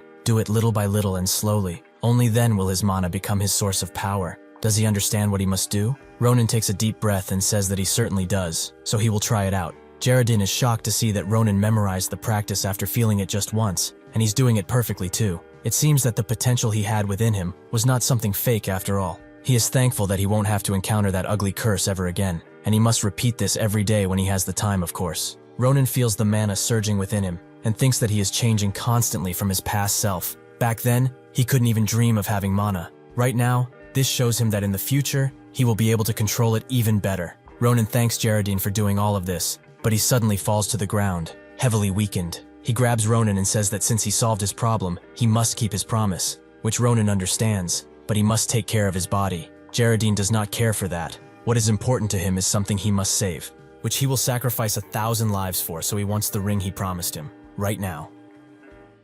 Ronan looks at Geraldine, and can see that he's totally lost it, as there's only desperation on his face. Jekrit knew that he was pushing himself. It does seem that he has a temporary impulse disorder. It also seems that he wants that ring for that research, which is pitiful. How long will this man live a life tied to his bloody past? Adashan and Ronan eventually teleport back to Geraldine lab with him still passed out, and Adashan tells Ronan to hurry, as she knows of a clinic nearby. Unfortunately, right as they get to the door, a magic seal completely locks the door, making them wonder what to do. But that's when Geraldine starts using what's left of his consciousness to unlock the door. He promises to return to that person, and he will. It seems that the door Geraldine unblocked was the wrong one, which Ronan is quick to point out. But Geraldine did this on purpose, as he must descend to that person, before her rose withers away. Without much of a choice, they decide to go down, where Adashan is shocked to see what's going on around here. But Ronan just feels like they are looking at something they shouldn't have. Ronan wonders if Geraldine's desperation came because of this woman, which Adashan says is likely. Ronan puts him down and tells her to take care of him,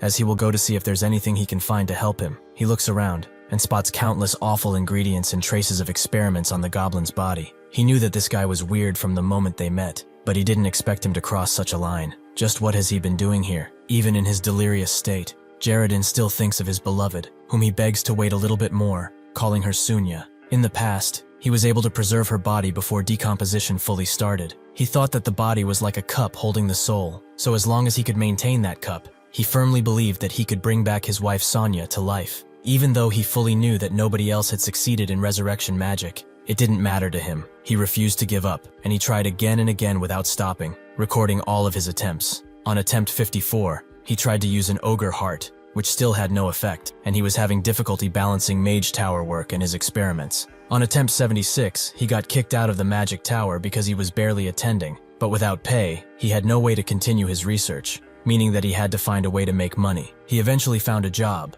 with the help of Headmaster Kratir, as a professor, and he also managed to transfer Sunya to Filian's magic tower basement. He hated teaching children, always disliked them, but this is the only way for him to make money, and he will not stop. A number of attempts pass and pass, until number 134, where there is still no progress. Ronan reads all of this, allowing him to find out why this guy wanted money so much. It's true that some of these ingredients are extremely rare, and not accessible by normal means, so really, all of this is because of his love for that dead woman. He saw a couple of these scenarios in his past life too, people who put even their very souls on the line because of love. He even knows one right now, although he would like to not think about him right now. The only problem with these kinds of people is that they don't end up well, especially when there are people who would take advantage of their weakness. He finds a mysterious package in the book, and a message from Geraldine, noting that he should probably accept the deal of the rebellious crowd. Ronan picks it up, as he seems to know who they are. But that's when Geraldine surprisingly gets up and asks if he's touching his stuff without permission.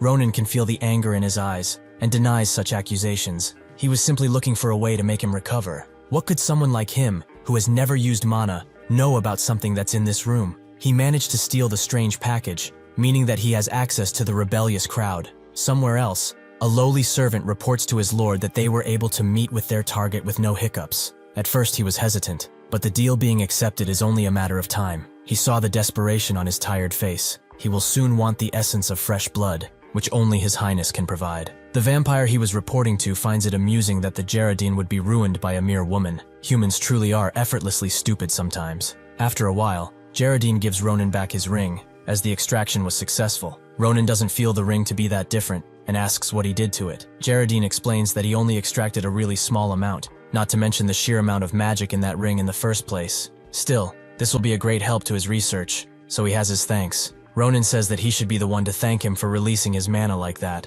and Geraldine knows that they have some feelings of their own about what they saw in the lab. Even if it's shameless of him to ask, he would like them to keep it a secret. Ronan tells him that there's no need for this, as he doesn't want to get involved in other people's business anyway. Geraldine thanks him, and moves on to Adishan, noting that he will fix her issue too, but not today. It is not as complicated as Ronan's, but she too has quite the unique aura around her. After getting back to town, Adishan and Ronan part ways, allowing Ronan to pull out the package he stole. If this contains evidence that the rebellious crowd is related to the Order, and that they are on the same side as the Professor, he will have no other choice but to exterminate everyone involved. When he opens the package, he only finds a blood stain, making him wonder if it's some kind of encrypted magic. That's when the blood suddenly pops out of the envelope and begins making shapes, something unknown to Ronan. Fortunately for him, someone tells him that this is a letter written using vampire magic. She came because she sensed blood magic, but she didn't expect to meet him. Ronan didn't expect to see Ophelia, who seemed glad to see him. They go back to the adventure club and sit down,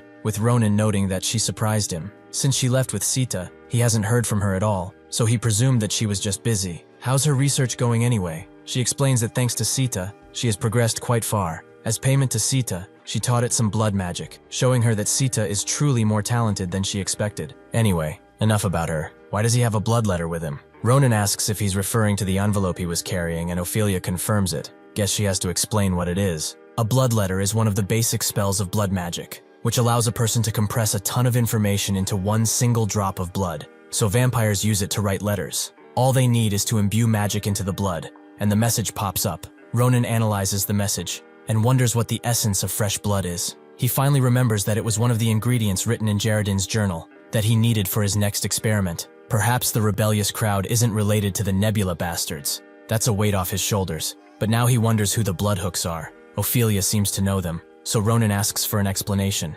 Ophelia goes on to say that the Bloodhook is an organization consisting of young vampires, who are not even 200 yet. They are immature children, who wish to revive the vampire's prime years, by doing a myriad of awful things. Anyway, this is quite strange, as this essence of fresh blood is quite rare even in the vampire world. She asks Ronan to share who the owner of this paper is, as if that person happened to agree to this, they might lose something much more important than their life. Seeing that the situation is dire, Ronan tells her that it's Geraldine's. Ophelia knew that this was strange, but is he truly talking about Geraldine's Stonesong, the one who used to be top mage of the Full Moon Mage Tower? Ronan knew nothing of this, and asked if he was truly that amazing. Ophelia notes that his magic is well known even among the vampires. He's an elite who has reached a stage that many haven't reached in their lifetimes. With this information in mind, Ronan suggests that he shouldn't have a hard time dealing with them if they do try something. Ophelia agrees with him. With a few waves of his hands, he can take care of these childish vampires. But if he wants the essence of fresh blood, that changes things. This is an inherent mana fusion formed within vampires, who have used blood magic for a very long time. It's a truly unique item with an incredible concentration of energy. It has amazing efficiency depending on how it is used. But if the owner of the essence does not activate the power themselves using blood magic, it's just a pretty red stone. Without the vampire's cooperation, it is impossible to obtain the complete essence. Ronan finally understands that Geraldine has no choice but to accept whatever offer they make. Ophelia is glad he realized this, but seeing how they approached him, she can assume what their offer was, giving them enough information to do something. Later that night, a few vampires eagerly waited for the new kin candidate that the master spoke about, Geraldine Stonesong, who arrived while cloaked. The vampires are suspicious of him, since they don't feel that much powerful energy from him, but one of them tells everyone to stay vigilant. Even if that man is what he is now, in his prime, he could go toe-to-toe with the sword Saint Nabaros. Jaredin arrives and asks where their master is immediately. The vampires explain that he's waiting inside, but first he should take his cloak off, so that they can see that it's really him. Jaredin notes that their name does not fit their fearful attitude while taking his hood down, and asks if this is enough. The vampires say that it's plenty, and want to escort him inside, but that's when they see a sword at his waist, something that a mage shouldn't really have. Suddenly, Jaredin grabs it and says that they saw it already, before cutting up most vampires into tiny pieces, leaving only one. This person is actually Ronan in disguise, who has come to deal with this mess. A few days ago, Ophelia handed Ronan the shape-shifting potion he requested, which lasts up to 30 minutes, so he would be able to transform into Jaredin for that long. Even if the effect is not that great and doesn't last long, it should be good enough to fool the Bloodhook. Ronan thanked her for making this possible, but she wondered if he would be okay doing this alone. Even if immature, these are still vampires who have lived hundreds of years. Ophelia wanted to come with him, but Ronan refused, as he didn't want her to fight with her own kind. That would cause trouble in the future, right? He assured her that nothing would happen, just a few dead vampires. The last remaining vampire is in shock, allowing Ronan to grab him and smash him into the wall. This allows him to threaten the vampire. From now on, he will answer all of his questions, unless he wants to be skewered like a pig, that is. After getting enough information, Ronan goes inside, noting that there really are traps along the way, and that the doorkeeper was really more honest than he seemed. Oh well, it's not like he can bring him back to life after what he did. He looks around, feeling strange about this entire area.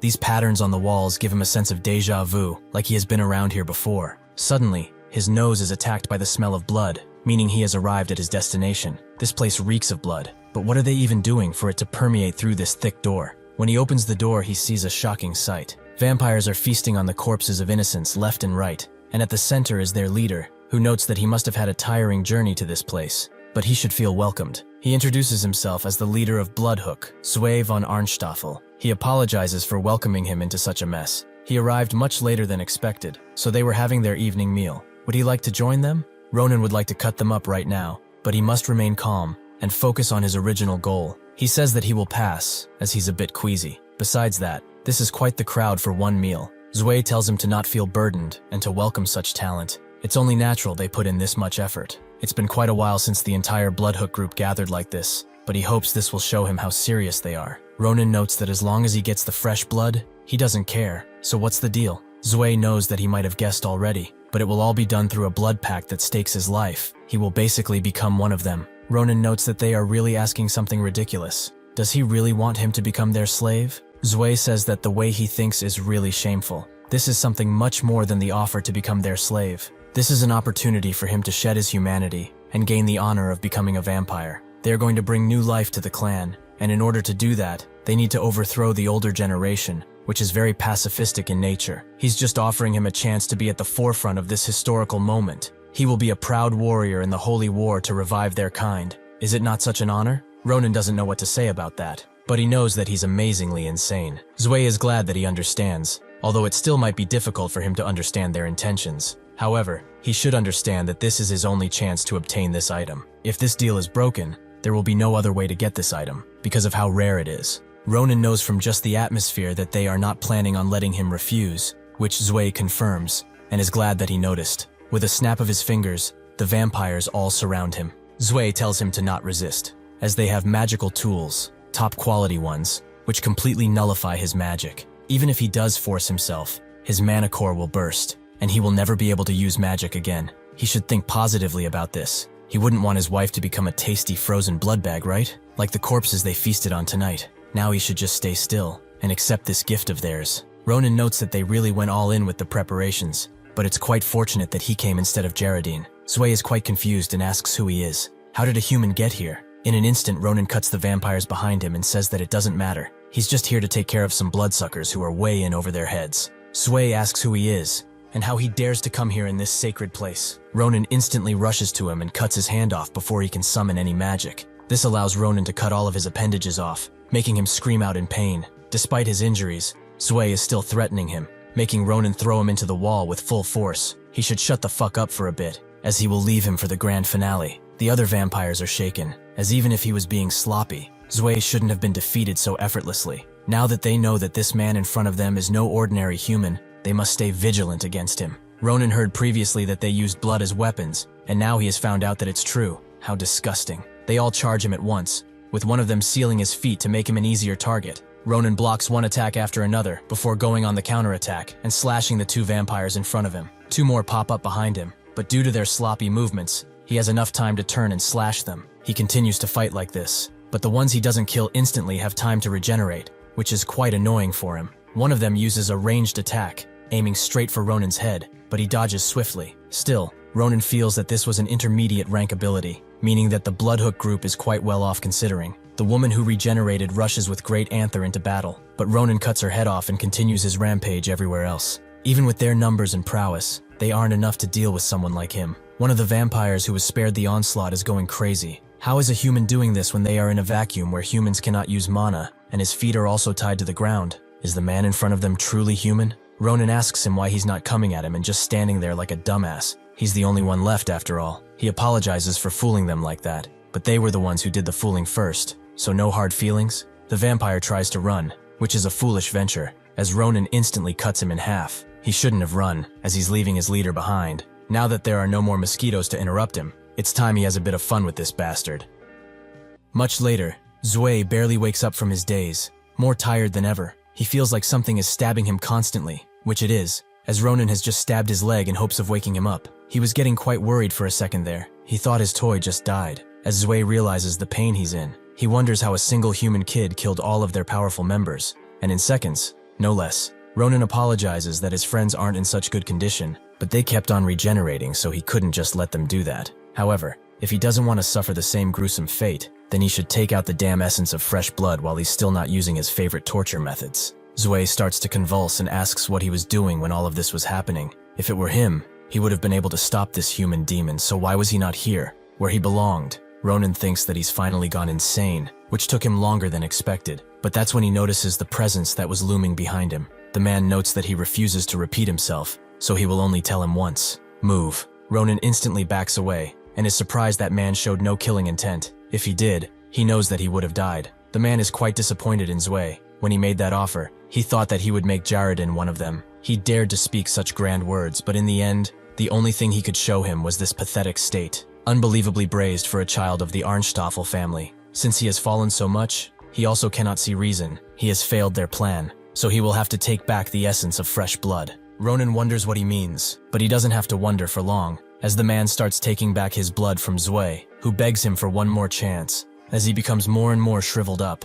After taking everything, he forms it into a perfect sphere, and Ronan asks why he thinks he can just come in between them like that. If he truly is the owner of the essence, he will need to cooperate from now on, if he wants to get out of here alive, that is. The man is quite sad that his arrogance is just as boundless as Zui's, but those words are quite amusing. What if he just refuses him? Ronan charges in while noting that he will just get beaten up, and the attack lands, but the man does not seem concerned. His fangs are truly sharper than he shows, to be able to inflict damage on him, who has strengthened his mana for eons. He is truly worthy of impersonating his name. Since he is curious about his other talents, he will help him, show his absolute best. Ronan can barely dodge the incoming bloodcutter attack, but even then it sends him flying. He refuses to let such a simple attack put him to the ground, so he cuts through it with all of his force, allowing the man to point a bloodshot at him. Ronan looks at the attack, and remembers that he has faced something similar before, yet this time, it's much larger. He refuses to give up, however, and cuts through it, creating a large blood-red explosion. The man is quite shocked, as he has not seen this in his entire lifespan. He is not only offsetting the magic, he is actually slicing through mana itself. If he's honest, he holds no expectations for him, but he is amusing. Ronan notes that he really is the head of this mosquito gang, since he buzzes the loudest. He should shut up already and give him the essence. The man cannot get enough of his spirit and confidence, so he will show him respect for having given him so much fun. As he is about to unleash a mighty attack, someone comes between them and tells them to stop while crashing in the ground. The man recognizes her voice, and Ronan knows her too, Ophelia de Knight. She tells Balzark that it's been a while since they met, although it's not really great to see him. Ronan is surprised by her presence, as he told her not to come here, but more importantly, does she really know this bastard? Ophelia can't deny that he's Balzark von Barshaba, the relative of the Shadow Duke who rules the vampire world, and the strongest second in command who assists him in any endeavor. That is who the guy he's been fighting is. Balzac notes that he never imagined they would meet again in such a place. He truly missed her for what it's worth. Has she been well? He notes that it's been 83-something years since they last met, but why is she intervening in their fight? Which is truly a trivial matter. As he tries to say something else, Ophelia stops him, as she doesn't want him any closer. Since the incidents of that day, Balzac knows what he did wrong. He saw her face of defiance and hatred as he did it, but he couldn't do anything else. It seems that after all, it will take more time to be forgiven by her. Ophelia knows that it was inevitable. He had no choice but to block her younger sister from harming the Duke, and now that she's thinking back to it, she knows that her sister had lost it, as if she were entranced. However, he must know that he cannot take back what happened on that day. Balzac understands, and he apologizes, but he was prepared for it. Ronan has no clue what they're talking about, but sheathes his sword, since things seem to be over. Ophelia asks how he came to work with the Bloodhook group. He didn't work with kids before. Lending them the essence of fresh blood was also foolish. Does he have business with Jaredin Stonestong, perhaps? Balzac smiles, and notes that the man she knows would only have one reason, because he has an unfinished battle with him. By pure coincidence, he met him on the west side of the continent, and battled against him with his pride on the line. He has fought many strong opponents in his life, but only few were like him. The battle remains unresolved because the sun rose, and he had to retreat back into the darkness. He chased after him afterwards, but he was already gone, so sneakily that he could not find any traces. After a few years passed, while he was suppressing that unquenched thirst, some children came to him with an offer. They said they knew about Gerodi's whereabouts, and that if he gave them fresh blood essence, not only would they drag him into his castle, they should make Geraldine kin, allowing him to enjoy those kinds of battles eternally. He knew what they had planned, but it did not matter, since they were children, and could only wriggle and try. In the end, he was right, and they did everything for nothing, thanks to that human child. He thinks that since this kid could keep up with him, even for a moment, it means that in the next 5 to 10 years, he will become someone who will be able to match him, and the strange energy he possesses is something he has never felt before. His blood boils at the thought of enjoying him now, but he must be patient, as he cannot hurt Ophelia a second time. Strangely enough, he gives Ronan the essence of the fresh blood he wanted, which confuses him, as this was supposed to be something quite precious. Balzac notes that most vampires will never be able to access such treasures in their entire lives. However, he needs to give that much to the future prey he will hunt down, and as a present for a friend he has not seen in 80 years. As one last gift, he hurls a bunch of blood orbs into a nearby wall, and notes that they should look there. He has sensed strange energy coming from there since earlier. With that, he will take his leave. He hopes that he will grow big and strong. That way they can have a lot more fun. As he disappears, Ronan says that he's quite flashy, and wonders what that strange energy he's feeling now too is about. Perhaps it's what he fears. Eventually they go back to Jaredin, who is amazed that he managed to obtain the essence of fresh blood. But more importantly, why is he giving it to him? Ronan notes that he worked hard to get this. He would be astonished at the story he's about to tell.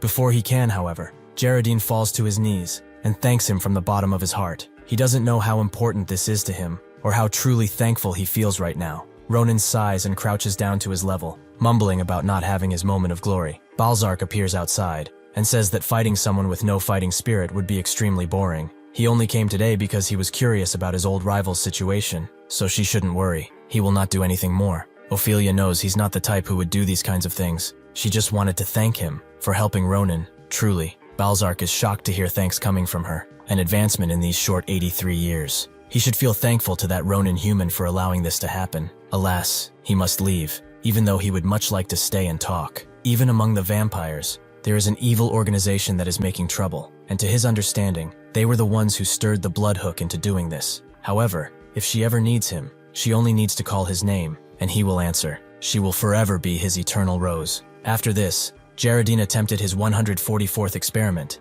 using Sarante's mana and the fresh blood essence. Considering the circumstances, it will take a while for this experiment to produce anything, but that waiting seemed like hope to this broken man. Jaredin notes that he did not mention it earlier, but he has changed. That mysterious energy that was cutting away at the curse in his body is now stronger. Perhaps something happened during his fight with the vampires? Ronan tells him that lots has happened, but in truth, he just got lucky. When Ronan inspected the cave, he was pleased to find that the energy he was feeling was something else. Something quite pleasant, actually, an idol of Senial. He approached it while noting that the Bloodhook probably didn't know about it, but he also wondered if this was an abandoned shrine. Suddenly, the idol's energy surfaced, and it all entered Ronan, who assimilated it slowly into his body. Jaredin doesn't know what happened, but he is indeed lucky, as thanks to that energy getting stronger, his mana meridians are also enlarging, which still needs some tidying up. but he may be able to wield mana now and use it pretty well. Ronan is surprised by this, but Jaredin feels like he spoke for no reason, since he must be feeling it himself.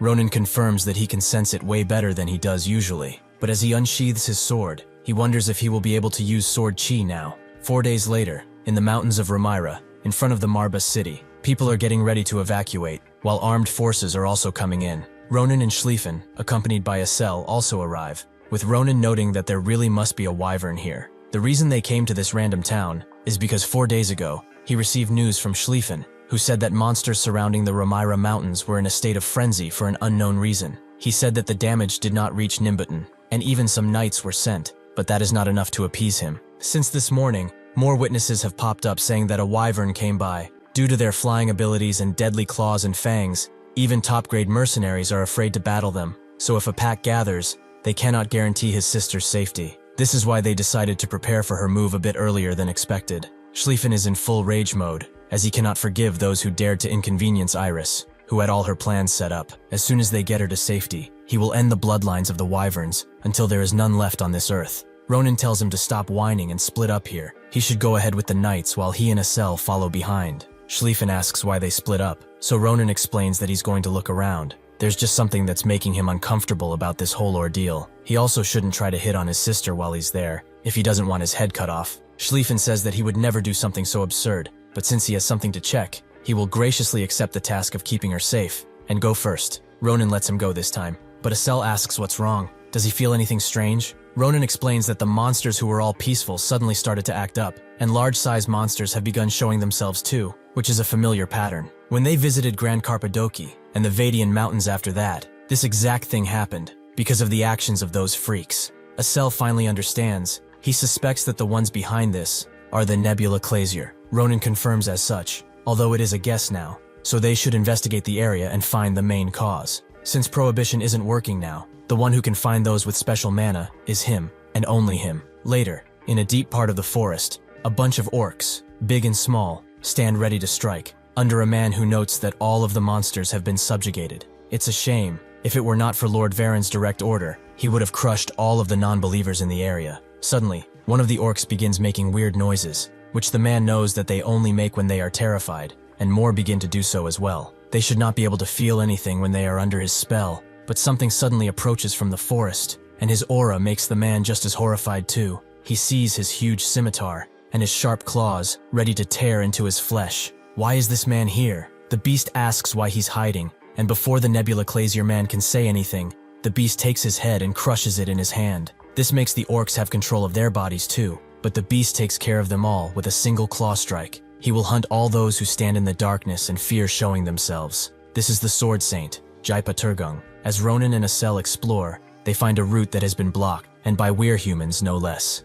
One of the werehumans explains that they are denying entry to the castle through this route, so they can wait or find another. This command was issued by the elite forces commander of the Imperial Army, who is currently on the hunt, Jaipa Turgung. Ronan knows about him, as he's the elite of the elite, and also the one who beat Nibros in the race of becoming the strongest swordsman in the Empire, the Sword Saint. Acel notes that if the Sword Saint himself showed up, it must mean trouble, which Ronan concurs. There's no way an elite of the Empire moved because of some monsters. It means that his guess was right. The Nebula Clasier must be the cause of this once again. As he turns back, he tells Acel to get ready to use her abilities, as they are going past the walls to investigate the nearby forest, since they are bound to find something. High in the air, a group of wyverns who are all under mind control glide in the air, while the Nebula woman who is controlling them wonders what happened below, as she cannot communicate with her brother anymore, which is weird, as they had to keep communications on at all times. Did something happen? She wonders if she has to move by herself, but she cannot,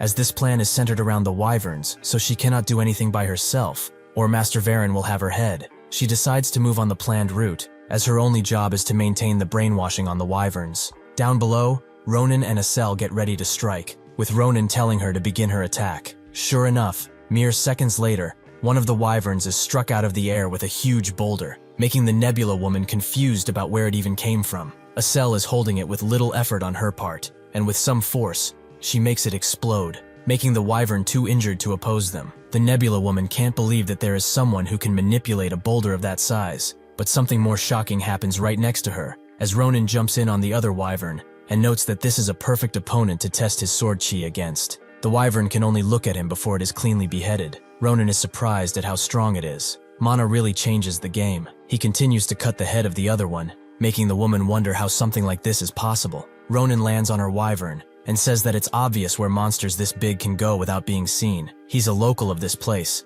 but their dumbasses probably didn't think of that. Before the woman can unleash a spell on him, she feels a sharp pain on her hand as it's cut by Ronin, who says that he was just trying to cut her hand, but it seems that he took the whole arm off. Realizing what happened, the woman writhes and screams in pain, tears coming out of her once confident face. Ronin knows just by how she reacted that she's only a pawn in this game. She did not come here by herself, so who sent her? The woman is too focused on her pain to focus, but Ronin inches his blade close to her neck and says that there are countless villages that were destroyed because of them, but she dares to whine like this. She will no longer cry and answer him. Just what in the fuck are they up to?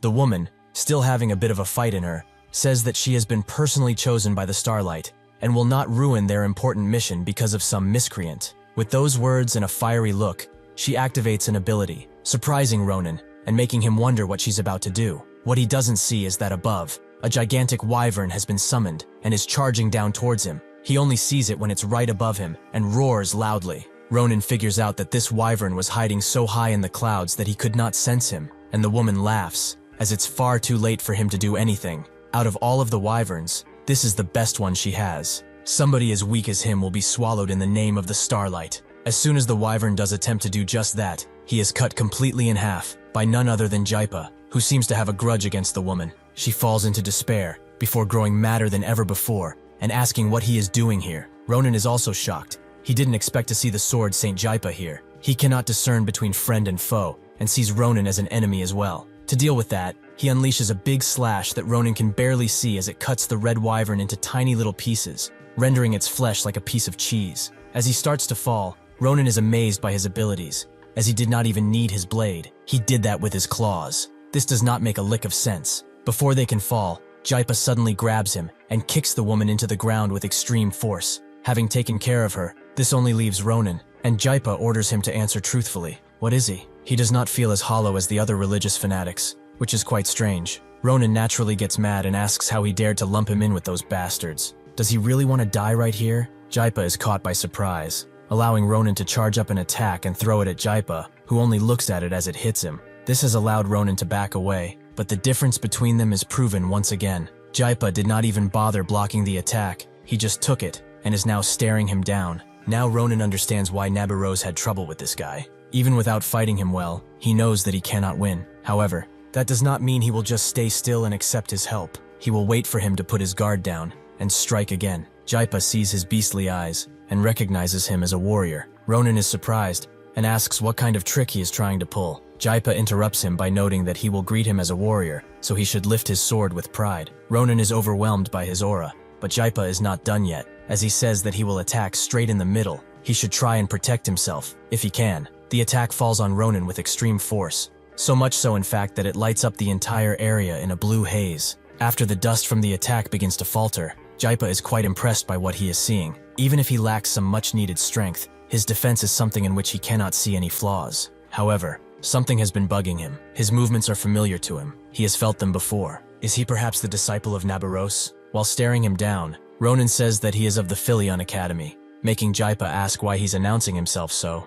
Does he want to become a disciple? Ronin rejects that offer. To him, those who attack people so recklessly are not worth learning from. He pushes himself away as he says this, and then asks if he understood, which he should have since he's a mighty sword saint. Jaipa scoffs, as he is truly insolent, just like Nabarose was. He apologizes if his way of greeting was excessive, but normally, one small battle tells him more than 1,000 words would. He is a warrior too, so he must understand this, right? Since he was the one who said it, Ronin jumps at him with his sword lunged backward, as he should also receive his greetings. Before he can reach his thought, two were humans jump him, with Ronin unable to react in time. One of them grabs him by his neck while the other lays his sword down and asks Jaipa who this child is. The gray were human is called Ver. He is a part of the Jaipa force and is the squad leader of the 3rd Squadron. He asks if this child is also a fanatic. He does not appear to be so. The other were human is called Betty, and he is the squad leader of the 2nd Squadron. He says that he shouldn't ask something so obvious. The kid was pointing his blade at their commander. It's pretty obvious on what side he is. He suddenly throws Ronin away, who successfully lands on his feet. But seconds after that, Betty rushes him with great speeds, slashing at him with his sharp claws. But Ronan suddenly disappears behind him, ready to strike him down. Betty barely has time to spin around before Ronan unleashes a mighty attack. But suddenly, both of them have blades pointed squarely at their throats. A single werehuman has stopped their fighting and is standing between them. Ronan is surprised that she appeared so suddenly, and she starts ripping into Betty for fighting in front of their commander with no permission. Just what kind of behavior is he showing here? Does he need another round of disciplinary action to remember who he serves? This is Nemia, the captain of the Jaipa force. Jaipa also comes around and also tells Betty to stop. As the child is no enemy, it was just his turn to greet him, like a warrior. Betty is shocked. This means that this kid was able to defend against his scimitar attack, but none of them have been able to do that. Jaipa notes that it's actually normal that he's able to do that, since he's Nabirose's disciple. Betty is frightened when he hears her name, as she was the one who destroyed their force all by herself, and was the previous sword saint too. Since she defeated so many, he decides to apologize to Ronan, as he's short-tempered at times, and stuff like this happens. However, he must promise to keep this a secret from Nabirose. Ronan is quite irritated by how scared this guy is of Nabirose, something he did not expect at all. Jaipa goes to Nemia and notes that if she's here, the situation must be concluded. Nemia confirms as such. They did as he ordered. The monsters around the area have been dealt with, and the suspicious fanatics have all been defeated, but capturing them alive. As soon as she finishes explaining this, the entire force appears in front of them, showing the power they possess. Jaipa then goes next to Ronan, as he would like to introduce himself properly this time. He is the Imperial Elite Werehuman Forces commander, and has received direct orders from said empire to eradicate Nebula Clazier. He is also the leader of the search force, Jaipa Turgung. Ronan is surprised to hear about the order's search force, but they get to talking. At the same time, in a part of the Romaera Mountains, more specifically in Nimbutan, a large group of soldiers come, making the locals wonder what's going on. Iris, who is also there, does not seem to get what is going on right now, so she asks Schlieffen to explain it to her, who is naturally there. He apologizes for surprising her on such a fine day. He has prepared a small sum of Empire Knights to quickly arrive here, but he apologizes for doing so without notifying her first. He falls to one knee and introduces himself as the Knight Schlieffen. He swears on the Empire's honor and his own name that he will help her with moving, so they should go and begin packing. This bastard is really enjoying this. Ronan was surprised to hear about the search force, because in the past, nothing like this ever existed. Did the Empire begin to move because he arrested some Nebula members here and there? Even so, he did not expect for them to put the sword Saint Jaipa as the commander for said force. He asks how they are going to find the pieces of trash who are hiding everywhere. That seems like a daunting task. From what he has heard, prohibition does not work on them, so interrogating them with that is useless. Jaipa did not expect him to know that. Perhaps Nabirose has told him that as well? Before Ronan can tell him anything, he suddenly hears a familiar voice calling out his name from behind, and when he looks, he sees a cell being picked up by one of the force members. He asks what she's doing, and she begs for his help. The force member explains that he caught her snooping around the area a little suspiciously, so he decided to bring her. But after she nearly blew his ear out from her constant crying, he's thinking of ending her right now. A cell gets even more scared, but explains that she's only looking for her friend, and does not want to be eaten by them. Jaipa asks an angry Ronan if she's his friend, who confirms it, even though he would like for it to not be true. After night falls, Jaipa, Ronan, Acel, and Nemea go somewhere else, and Nemea is about to report what they are dealing with in this general area. The members of Nebula Clazier have brainwashed the local monster population and caused some commotion, but this was all a ruse. Their real target stands at the center of the mountains. Jaipa understands that if it's at the center of the mountains,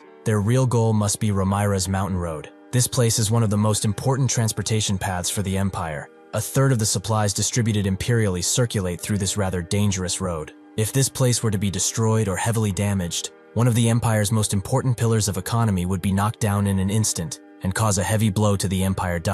That is why these bastards using monsters to get their way is not strange at all. However, Ronan must know how. As he unsheathes his blade, the woman asks what he's going to do. Ronan explains that the mountain road is vital to the Empire, and so it has harsh security measures put in place. It is not something one can easily destroy just by sending a few monsters there. Perhaps they did not know that, so if she wants to have a throat, she better fucking answer. What are they hiding? The woman is almost overcome by fear, but she suddenly closes her eyes and breathes deeply. Does he honestly think that they fear something as lowly as death? Only non-believers do so. Ronan is shocked by what he is seeing. All of them are gathering up their mana into one place. In her last moments, the woman prays. Even if her abilities are lackluster and she does not manage to carry out the promised mission, she will sacrifice even the last piece of her soul and burn the scum who dared to stand in their way. None shall defy the star. With that, a large explosion occurs that lights up the entire mountain in a bright light, to the point where the other Nebula members also notice. An elderly man is sad that their dear siblings made such a decision already. It appears that normal believers are not enough to buy them time against the mighty Jaipa.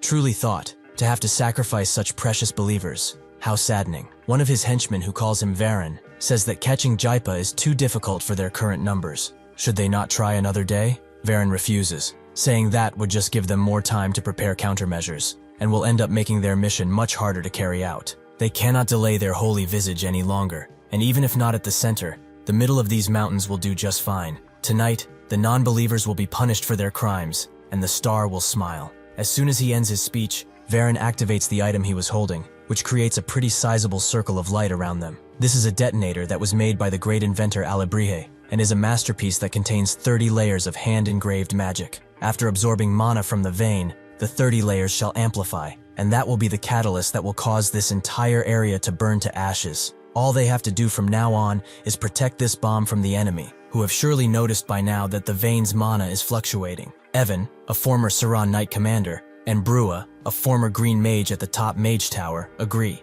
Evan notes that after this task, he shall be bestowed with the branch leader position, which was held by the late Brygia up until now. Perhaps that means that he shall also receive the Holy Grace? Varen notes that he is half correct, as normally one will receive grace only after being officially appointed, but because this mission is important, their merciful leader has bestowed him with such an honor in advance. Naturally, his powers cannot hope to compare against Brygia, but with his mighty blessing, regardless of any variables, they will be able to withstand and overcome. Suddenly, he hears something strange coming to them, and Varen immediately casts a protective barrier around them, which protects against the incoming claw-shaped attack that destroys the ground below. Varen says that it's surprising to see him here, as even if he noticed that the mana vein is fluctuating, the bomb has just begun its duties, so it would be impossible to know this location. How did the mighty word saint find them? Jaipa is surprised that they thought they were invisible, but even if they were, it wouldn't have mattered. The moment they stepped into his domain, he knew their location, and was just waiting to see what they were going to do. They are mere prey who are blinded by their arrogance and vitriol. He will watch them struggle until the light disappears from their eyes. 10 short minutes before this encounter between Jaipa and the Order, Jaipa noticed that the other cultists used self-explosion magic to redeem themselves, but this was nothing for him, so he told everyone to retreat. However, that's when Ronan jumped high into the air at the surprise of everyone and rushed the magic ball with a few well-placed strikes, eliminating it completely from the area. The woman was shocked. How did their final flames get snuffed out? Before she could think about it more, all of their heads flew clean off. Ronan had already cut them. He was quite annoyed with them. If they wanted to be like this till the end, they should have just died peacefully. Jaipa was surprised that Ronan managed to offset the magic. He knew that the child in front of him removed the mana itself from the area. Ronan asked if he knows since he has faced them. He probably does. Even if they do run away sometimes, they are not the type to end things this way. So this means that there are other things happening in this mountain. Someone way above these guys is doing something. He does not know what or where, but he is the search force leader. He must have a way to find them, right? The only thing he's asking is to work with him. He will make sure that he will receive the Emperor's favor for this. Now the cultists are at the hands of Jaipa. With Varen thinking that he could not feel his mana, he only felt it when it landed. But that does not seem like mana to him. It's more like raw power. He has heard a great deal about this new sword saint, but he is truly a formidable force. He tells his minions that they have precious guests that they must welcome, so they should go ahead and do just that. Evan and Brua both agree. If it's for their mission, they will naturally give up even their bodies. Both of them explode with white light and are imbued with the star's power, improving their abilities. Jaipa is surprised to find a high-level knight and mage here. It's not a bad combination either, making him sad that he didn't bring his force here, as this would have been some pretty good training. Evan charges in with a mighty strike, while he wonders if the stars have willed this, for him to have a fight with his pride on the line against the mightiest of the Empire. For a warrior like him, this is the best honor he could ever receive. While continuing to attack, he beckons Jaipa to attack, as he knows he is the strongest swordsman to exist. But if he can defeat him, he will own that title for their great organization. Unfortunately for him, his sword breaks just by Jaipa punching it once, leaving him speechless and with his spirit defeated. Jaipa feels angry at him. How dare he try to challenge him with that impious power of his? In a half-second, he cuts his head off, and notes that he sullies what it means to be a warrior. Seeing what just happened, Brua tries to summon a shield, but Jaipa does not allow him, and cuts him directly in half, before kicking Varen's shield, forcing it into the ground. He thought that he looked familiar from somewhere, but he didn't expect him to hide in a cult. Around 10 years ago, at the western village called Arden, there was a wanted murderer who killed thousands of innocents with his black magic experiments and suddenly disappeared. He was also known as Arden's bloodbath, Varen. He feels that it's an honor for the Sword Saint to know about him, however. He has long abandoned his past. Now he is a simple believer in the star, nothing more. Jaipa isn't interested in hearing more and breaks his shield. It does not matter for him who he is still his target, someone he must end. Varen does not flinch at the sight of his imminent death as he summons the blessing of the stars, which pushes Jaipa back. He is surprised that the believers he chose carefully only withstood him for mere seconds. He knew that he was a giant wall to overcome, but even so, he will not be able to do anything against the power of the star, since he is a pathetic mortal who crawls underneath their starlight like the others. How does it feel for him to meet the greatness of the star for the very first time? He would like to know how he feels. Jaipa is quite amused, actually. Even in a moment where he's about to die, he is still trapped in his little fantasy. This is why he will die, and why he is still prey, who is blinded by a nonsensical god. Jaipa manifests Sword Ki on his polearm, making Varen prepare for an incredible strike, one that only the strongest swordsman in the Empire could ever pull off. The attack hits him fully, almost taking out that piece of mountain. After the dust settles down and Jaipa still stands in his attacking position, it's revealed that Varen has managed to block the attack with his shield powers. Even so, this is quite surprising for him, as he expected the Sword Saint to be quite powerful. But this is on an entirely different level. This is a force that could be comparable to those guys. However, it's unfortunate. Even the Sword Ki of the amazing Sword Saint is not enough against the mighty blessing of the stars. Varen asks what he will do this time. The bomb is actively collecting mana, and at an increased rate too. He should just plan his retreat and plan for the future, as he alone does not have the capabilities or means to prevent this explosion. He will not be able to save those who are weak. They will turn into ash along with this mountain. Jaipa is impressed by Varen's ability to negate attacks. As Ronan said, this is quite the annoying power. If they do not prepare properly, one day, this man will become an even bigger threat, so he must be disposed of right now. He would also like to see just how much the blessing of the stars can really protect him. Varen feels something different coming, as the pressure has changed entirely. Surely this must be aura. Varen feels that it's useless for beasts such as himself to struggle against the heavens, so it is impressive. But since he is the strongest opponent he has faced up until now, he should try his best. Jaipa prepares himself, his muscles tighten, and his eyes shift around in place at the sheer power of his aura. Ronan snaps him out of it by screaming that this is enough. At this rate, he will blow this entire mountain before the bomb even has a chance to explode. Varen is surprised to hear this, and Ronan continues cursing Jaipa for what he was about to do, who is glad that he's finally here, even though he came slow. Ronan tells him that he has never been called slow. Does he not realize it's his brutish strength that makes him so fast? Anyway, since this is the blessing of the stars they are dealing with, he should step aside, as no matter how much power he may have, he has no way of handling what is in front of him now. Jaipa agrees with his judgment. He is more suitable for this task after all. Varen is shocked to see that the arrogant Sword Saint is actually backing down. Just who is that child next to him? Ronan thanks him for being such a dumbass. His voice is so loud that he has already deduced what was going on, so he just needs to deal with him and eliminate the magic bomb behind him to end this late-night mess. He also wonders if he's really an executive. Judging by his annoying blessing, it does appear to be so, but he is nowhere near that strong woman, Brygia, who he sliced in half. Varen asks how he knows her name, but he soon realizes that he was the one who killed her, and not Sarante. He dares to belittle Brygia like that with his dirty mouth? Truly, he must want to be ripped slowly into pieces. Brygia was one of the few top believers in the Order. She rose to that position through her strength and true wisdom. She was one of the most honorable believers. How could such a measly being like him with a pathetic amount of mana to boot dare to hurt such an amazing person? His lies will never work here. The fact that a non-believer like him knows her name means that he must have witnessed how she died. He will confess the truth of that day, whether to screams or pathetic whimpers. Ronan understands, if he wants the truth that much, he will personally give it to him. He rushes through the tentacles formed by Varen within a second, who can see that he has some skill behind that facade of his, but there is no way he can lose to something like this, let alone Brygia.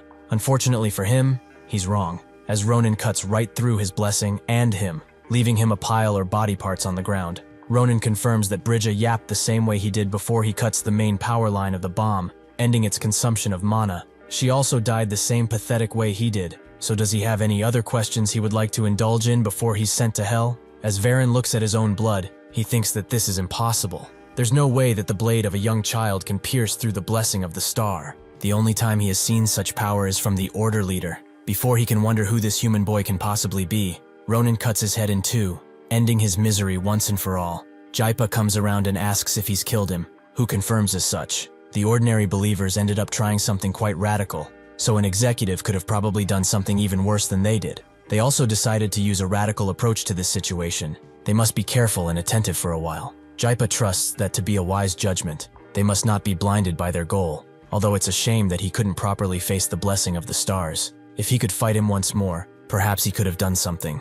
Ronan tells him that he would have literally sent chunks of his hometown flying. He made the forest look like this only with his sword chi. Has he considered what would happen if he actually used aura? Jaipa understands, and since things ended well because of him, he will sate his curiosity, for now at least. He should also tell him if he ever needs anything, as the Emperor told him to reward those who help punish the Order. He has proven himself plenty, so he promises to give him anything he can within his abilities, and the Empire's treasury. Ronan is very glad to hear this, as he was actually in need of some strong guys. Soon enough, the most precious person in the world will arrive in the Imperial capital city. Schlieffen's knights are surprised by how calm everything is, because Schlieffen told them to be ready. They thought that there would be some monsters in the way or something else. They all agree that it's better to be safe rather than sorry, but they also wonder about the identity of the woman they are escorting. Just how noble she can be, to have the Grancia Knights personally escort her. They can't really say, but one thing is pretty obvious. She's pretty important to Schlieffen. He decides to break the silence by asking if she's feeling discomfort because of the sudden move.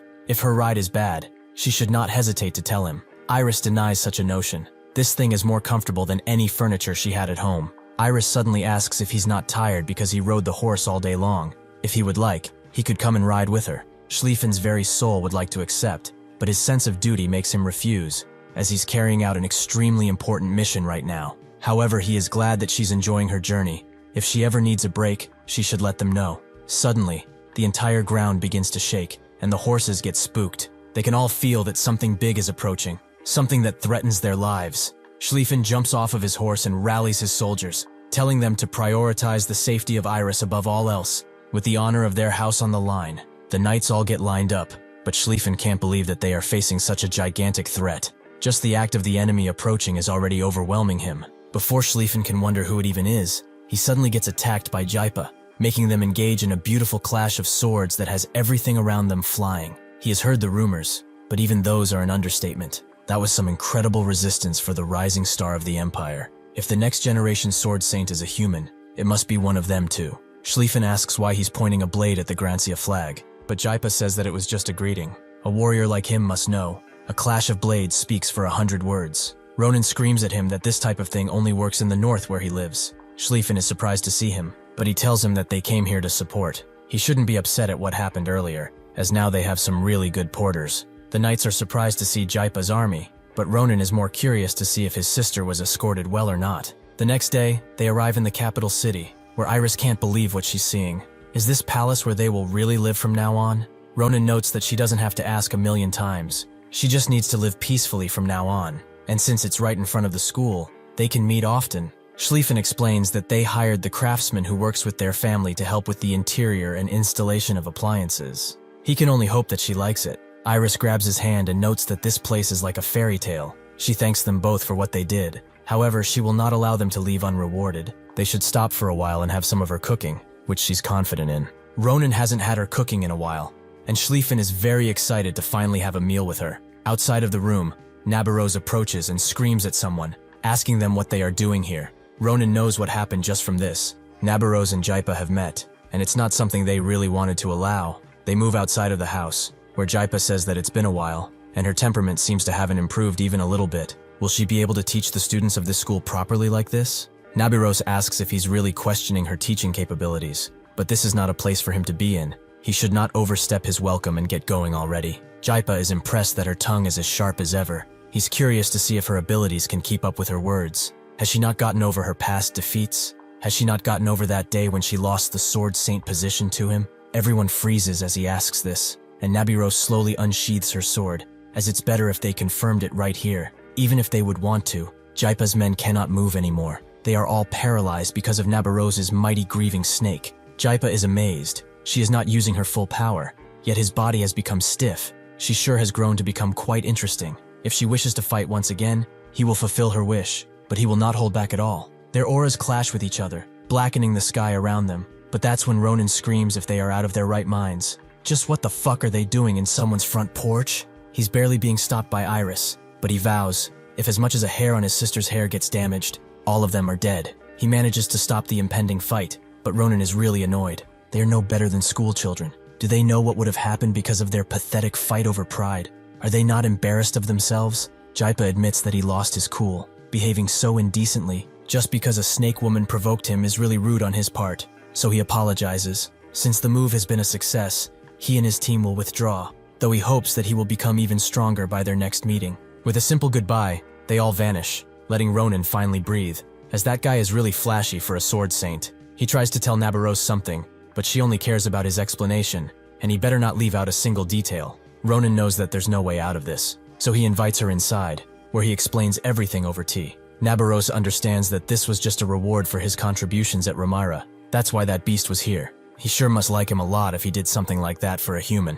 She will warn him now, however. It's best to not get involved any further, as that old bastard is dangerous. Ronan asks what she means, so Nabarose explains that 10 years ago, there was a large-scale attack and invasion of werehumans that left the northern region in a mess. This went on to be called the Night of the Canine. The one who led those werehumans to battle was actually Jaipa. Although now, through end-of-war negotiations, those werehumans have become soldiers of the Empire. She still cannot trust him. At the time, instead of fighting with the Empire until one of them lost, Jaipa put himself on the line in order to negotiate. He explained that he and the werehumans will become soldiers of the Empire, at the cost of the Empire not touching the northern land. The Emperor of the time thought highly of his strength, so he accepted his offer with only one condition, a blood pact. The majority of the Empire was happy that one of the strongest swordsmen joined them, but in her eyes, he is just biding his time, in order to protect his people. Should the blood pact ever be broken, he would become a threat much bigger than the Order, as he could probably guess. That is Jaipa's true identity. Ronan seems to agree with her, as he did not show up at the battle with a Hayut after all. Of course, he may also have been killed by the Order, just like everyone he has met, but he cannot rule out any possibilities that the bastard had a plan all this time.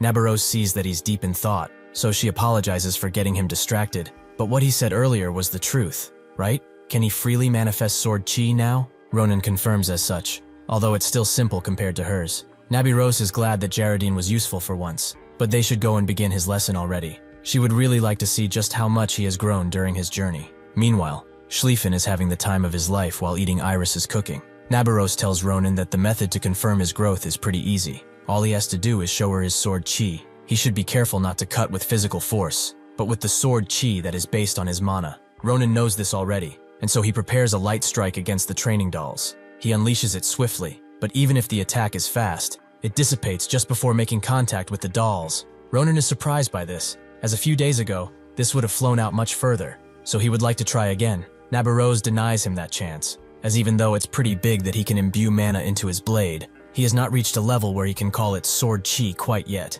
His abnormal cuts seem to have a little bit of mana in them. Naturally, she's sure that this fact alone gave him great power. Him cutting that wyvern in a single slash is an amazing achievement. Ronan does not understand. Is it that much different? Nabarose knows that he doesn't think there's much difference when it comes to increasing the force through mana, but that's wrong. He might think of sword chi as a compressed mana projection that deals more damage to his opponents, but considering mana as a simple tool to boost his strength is quite shallow. The true power of mana comes from the path to the next stage. That is why she checked by asking him what sword chi was, since she had to see how he understood mana in order to see where she needed to supplement. She's almost sure that he doesn't get what she's talking about now, but luck will not follow him endlessly. One day, this difference will influence his life, whether he lives or not. Ronan knows what she's talking about. He has faced deadly enemies in this life, who could all cut him down with mana. Nabarose sees that he's getting discouraged, so she tells him that this is just the beginning. They can just fill up the places he lacks something in. That's why she's here after all.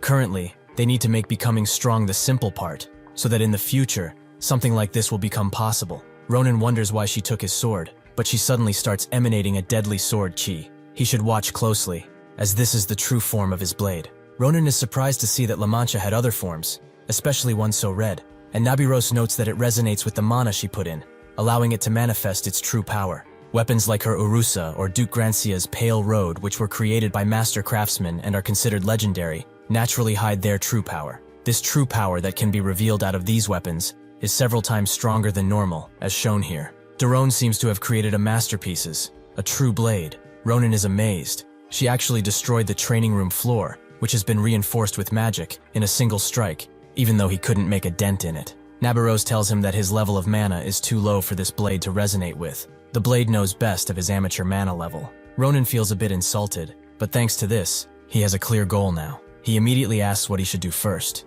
He wants to show this bastard of a blade who its master really is. Nabarose likes the way he thinks, so they should begin training by forcing him to maintain mana, which he is the weakest at. After a day of training, Ronin became able to maintain his mana for 48 seconds. After 3 days, that number jumped up to 1 minute and 32 seconds. After 5 days of training, it becomes 2 minutes and 12 seconds. Days continued to pass, and this number continued to rise higher and higher. After 14 days of training, Ronin becomes able to go past 13 minutes, meaning that he has already passed his set goal. Now, he should try showing his sword chi, although he should be careful. Ronin agrees that he will be, and lunges his sword forward. At first, it seems like nothing is happening, but as soon as he fully sheathes his blade, a piercing air flies all around the dummies, and all of their heads fall off. Nabarose is impressed with his performance, but now he probably gets why he's doing this training. He sure does, as the more he trains, the more he can feel his mana. Just focusing on maintaining it helps him understand all of the senses in his body,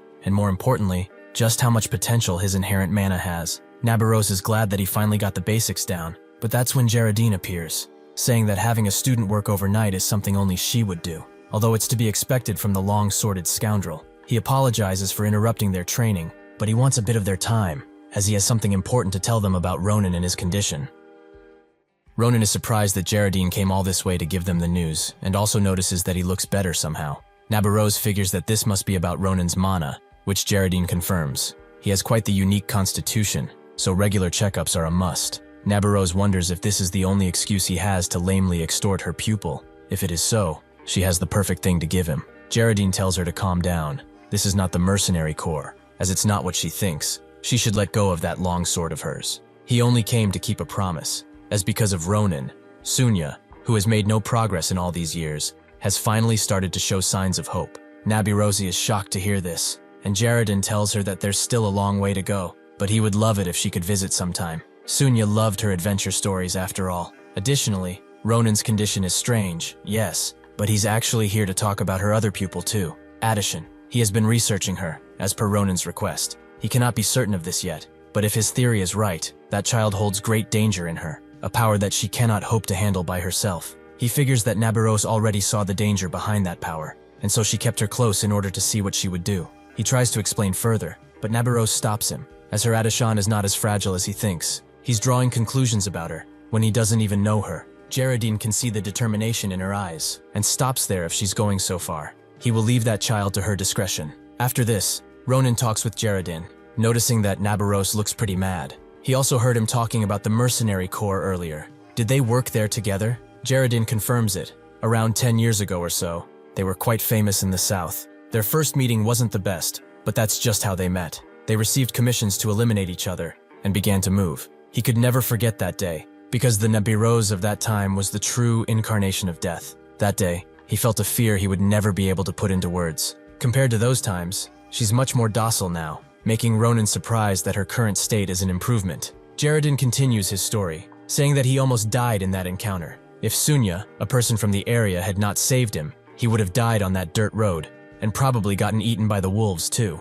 Sunya nursed him to health, which wasn't easy, as he was basically a walking corpse. After a while, a natural bond formed between them, and they became a couple. After that ordeal, Nabarose and he become more like comrades, which is strange considering they tried to kill each other. Naturally, that was only possible because of Sunya's cheery attitude and pure way of being. That was also the reason Nabarose began to abhor him. It was all his fault after all, because he could not protect Sunya when she needed it most, and for his stupidity to let her go, she was utterly furious. Even so, she still kept his secret, and the fact that he can heal Sunya now is thanks to her. That is why he strongly believes that Nabarose will forgive him once Sunya recovers. Even if she's a ruthless fighter, she has a good heart. The next day, at the Magic Major main building, the Hall of Truth, Adishan, Geraldine, and Ronin walk through the Black Magic Laboratory. Ronin finds it quite gloomy and creepy. Are they even allowed to be in this place? Geraldine tells him to just ignore it, as the super expensive piece of equipment they need can only be used here. This is the Adult Mana Extractor,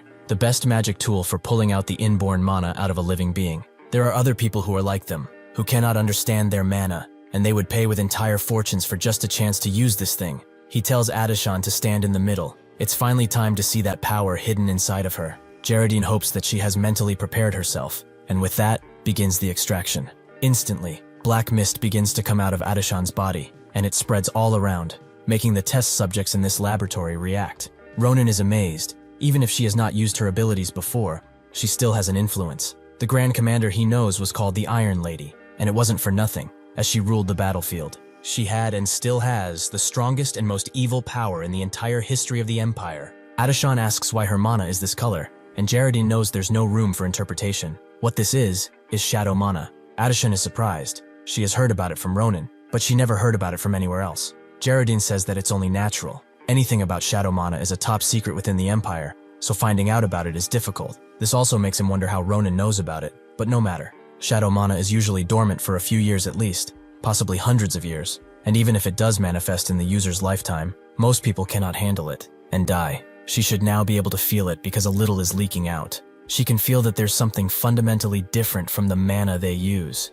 This can allow even those who are unable to wield mana to become sword masters. It's basically a miracle and a curse. This power goes against all logic and reason. That is the true face of shadow mana. The problem with it is that this power can suddenly manifest. Even the owner can't predict it until it's too late. They usually lose control and fall into a state of rage, where they begin to cause calamity all around. Eventually, the user will exhaust themselves and die. He asks Adishan if she wishes to hold such power. If she wishes, he can put a limiter on her, so that it never manifests, and they can also resort to just eliminating it out of her body, although that's harder. She should think carefully now, as historically, those who wield this power cannot control it, and they can never reach a happy ending, because that's not what this power is. The shadow mana is a sharpened, double-edged sword that threatens to cut her head off at any second. Is she prepared to handle such responsibility? Adishan remembers all that's happened in her life, and Ronan, who has helped her so much. She would be lying if she said that she's not fearful, but someone dear once told her to not worry, and try her best no matter what. That is why she cannot afford this week's resolve. She asks Geraldine to help her, who likes that hopeful glint in her eyes. She is Nabiros's pupil after all. Since they have agreed to a decision, it's about time he begins. Raging mana begins to come out of Adishan's body and forms into a ball. Adishan notes that this feeling is familiar, and Geraldine explains that they are currently extracting the mana she has accumulated throughout the years. Before explaining why, he would like to guess the situation she has been in up until now. She probably thought that she had no mana, since no matter how much she tried, she could not catch up to her classmates. Adishan wonders how he knows, but it's really simple. Shadow mana is a power that is not tied down to logic. There is no way that such a power would just patiently hide. Her shadow mana kept colliding with the mana she accumulated, so her growth was interrupted. The fact that she could still collect this much mana, however, is quite surprising. Her efforts are to be admired, but it's about time they say goodbye to it. The solution to her problem is really easy. These two energies will always collide with each other, so they will choose to eliminate one, and only let the shadow mana remain. He must note, they are quite an interesting pair. One of them is suffering from not being able to accumulate mana, and the other one can't get rid of it. Ronan feels that this situation is quite familiar. Will he say that it's going to take 5 years again? Before he can even finish, Geraldine confirms it, but they should return back to business. Mana that has found its place is not easily rid of, even though the extractor seems to well extract it. Once it deactivates, it will enter her body again. Ronan asks if there will be any side effects to removing the mana in one go, which Geraldine believes there should not be. But why is he asking? Ronan immediately pulls out his blade and cuts her mana in two, completely eliminating it. This surprises both Adishan and Geraldine, who can't believe that her mana disappeared. Ronan says that it's simple. He has way too much to do with her. He cannot wait 5 years. Suddenly, the shadow mana springs out, letting itself spread around the entire area. Soon after, Adishan wakes up from her unconscious state, on Ronan's lap no less, who is quite embarrassed to see herself like this.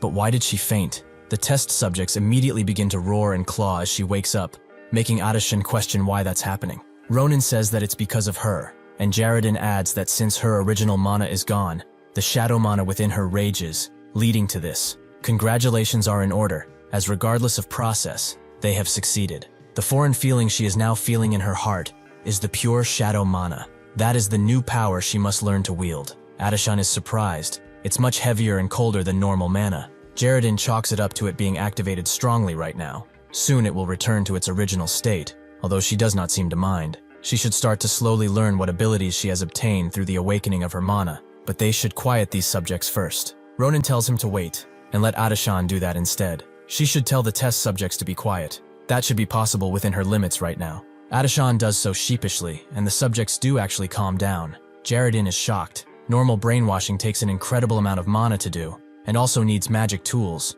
but she did it with just a sentence. Her power is much more dangerous than he expected. Ronan knows what her power is. It is called mind control. With this power, Adashan can choose any living target and force her will onto them. This ability can also teach, making it a great method to command others. But if she reduces her range to a military unit, she can turn them into mindless puppets who would gladly sacrifice themselves for nothing. The Grand Commander knew of this and did not hesitate to use it. She sacrificed countless soldiers for nothing and didn't even flinch. He asked if this is really necessary, but she believed so. This is the only method to attain victory, so he should continue to devote himself to this battle until his body fails him. That is the only reason they are still alive after all. In the past, Adashan had no other choice but to become the Iron Lady. But now, she can walk a different path. The only problem now is if that path will be good or not. After this is over, Ronan and Adashan walk out, with Ronan saying that today was quite eventful, since she awakened a new power, and the professor even accepted to help her. He asks how she feels,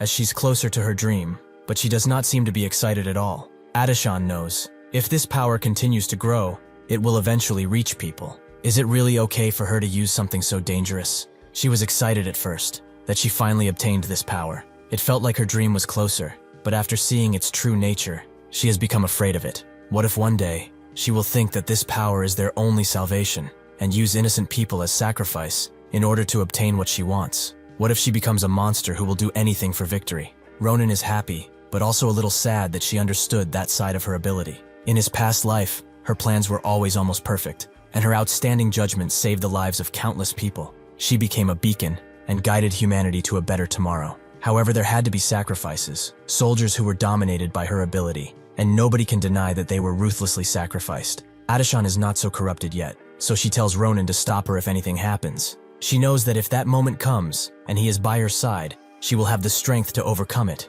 just like she has now. Ronan stands silent for a bit, and tells her to not regret her words after becoming successful. This time, it won't end with just a push off a cliff. After this day, Philion became peaceful for the first time in quite a while. Adashan and Jaredin began to train her shadow mana. At first, she struggled to restrain even a bird, but now she can control 5, and will be moving on to bigger beasts. Brahm returns to his usual individual training, and Ophelia, who cannot be found during the day, has been teaching Saita blood magic, and having lots of fun too. Saita has been learning well, and her blood magic abilities have grown quite well. Ophelia is naturally happy with this, and wants to teach Sita even more things. Ronan has been spending his days in relative peace too, aside for his training with Schlieffen. Ronan recognizes that he got faster. He probably trained behind his back. Schlieffen noticed that his attacks have become more elaborate too. It seems like the instructor has been taking good care of him. Even with this, they both think that they are stronger than each other. Maria wonders when they will get tired, as they have been going at it for hours, and are hogging up the training place when they could have just battled outside. Even so, that's why Ronan is so charming, right? Asel agrees. Ronan has always been impressive, even in his hometown. That's why he looks like that to her, right? Someone as reliable as Ronan must be better, right? Maria spots a hint of jealousy in her response, but she shouldn't worry, as she's still the best. They should work hard too, and show Ronan what they are made of. Asel agrees, and seems to calm down. Later, Ronan goes to meet with Varen. He did not know why he called him here, but it seems like his prediction is right. Even from just the scent, this tea is opening up his mana pathways. It's similar to what he had with Sarante. He said that he would not waste a single leaf until he succeeded in cultivating it, so that must mean that he has done it. Varen confirms as such, but it's only thanks to him. After he went to the Vadian Mountains, he came back to him with a bunch of herbs from that Sarante person. It was a bit of work, but since he succeeded in cultivating it, he will be able to help a lot of people. Ronan is quite glad to hear that. As the advising professor, he wanted to repay for having to take care of the messes they caused with their club activities. He hopes that this is enough to repay, and a little more perhaps. Varen doesn't know what to say about that, but he has another reason for calling him today besides this good news. They have finally received a reply from the place he wanted to visit in order to learn about the curse, the Mage Tower of Dawn. They have approved of his visit. Ronan is very happy. He has been dying to check it out after all. Varen tells him to be cautious. They are probably unsettled because of the unfortunate incident that happened recently, so he won't be going alone. The plan is for the postponed Magic Major honor students to go along with him on the field trip, meaning that one of his classmates will also go with him. Eventually, Ronan gets on the airship that goes to the Mage Tower of Dawn, the western wing. Elizabeth wonders why he's here, but he just greets her, wondering if he should call her Eli or something. She refuses to let him. That nickname is only for Addishan after all, but he shouldn't confuse her. Why is he here? Ronan tells her that this place only has a single destination, so it's obvious he has business at the Mage Tower of Dawn. Elizabeth is surprised. He is a martial art major after all, yet he has business at the Mage Tower? Ronan tells her that she has some complicated circumstances. He would have brought a cell if that little bugger had the time, but he said something about focusing on training with Maria. He could also ask the same question to her. Where are the other first years? Why is she sitting here by herself? He heard from Varen that there were supposed to be more people coming. Elizabeth feels it's only natural she's alone, as the Mage Tower of Dawn is known for their fire magic, and this field trip opportunity was only given to the 10 best students of the practical fire mage class. That is why aside from her, who is in first place, nobody has come with. That's why she's enjoying the silence and meditating right now. Ronan understands she doesn't have any friends, so he will graciously sit with her for the entire trip, as he is alone too. Elizabeth is infuriated by his taunting and screams so loud that the entire ship shakes. As the ship sails the air and gets everyone to their location, Elizabeth finds everyone around here quite annoying. They are close to entering a renowned mage tower, yet these people are just leisurely talking. Shouldn't they be using this time to think of what they will ask? She can't help but be mad at them. This is why she hates spending time with mediocre people, isn't that right? Ronan doesn't know what to say, but Elizabeth tells him that within the academy, he is the only talent she has acknowledged, other than Addishan. He has had impressive performances as of late. He even put that arrogant Grancia child in his place. He helped Japa in killing a bunch of bastards from the cultist organization too. The royal palace must have heard of him too, since Akalucia is interested. She suddenly remembers the invitation she gave him, and asks if he's not going to respond, as it's been months since she has given it to him. As she continues trying to convince him, Ronan spaces out, surprised that she's able to talk so much. He decides to change the subject by saying that he wants to ask her something. Why does she like Addishan so much? Elizabeth recoils and asks why he's suddenly asking that. But Ronan's just curious, as Addishan's efforts are finally bearing fruit. But according to what she is saying, Addishan, at the time of becoming a scholarship student, was not talented, only mediocre. However, seeing how she likes her so much, he was wondering if it was something else. Elizabeth says it's only natural. Her Addishan was different from everyone else since the beginning. They first met a few days after coming to Philion. She was looking for the library and got lost, and the person who kindly approached her and pointed her in the right direction was Addishan. She also said that she was incredible at the entrance exam. For a first year, she is incredibly talented.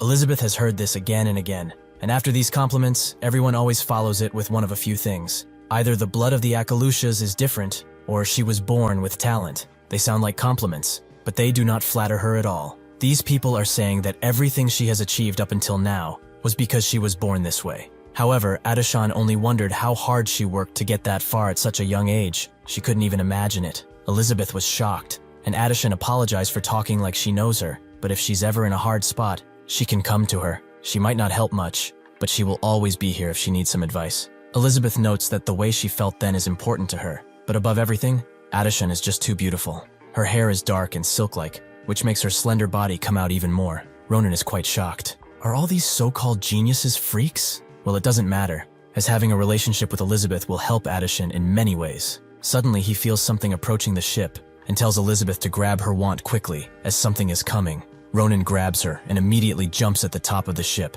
with Elizabeth being mad that he's lifting her like a bag of rice. Ronan hopes that she can lift one person with her telekinesis ability, as that thing is coming. Elizabeth doesn't see it at first, but as it approaches, the entire sky becomes engulfed by a large fireball, much bigger than the ship. She wonders how a spell that's only used for air interception can be used here, but Ronan tells her they don't have time to guess, and will leave the levitation to her. Elizabeth swiftly uses her magic to make Ronan float, allowing him to get closer to the fireball and with his sword, split it in a bunch of miniature fireballs. What he didn't expect is for them to keep falling at the same speed. He cannot turn back now, so the ship will be hit. Fortunately, the fireballs get blasted away immediately, which surprises him. Elizabeth tells him to not be so shocked. Did he think that these little things would be a challenge to her? She's Elizabeth Akalucia.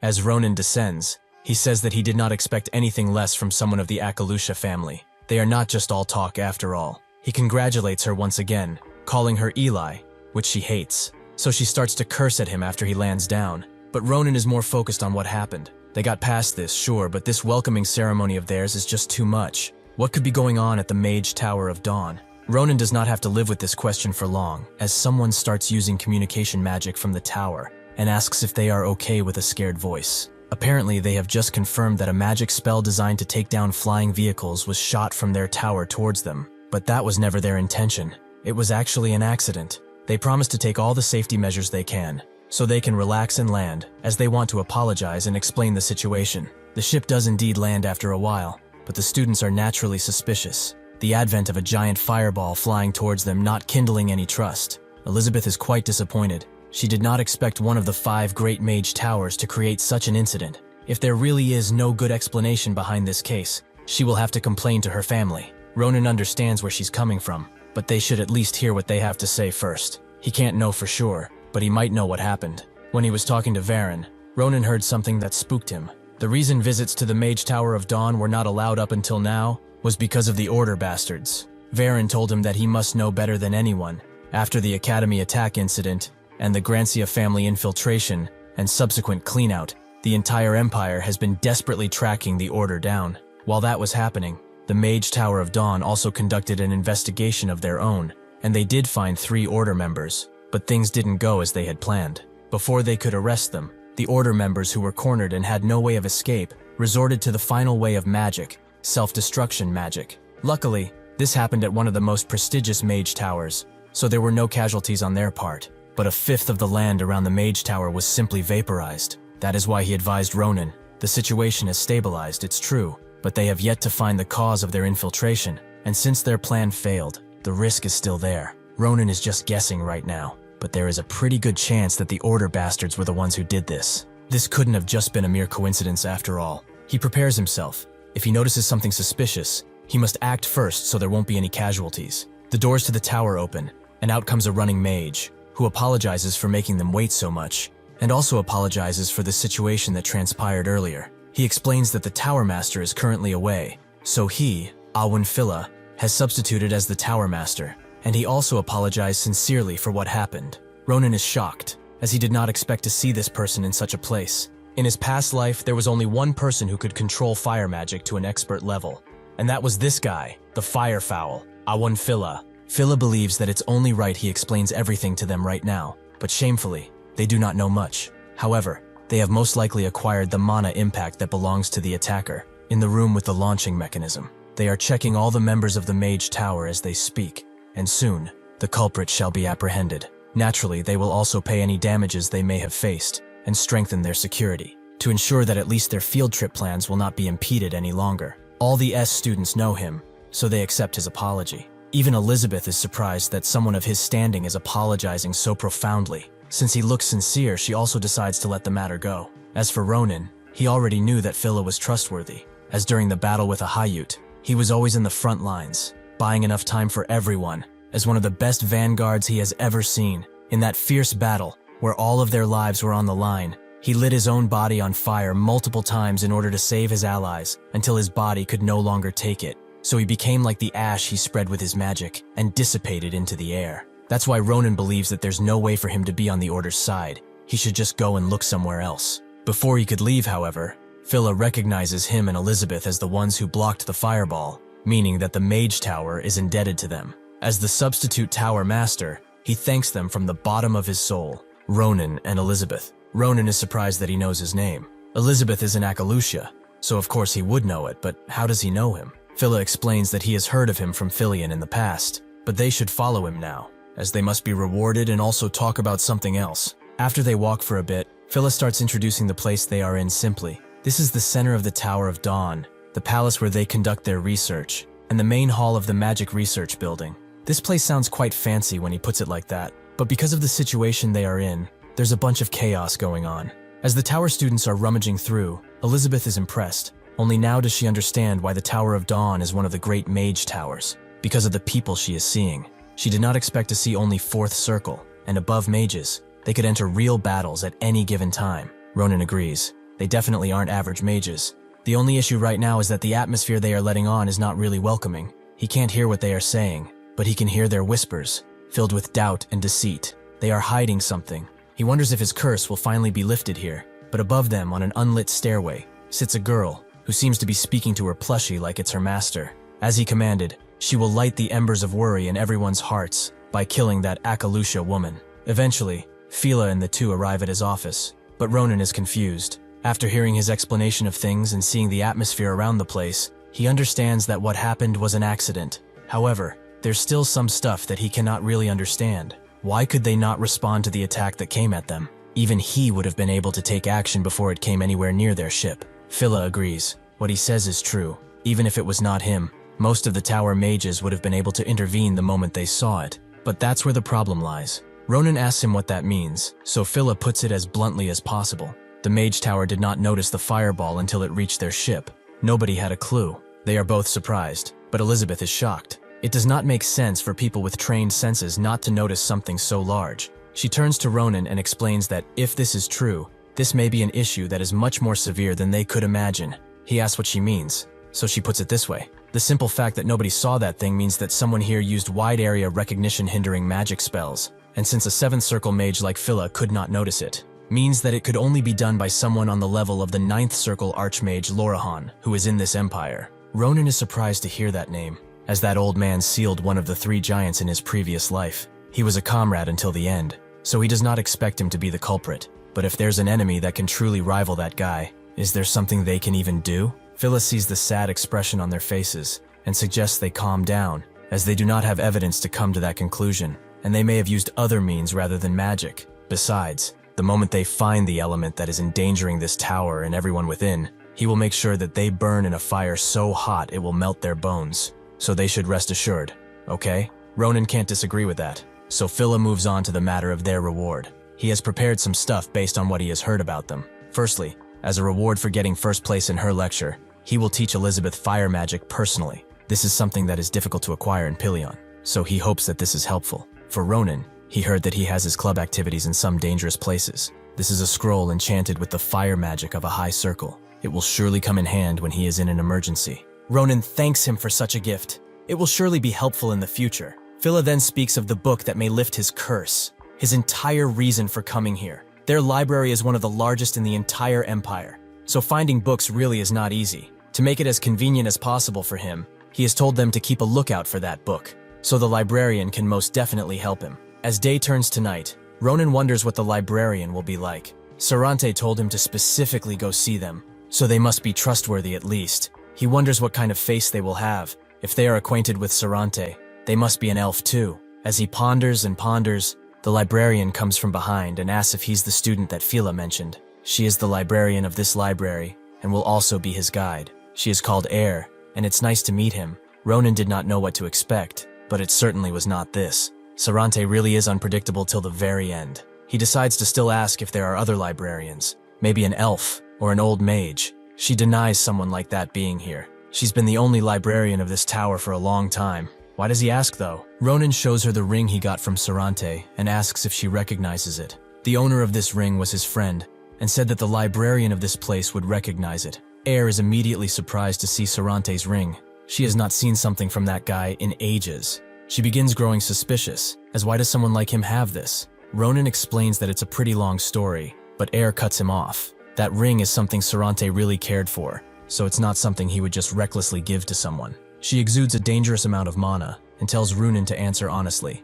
lest he suffer. Ronan certainly did not expect to be attacked here or to see a great wolf for that matter. Air warns him again. If he has hurt him in order to steal that precious ring, he will pay the price. Ronan can't seem to tell what her relationship with Sarante is, but one thing's for sure. This woman really is worried for her old friend. He decides to let go of his sword and says that she has misunderstood him. He would take offense to it too, if someone he did not know appeared and showed him something of a friend, but he would explain things properly. So can she at least hear him out? After Ronan explains everything, Air tells it again to make sure she got it right. While he was doing his club activities, he met Sarante out of pure coincidence, formed a bond with him, and worked together to defeat an executive of the Order who had been troubling this tower for a while. If this is true, it makes sense why he gave him this ring. If it was taken by force, he would not know of her relationship with him. That's the point Ronan is trying to make. If not for that, how could he even take this ring? She already knows that unlike how he looks, Sarante really is brutal. She agrees with him on that, and apologizes for what she has done. She did not properly confirm his words, and instead disrespected one of Sarante's friends. Ronan says that there's no need for that. It's his fault for not explaining it well. But how does she know Sarante? It does not sound like her relationship with him was ordinary, and her mana looked like a wolf. Judging by all this, He suspects that she is a spirit. Air confirms as such, surprised that he figured it out so fast. As for her relationship with Sarante, it was similar to that of a teacher and student. She has learned much from him. They met a few hundred years ago. At that time, she was filled with awful emotions and had complaints about the entire world. Because of this, she traveled far and wide, causing as many accidents as possible. She purposely went to places where humans were many and either bothered them or stole their land to make it a part of her territory. At the time, she thought that this was okay. Nobody could stop her after all. All that until Sarante came. He had heard that an angsty wolf was bothering people. It must be her. She immediately told him to buzz off, as this is her land that he was stepping on. Sarante apologized, as he let out an amazing amount of power. She would have to come with him, as he does not want to hurt her, if possible. When she saw this, Air decided to follow him to the Mage Tower of Dawn, where he was the top mage at the time. Ronan is surprised to hear that, so Air tells him more. He was the only person to have become a top mage, despite not even using fire magic. Just goes to show how powerful he truly was. Naturally, at the time, she did not care for him, and only thought of ways to escape his grasp. However, Sarante never gave up on her, and instead began teaching her. He taught her that those who prove themselves with strength alone will eventually meet someone stronger than them, and break. He taught her that in order to live a fulfilling life, one must know how to live in the world with harmony, and have a fond heart. Thanks to his diligent teaching, she was able to become the person she is today. She has been following his teachings since then, and has been a librarian of this place, protecting it all the while. Sarante seems to be busy like usual since she's only hearing about this from him. Ronan wonders if he should tell her what happened, but he has his doubts. He knows that Sarante would not want someone close to him to be sad, so Ronan tells her that it's true. He's devoted to Senyal after all, so he has a lot to do. That's why he also came here to tell her that he might be difficult to contact for a while. Air is not surprised. He's the same as ever, but she is not sad. The simple fact that he has not forgotten her is already enough. After she touches the ring, it exudes a green power, and it magically changes shape. Behind Ronan, a dangerous-looking book seems to have taken notice of this, and looks at them with malicious intent. 3 days later, the people of the Mage Tower were as busy as ever, and there were no more incidents to speak of. Thanks to that, Ronan has been learning more about his curse quite comfortably, but he has a pile of books to go through, and he does not seem to find an end to them. Air comes around and asks if he has made progress, and although he has not found anything specific about the curse lingering in his body, Ronan has begun to understand similarly related concepts. This is all thanks to her because she decided to teach him about curse attributes for the last 3 days without a wink of sleep. However, the more he learns, the more troublesome this all gets, and the more he just wants to give up. Air can only let out an awkward laugh, as the field of curses tends to be like that. If he happens to have any questions for her, however, now is the time to ask them, as she has some free time. Ronan takes this opportunity, as he really did have something to ask, something that has been catching his eye quite a bit. He wrestles with his mind to find what he wanted to say, and eventually tells her that it's about the forbidden book, Bajura. Air stands silently for a while, confusing Ronan, but she, with a serious tone, asks how he knows of that name as she grabs him. Has he been in the forbidden books area? Air asks calmly. Ronan does not know what she's talking about. He did not know such a thing even existed. It's just being mentioned over and over again in the books she brought, so that's why he asked. Air knows that something is wrong, as that can't be. The books she gave him would not mention that name, not a single one. Ronan is confused, as he definitely saw it mentioned even in the book he is reading now. Unfortunately for him, the entire page has disappeared, leaving him without evidence. Now Air knows. The reason Sarante wanted him to come here is not just because she's a librarian. The Mage Tower of Dawn has more books about curses than anywhere else. It's a place that has a huge knowledge of them. However, even in this place, Bajura is something nobody mentions carelessly. Bajura is not called the most evil forbidden book for nothing, as it's been written by a demon. Those who touch it receive amazing power, along with the instinct to simply destroy. In the past, during a reign of peace, this one book led to the extinction of a kingdom. That is the book he is speaking of. Phyllis seems to have someone locked in the basement. This is something he has solely done for tomorrow's dawn. He only hopes he can understand since he is the Tower Master. As Air holds the books in the air, she explains that the forbidden books area of the library is a place to seal Bajura, along with some other forbidden books. The reason Sarante asked her, a spirit, to become the librarian of this place, is because he needed someone who could protect the forbidden stuff, instead of a human who would get seduced by the promised power. She certainly did not expect to hear the name of the most evil book in history come out of his mouth. Just what are the connections between the missing cases that happened after Nebula's self-destruction and this? Ronan tells her to slow down, asking if people really started to go missing after the attack. She confirms it. She remembers it well because it was quite a big incident. Everyone who went missing was people who helped her in the library. All wonderful people. That is why she also looked everywhere in the tower when they went missing, but she could not find even a trace, no matter where she looked. It was just as if they suddenly vanished in the air, swallowed by a force that nobody could know of. Ronan is surprised. How can anyone disappear from this place without a trace? It seems like those bastards have been waiting for it since it happened after the self-destruction incident. Perhaps that incident was really a trap, designed to take their attention away from more important things. Later into the night, Elizabeth is still training. She has experienced Phila's flame magic firsthand, and she's amazed, as it's on an entirely different level. She just applied his theory, but her mana waste has drastically decreased already. She cannot fathom creating such a beautiful formula. She would want him in Akalusia, but that would be quite difficult, as this is a man who has dedicated his life to magic. Since she cannot do that, she will learn whatever she can through the remainder of this trip.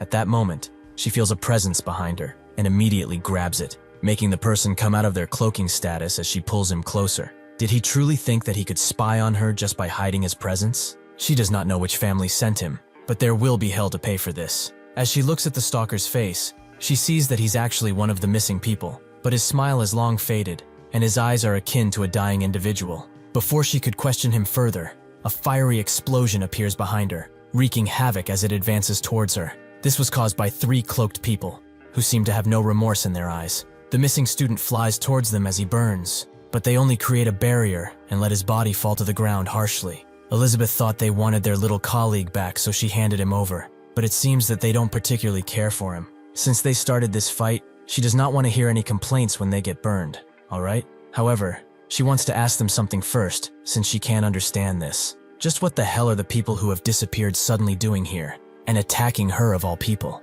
What she does not understand at all is why a certain person is in their group, and that would be the 3rd daughter of the Grancia family, Scion Grancia. She bears the same empty expression as the other missing student, so Elizabeth knows that she won't be able to tell her anything, which also works for her. She has been dying to test the formula she got from Phila in a real battle, among other application methods, so the only thing she asks of them is that they don't turn into ash quickly. She unleashes a mighty fiery blast onto them, but they retaliate with one of their own, which has a much sinister hue. One of them talks, now believing the rumors about her becoming a pillar of Akalusia in the future. They will not last long against someone like her. The other one tells Grancia that she has to do it right now, so she summons a mighty spear of flame and lunges it at Elizabeth, completely eliminating her attack and heading straight toward her head.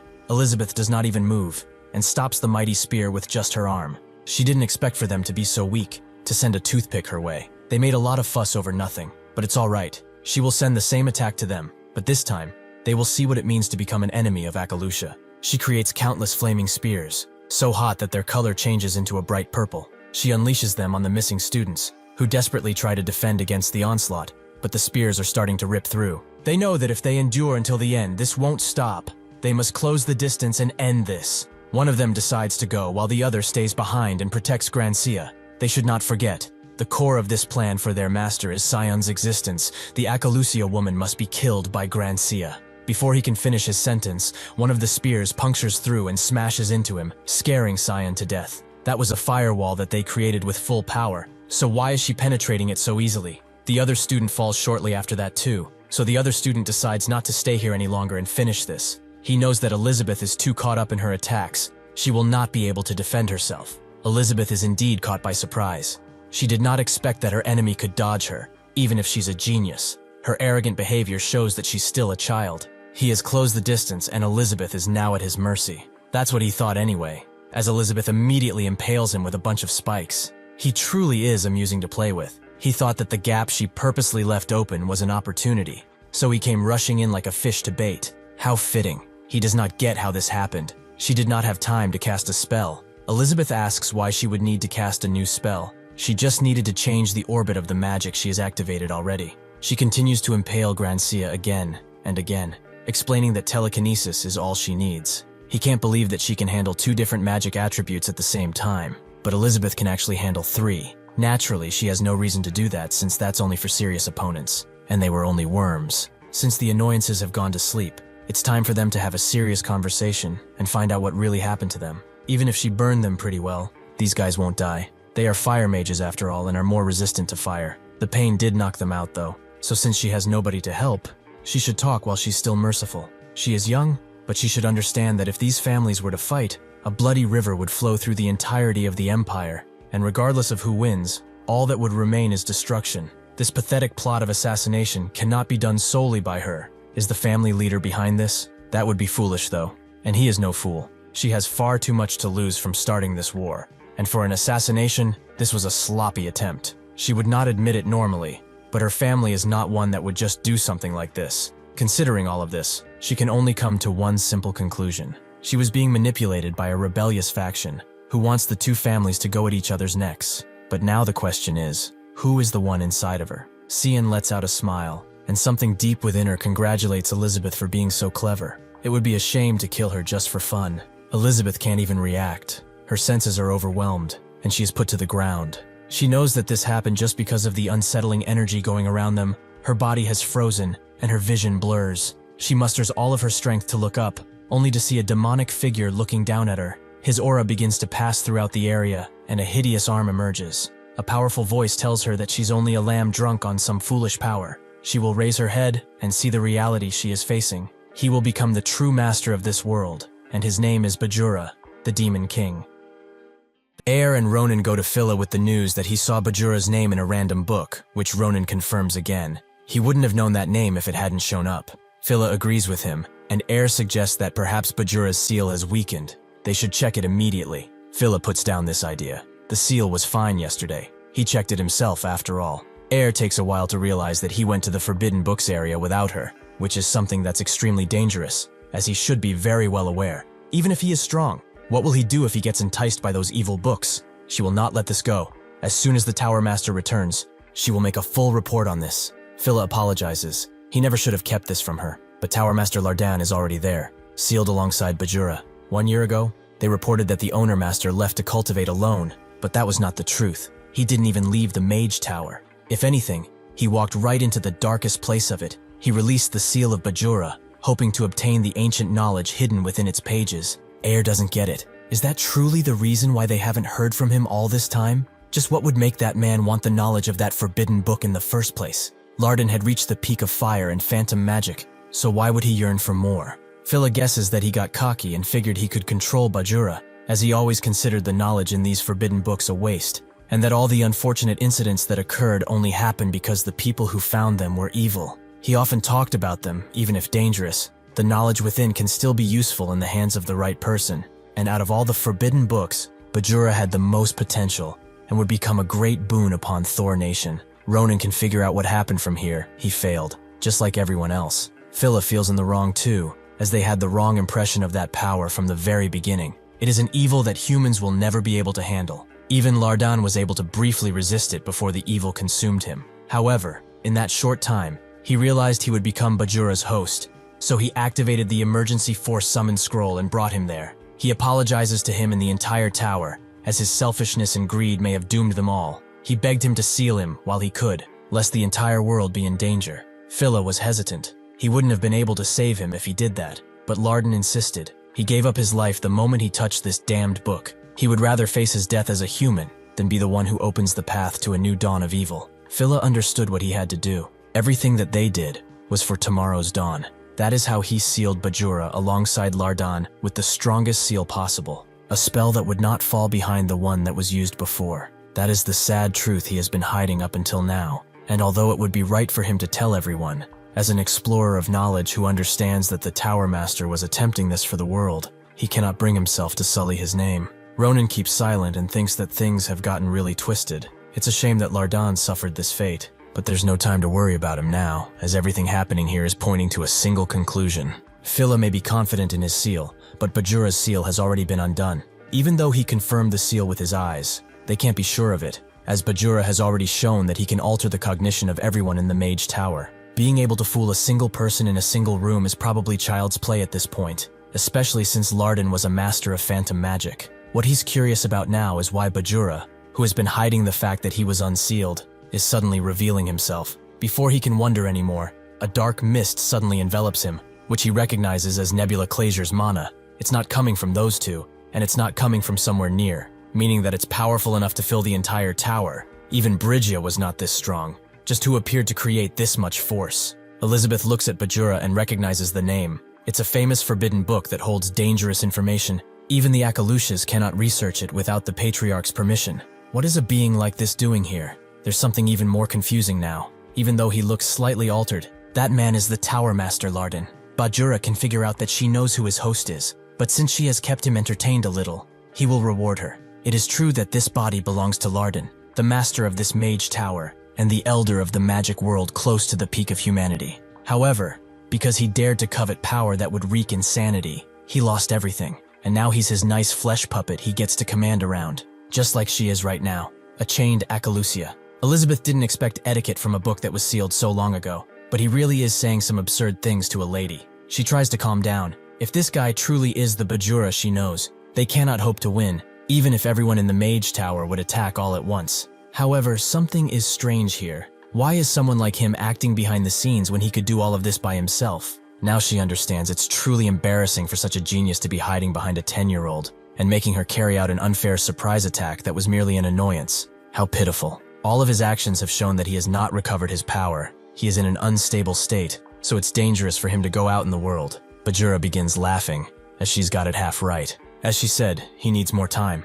but he has more than enough power to end her miserable life. Not only does this old man resist him constantly, it's also quite difficult to unify his mind and this body. Lardon is struggling to burn his entire body at any movement he makes. It's quite annoying and foolish, but even that will come to an end soon enough. He has found a new toy and this one will be sure to obey him. He is talking about Ronan, as that child is his true beginning and end. Elizabeth asks what he means, so Bajura explains that Lardon has quite the strong mind. However, even though it is tiresome to subdue his consciousness, it's an issue that will be fixed in time. Naturally, he doesn't like the fact that after all this work, all he obtains is this old body. Not like he can freshen up though. However, one day, while getting rid of his consciousness, he decided to avoid getting bored by starting a war, so he aimed a flare at the aircraft they came on. That's when he discovered him as if it was fate to meet. He has overwhelmingly bright potential that can't even be compared to this old fart. He doubted his eyes at first since he had never seen a gem like this within 100 years or so. He decided to observe him carefully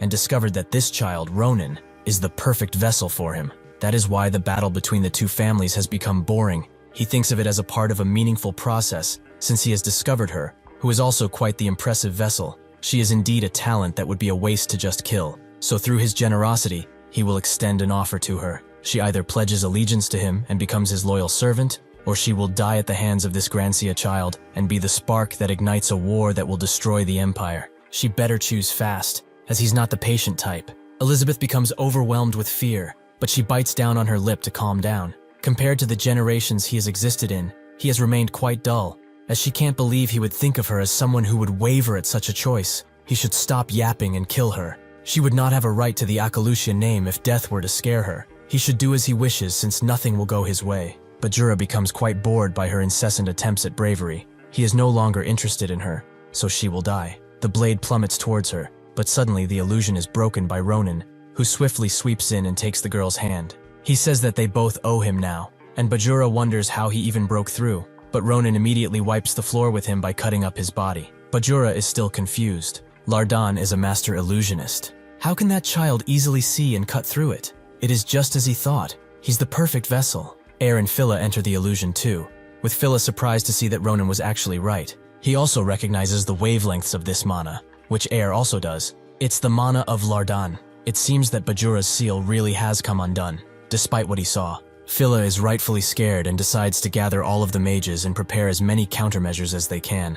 Elizabeth laughs. She can't help herself since she's in such an embarrassing state. She definitely felt the pain of her body being pierced, but it was all a mere illusion. Her senses were utterly fooled. Also, she will not let this matter go if he tells Adishan about her incompetence. Ronan is surprised that she still has the energy to say that, and asks if that kid next to her really is Schlieffen's younger sister.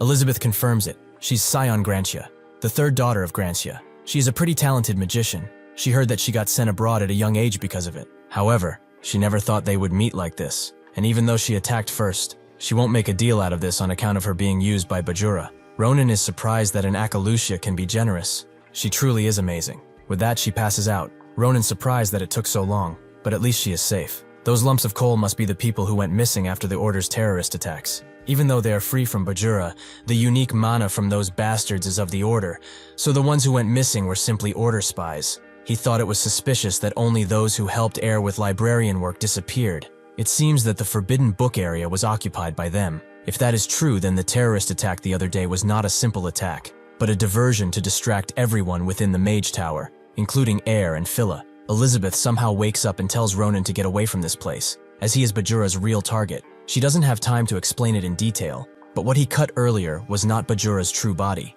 but a mere illusion. The real Bajura is on an entirely different level, so much so that even his illusions manage to beat her down. If he gets in the hands of Bajura and completes himself, this Mage Tower will not be able to avoid its demise. The entire world will suffer. He must get out of here before it's too late, as that guy is plotting something. Sure enough, Bajura says that this won't do, and encapsulates everyone except Ronan in a complete time stop. It's not just them. The entire Mage Tower is now stuck, and in his control. With this, the boring wait he had to suffer through is over. He will be the one who will be blessed with serving him for eternity. He should come and meet him. Then he will fulfill his destiny. Ronan immediately calls him a bastard. As he has had enough of his dumb tricks and plays, he will come out here and face him now. Bajura is surprised that he dares to raise his voice after witnessing his power. He would come, but that place is too ugly for such a monumental moment. So he will move him into a much more fitting place. Suddenly, the last missing person appears, who explains that she will guide him to her master. Ronan stays silent for a moment,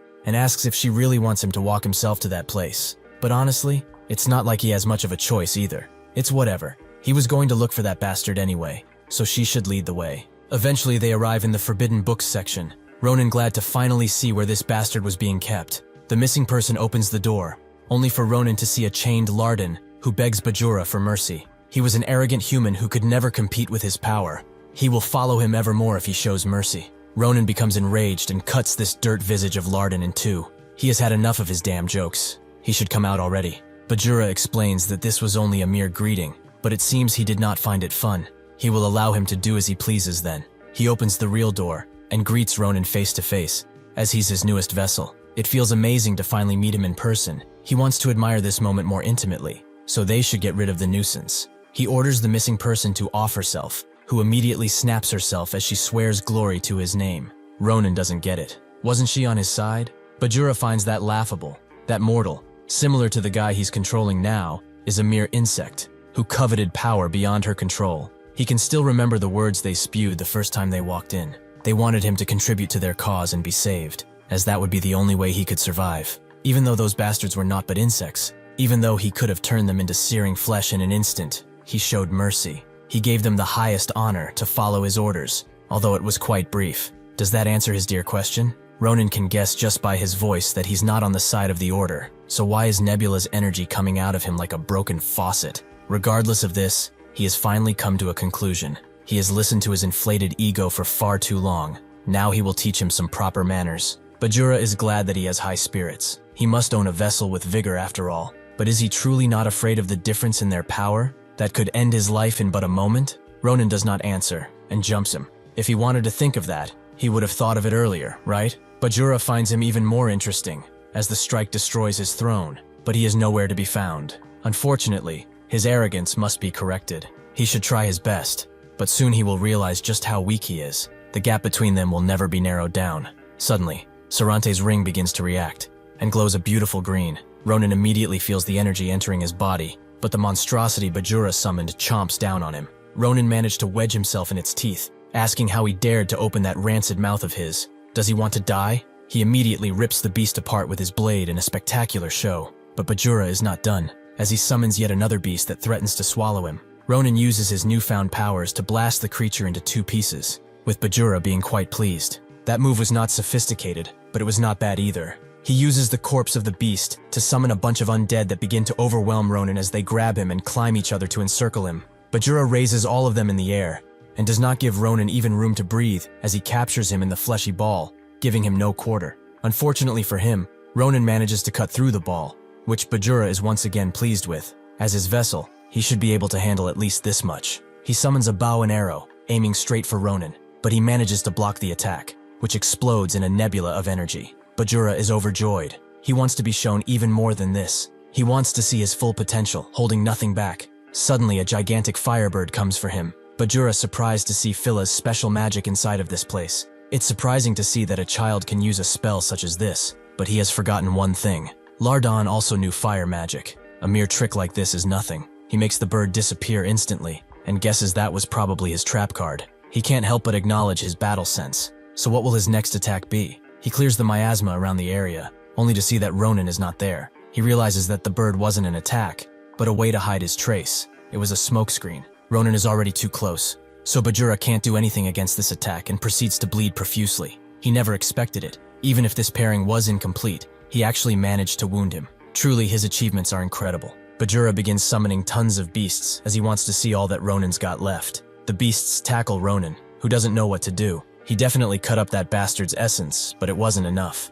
Does he have to bring out the forbidden book that is controlling Lardon? This entire situation has become far too annoying. Surprise attacks and the scrolls Phila gave him no longer work. Lardon is equal to Nabaros after all. Their fight up until now was only possible because Bajura wants his body. If he did not, he would have been long dead. Head on, he has no chance, which means that he must do something else. Bajura summons a mana spear and hurls it at Ronin, who knows that he's the only tool he has left. So he does not block the attack and lets it approach him, almost piercing his neck. Bajura stops it before that could happen, and asks what he's doing. Does he know what his foolishness could have led to? That body will help him significantly. Ronin calls him shameless. If somebody saw them, they would think his body belonged to him because of the way he speaks. Now he knows that he has no plans to kill him, and since he will lose his body at this rate, he might as well go out on his own terms. Bajura doesn't believe he will go through with it. How dare he try to fool him with such absurd confidence? Does he think that such a trick will work on him? It seems that he has mistaken his mercy as an opportunity. Ronin tells him to stop talking already,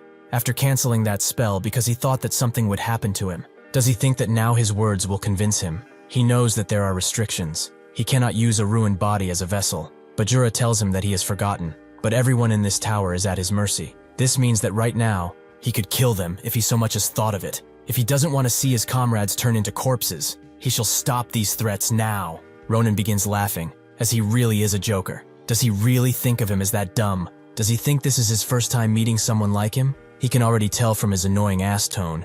Regardless of whether or not he offers his body, there's no way he would let them live. He should go ahead and try it. He can be certain and act out without worry then. Even if he dies, he will screw him over before he goes. That's just how the cookie crumbles. Whether he is bluffing or not, he should watch and see because he will show him something he cannot forget. Bajura can't believe it. He considered him a child who was lucky to be born with such talent, but to think he could gaze at him with those eyes. Ronin sees that he's indecisive, so he will show his conviction properly. Bajura is shocked to see him stabbing his own neck and barely has enough time to stop him from going further. He asks, what is he trying to obtain through this threat? He should speak up now. Ronin is glad that he's in the mood to talk. He actually wants to make a bet with their lives on the line, as that's the funniest kind of bet out there.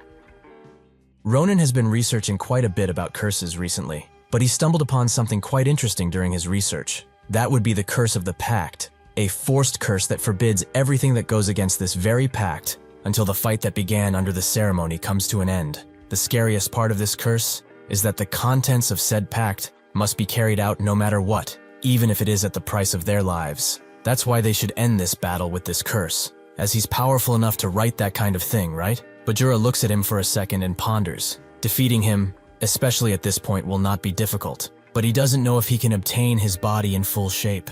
Someone with so much confidence could easily choose to die, not to mention this strange feeling he has sensed since earlier, which is providing Ronin with a strange power. It is not enough to be considered a major threat, but it is still a variable that he must take care of. He is a treasure. He has been searching for centuries. After all, he cannot allow his body to be damaged. Ronin smiles. Why is such a great forbidden book hesitating in making a bet with a child? Is he perhaps scared of him? Bajura takes the bait. He agrees, but he has one condition. He will decide the contents of the fight. He should already know, but this time he will not hold a single thing back. Ronin can see how pissed off he is. If he continues to act recklessly, he will really be in danger, but this is enough to reel this guy fully in. Regardless of what happens now, win or lose, the result will not change. After some time, Bajura summons the Curse of the Pact, ready for them to make their pledges. The targets of this curse will not do anything forbidden by the pact until the match comes to an end. If Ronin loses, he will accept Bajura in his body without fighting it, and if Bajura loses, he will set all of the humans in his control free and be sealed for an eternity.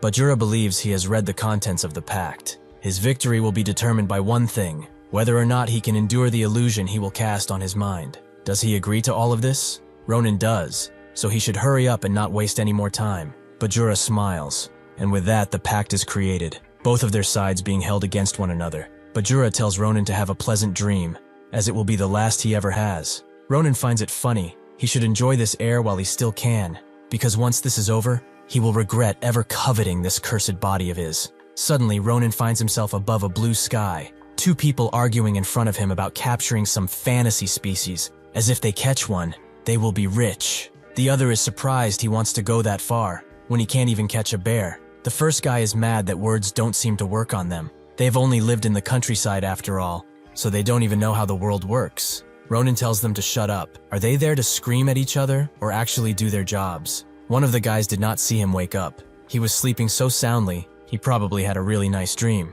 This is the disciplinary squad captain, Corporal Ronan. He has had enough of their idle talk.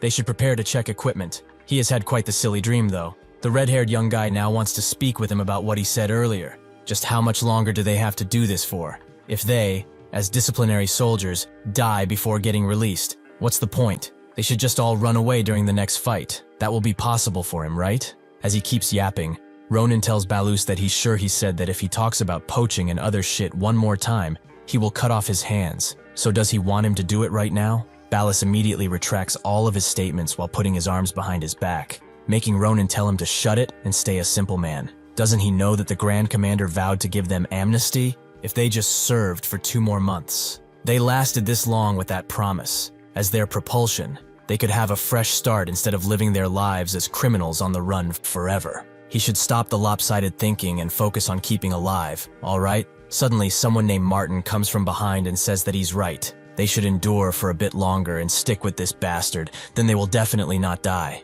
Is that not right? Ronan looks at him and says that everyone is in charge of their own lives. Why is he trying to hide behind him all the time? He raises his hands and tells them that his life is the most important thing he has. He will abandon all of them the moment they annoy him. He did not mention this because he thought these guys would drop their guards down. But the Grand Commander promised him that if they succeed with the plan, she would grant everyone amnesty. This means this will be extremely dangerous, however. There is not much time left for him. He must endure even if only a bit longer, so that he can go to Nimbuton, where his sister is surely waiting for him. He will survive somehow, no matter what it takes. Suddenly, a heavenly ray of light descends upon their camp, opening the clouds as it strikes down and takes out a good chunk of land. Everyone is shocked. Some just sit there while others scramble for their weapons. But Ronan is left in complete disrepair. His whole body is screaming at him to run. He knows that this is too dangerous for any of them to face. A strange being tells them to cast their eyes on him. They who are unlearned under the starlight. He has come to clear their paths.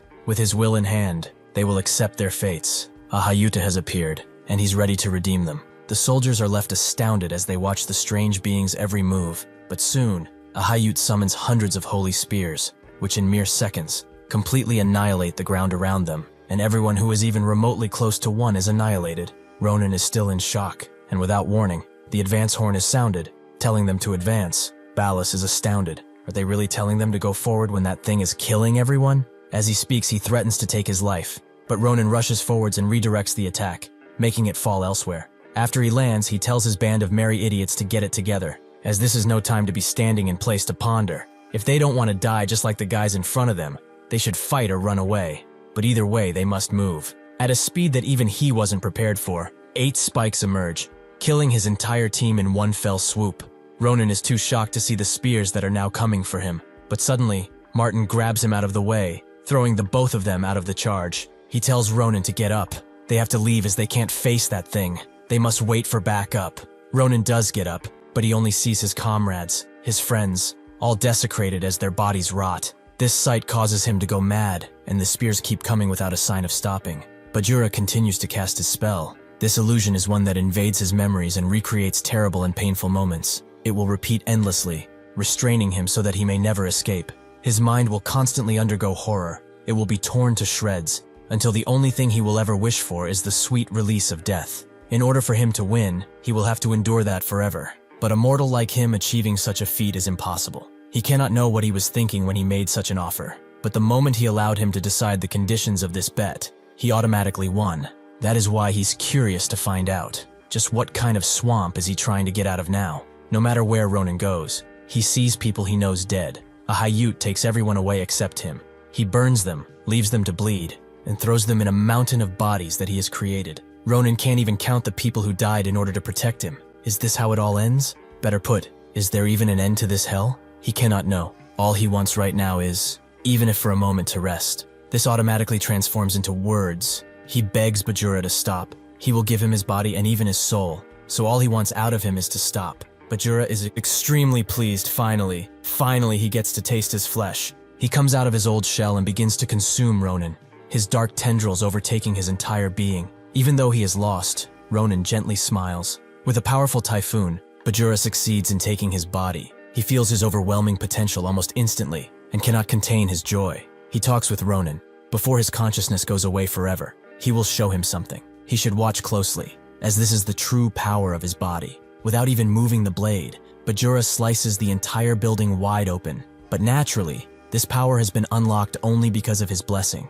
He hopes that the devastation this power will cause makes him excited too. Although before all of this, they should celebrate this amazing day. First, he will start with the death of the insect who dared to obtain his power. He is surprised that he still has power to move. He truly deserves the Tower Master title. He wonders though, what drives him? The responsibility of the Tower Master? Or perhaps the guilt to have brought devastation upon all mankind? Whichever one it is, he should drown in despair with it. He lunges the blade towards the Tower Master, but suddenly something stops him. His power depletes, his grasp becomes light, and he falls on his knees. It seems he has met a power greater than he, the curse that Ronin has in his body. It begins tangling him, the tendrils dragging him further in as his mind doesn't know what to think. How can a human's body contain such torturous energy? Ronin suddenly appears. Noting that he's something, he knows of a professor who almost died from barely even grazing that mana. However, to swallow the entire curse, he can't help but consider his power. Bajura can't believe his eyes. How is he still able to hold on to his consciousness?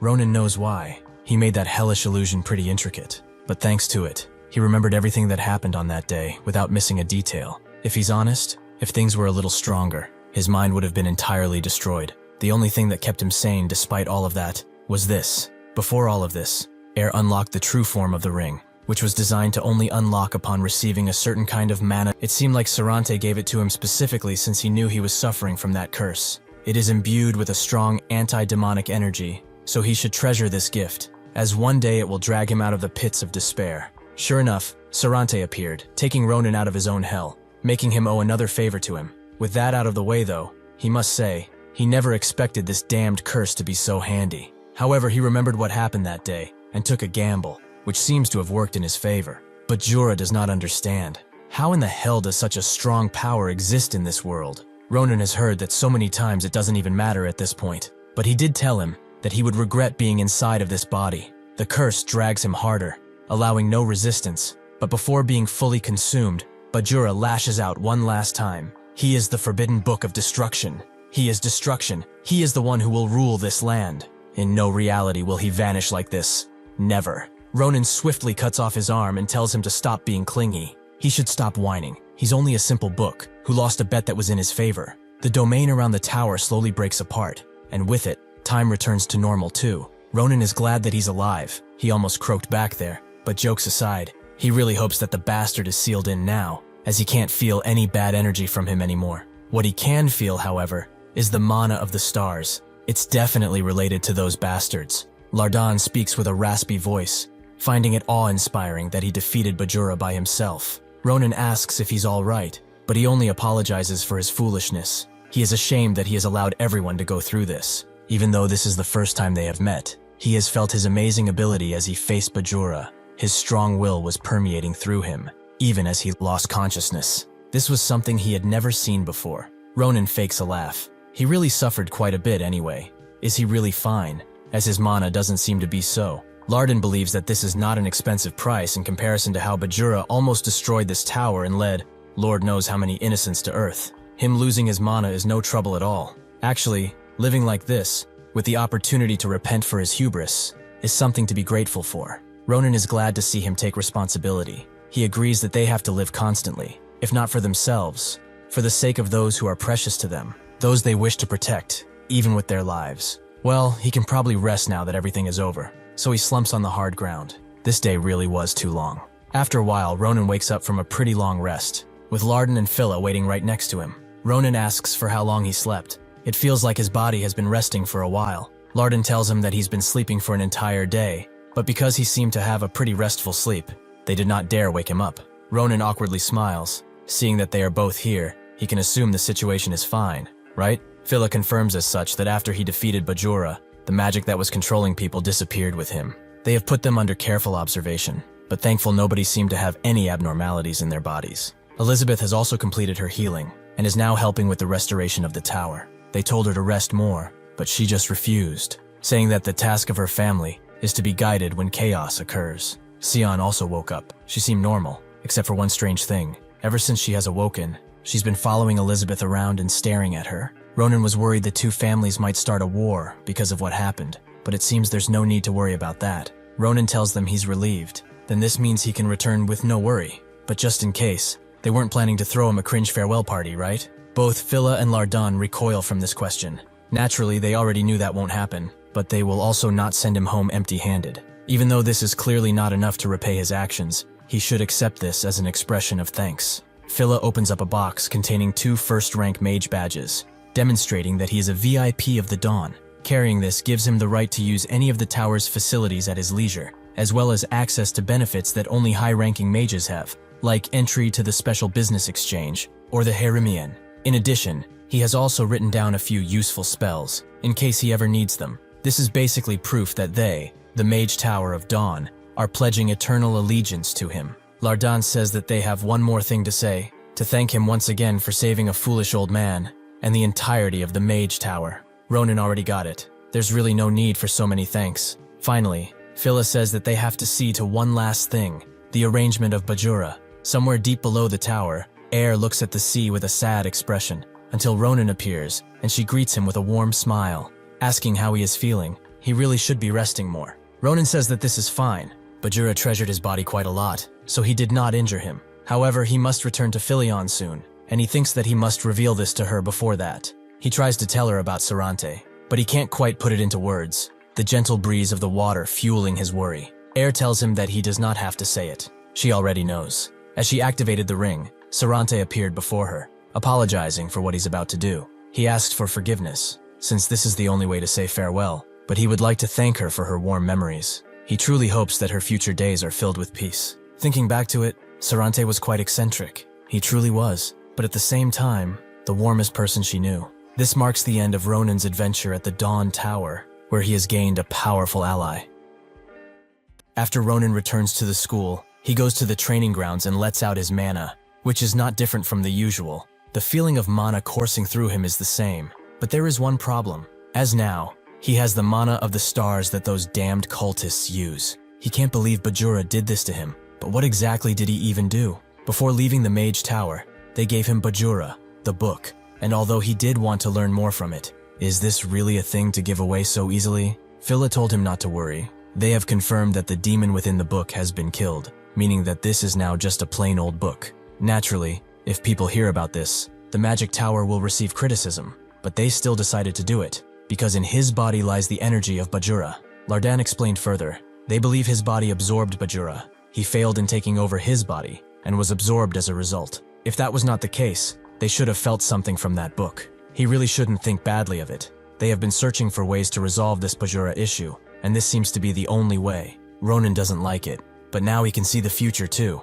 If he meets that cat bastard again, he will have his head. Thankfully, nobody is able to feel the mana of the stars. He would hate for someone to get the wrong idea. Unfortunately, Nabi Rose is right behind him, and she gets the wrong idea. This spooks Ronan and he lashes out, with Nabarose praising his blade. It seems that he has reached some type of enlightenment in the Mage Tower. Ronan immediately backs away upon seeing who it is. It's really not his fault that she appeared like this. She asks what happened in the Mage Tower of Dawn. How did he even obtain a core? Ronan is confused. Is this tumor inside of his chest called a core? Nabirosa gets mad that he just called it a tumor. She explained it well during class, meaning that he dozed off. He apologizes, but she angrily explains that a core is given to a person who has trained endlessly with mana and has experienced countless battles. It is a blessing only true swordsmen wield, to simplify it. A heart that had mana pass through it again and again can serve as a vessel to store mana directly. It is considered an achievement. So much so that the person's life is forever changed by this event. The reason being is that the mana saved within that core has amazing density compared to mana one may find in the air, and it is the only path towards awakening an aura. So having a core means that he has entered a new age of swordsmanship. To obtain one though, One must train for decades, yet he was able to achieve it with only a few months of training, and the most confusing thing is that it's not placed in his heart. In theory, now he should be able to have 2 cores, but it doesn't matter, as she will hear more about it later. For now, she really wants to see what her pupil can do. Ronan asks how she came to this conclusion, but she feels it's only natural they try out his new powers. Although it is bothersome for her as an instructor, she just wants to teach him well. Can he see? Ronan immediately readies his blade and blocks her attack, creating a large explosion that sends him flying. But no matter how he reasons this, she's just trying to kill him. The next attack he blocks sends the training grounds flying. Ronan knows he's outmatched in strength. If he keeps facing her now, his body will not last. If he can just mess with her footing somehow and sneak in a blow, just like how Schlieffen did in the past. With his new core, he's able to let out an energy that seems to immobilize Nabaros. Much to his surprise, Ronan recognizes this as Dolan's aura, but wonders how he even got it. Nabaros didn't expect him to learn something so interesting in that mage tower. But indeed, any variables in a battle decide between life and death. If he has anything left to show, he better do it now. Ronan screams at her to calm down, as he needs to understand what is going on. But before he can utter another word, the core comes out of him, and he falls to the ground. They go to Jaredin, who believes that they have reached a new level of stupidity. Just how did she treat Ronan for him to go into mana dehydration? Nabaros tells him to stop throwing shade and explain. Did he even heal him properly? Jaredin believes such concern is useless. He's an expert in this field after all. This was just a simple rebound in his body from all the mana he consumed. He will be able to recover through mana potions and some medicine. They should just go and get it. And also, she really should stop letting out that aura, as it's interrupting his patient. Nabaros can't believe how weak he is, but decides to go and get him that medicine. Ronan thanks Jaredin for helping. His head starts to spin, and he was pretty shocked too. Jaredin says that he's a strange person. Every time he comes here, he sees things that would only happen to a person maybe once in their lifetime. Can he just consider his perspective as well? Also, is this energy Bajura's power? Ronan asks how he knew. So Jaredin notes that he used to speak with Phila quite a bit, so he earnestly asked him to keep a close eye on him, to make sure that Bajura's power is not harmful. Ronan tries to ask something, and Jaredin knows. He can assure him that it's not that dangerous. The energy of the Forbidden Book is stabilizing in a secure way. If he hadn't heard of Bajura like he would just consider the location of his core unique. Although they need to look into it further, it will probably be possible for him to use it as a core that uses aura. This is a unique and personal world that only one person can obtain. The key to this world is said to be the most intense emotion one feels in their life, whatever it may be. Perhaps despair of not reaching the goal, inspiration that passes suddenly, or deeply rooted regret. When this resonates with the accumulated mana in a core, a great power awakens, which is aura. Ronan never imagined that he could use aura in his life. But then what was that he just used? It definitely seemed like Dolan's aura, but it should be impossible for one's aura, which is an inherent ability, to copy someone else. Does Bajura's core perhaps make it possible? Jaredin also notes that the state of his curse has improved. Of the 8 curses, 2 have disappeared. He certainly must be surprised. But to elaborate, Bajura and the 2 curses combined, this certainly make no sense, since curses combining into one is an unheard of phenomenon. For such a thing to be possible, they would both need to share the same origin, which thankfully for Ronan, is the nebula Clasier. He's kind of scared that now there are more unexplainable things going on inside his body, but Jaredin is sure that they will come to understand it one day. As he walks through the town, Ronan talks to Bajura. He thought he was ugly just from the look in his eyes, but even dead, he looks like a soggy bread slice. What has he even done to his body? Whatever, it's pointless to think about it. Even with his doubts, 2 curses went away, which is good. This will allow him to kill even more order bastards, so it's all good. Suddenly he hears his name from behind, accompanied by loud running. It's Acel, who doesn't seem that happy. Ronan just greets her like nothing is happening, but then something explodes near her, and she begs to be saved. For some reason, which Ronan can't possibly understand, a manticore is following Acel. Ronan hopes he's just seeing things, but judging by the rumbling going on, this is for sure reality. What is a manticore even doing on the school grounds anyway? These creatures live in the northwest and are very dangerous as they enjoy all kinds of flesh. Additionally, their muscles are as hard as steel, and that's not all. They have a scorpion tail to boot that holds a lethal poison to the point that even wyverns don't mess with them. Well, this isn't so bad. With this, he can check if Bajura's core really allows him to use the aura of others. He slows his breathing down and takes the mana from Bajura, allowing him to change his technique. When he was facing Nabaros, he couldn't control the amount of mana, which caused that overconsumption. This time, he will take this into account, so he steps forward slowly, allowing him to exude the mana elegantly, to chain the manticore down. He's glad to see it work, but unfortunately the manticore easily rips through, making a cell scream. At least Ronan learned that its power is lesser than the original, so he pulls out his blade to defend himself. But suddenly a big beam of light crashes in the manticore, causing it to fall to the ground without any way of defense. The one who landed down asks if they are hurt, and Ronan is shocked to see Professor Varen. After they secure the manticore, Varen apologizes to it, but this is the best thing they can do. Ronan feels his aura. It seems like he's a body enhancement type, but still, being able to knock a manticore out like this with just one blast. He thought he was innocent, but it turns out he's pretty hardcore. Varen doesn't know what to say to them. He didn't expect the manticore to break through and escape. He apologizes. As the person in charge of the 100 Beast Festival, Ronan tells him it's fine. He got to see a manticore after all. But what is the 100 Beast Festival? Asel figures he wouldn't know since he was gone, but Philion is in a mess to prepare for that right now. The 100 Beast Festival is something held in Philion, introducing the Empire's rare monsters and beasts. These beasts are rare. They might not see them ever in their lives, which is why everyone is looking forward to it. Ronan saw it on schedule. Maybe it would be pretty fun to watch since it's so unique. What are they going to do after this incident, though? Cancel it? Varen doesn't think so. The center is expecting a lot, so something like this would not be enough to outright cancel it. Above all, this is the first time that thing will be officially revealed. The next day, Ronan goes to their club hall and says that they don't have to worry about the 100 Beast Festival. There's one thing he doesn't understand, though. Why are people looking forward to it so much? Even if it looks like a fun thing to see, he did not expect it to be such a big deal. Maria agrees, but this is no ordinary Beast Festival. But this time they have a special event with a doppelganger pair, of an Alpha and Omega. These doppelgangers are special creatures who read the minds of those they make eye contact with and transform into their respective entities. An Alpha will change into someone the target loves, and an Omega will change into someone the target hates the most. There's a line of people who would pay a gigantic amount of money to see such a sight, but because there are so few, the likelihood of seeing one in one's life is pretty low. To see a pair of them for free is enough for anyone to go crazy. He probably wants to see them too, but Ronan doesn't know. His Alpha will probably be Iral, and his Omega, well, he doesn't even want to think about it.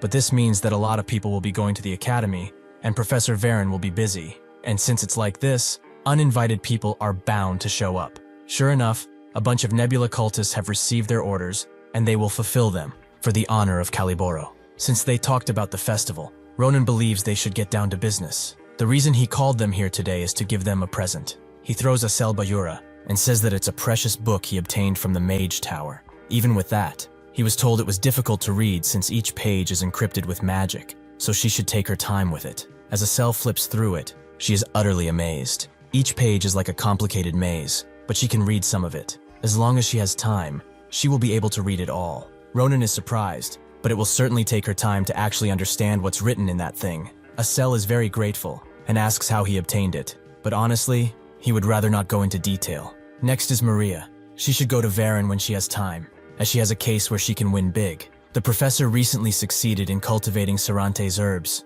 so he's planning on making a potion to be sold throughout the Empire, so he recommended her Carabel merchantry to be in charge. Since the effects of that herb are amazing, with the advent of her merchantry, she can make tons of money. Today, though, he will see how much she has improved, and he is hoping for some improvement. Maria likes that, and vows to show him everything. With that, they go to duel, and Asel wants to come with, but Ronan tells her to just keep researching that book. That will help her get even more powerful. With that, they both say their farewells, but seeing Maria smiling like this, Asel feels kind of lost. 2 weeks later, Adishan records the many tries of Brahm, and with both of them ready, he lifts his sword up. With a countdown, Adishan gives them the go, making Brahm charge in at maximum speed. But just before he can reach Ronan, he uses Bajura's power to completely stop Brahm where he stands, who is really impressed by this skill. Ronan breathes out as he lets go and thanks him for his hard work. Adishan congratulates him. His output time had been perfect speed and mana balance. To achieve such a result in a month, he's incredible. Ronan says that it's thanks to them. She analyzed his skill and saw where he was lacking, and Brahm swung his blade with no hesitation, allowing him to maintain his senses. And thanks to that, the force of his technique increased. Brahm notes that he learned from him too, seeing how he didn't even flinch when his sword was coming. That is the heart of a true swordsman, so he thanks him for realizing his true goal. Truly, he is the best club leader one could ever ask for. He will not be training by himself. If he needs someone to attack him again, he knows who to call. Ronan thinks that he was able to achieve something so good just by using Dolan's aura, but if he is lacking something, it would be that golden aura he saw from Varen. No matter how many times he tried to imitate it, his mana would get depleted the moment it activates. Perhaps that means that the higher the quality of the aura, the higher the difficulty in recreating it. If he can just see it 1 or 2 more times, he could probably understand it. But he won't bother now, because he's so busy. Suddenly someone rushes to him, which he recognizes as Ta, Varen's apprentice. Ronan asks what brings him here. So Ta explains that when Varen departed, he left a letter stating that he should ask for his help should anything come up. Ronan is surprised Varen actually left when the festival is about to begin, but Ta doesn't know what to say. Some creatures that were being managed in the Theo Hall just disappeared, and on top of that, the doppelgangers were a part of them too. They go to the Theo Hall, and Ta notes it's been some time since Varn left. He left as soon as this occurred, so it's been 2 weeks. Ronan asks if it's when that manticore escaped, and he confirms it. Varen found the incident suspicious, like he was missing something. That is when he began his investigation, and he found something that made him have an expression he never saw before, that of pure rage. The next day he departed, and only left him that letter. Ronan notes that this is difficult to handle. After all, those precious doppelgangers have broken out of their cage and disappeared. They go to Adishan, who doesn't think this incident happened by chance. This cage was made in preparation of the transformation of the doppelgangers. It's made out of special glass alloy. They must both know how strong it is. So how could such a cage even shatter? Additionally, most of the glass shards are not on the outside of the cage, but inside, and there are faint traces of mana coming from within. This is proof that a force strong enough to break this glass was sent from the outside. Considering all these things, there is a high chance that this was a planned attack by someone aiming for the doppelgangers. Ronan expected to learn something from her great insight, but she's right, as this wouldn't make sense otherwise. He has an uncomfortable feeling ever since they entered. If so, this means that the criminals are around the campus. It will be bad if they do not chase them as soon as possible. Isn't that right?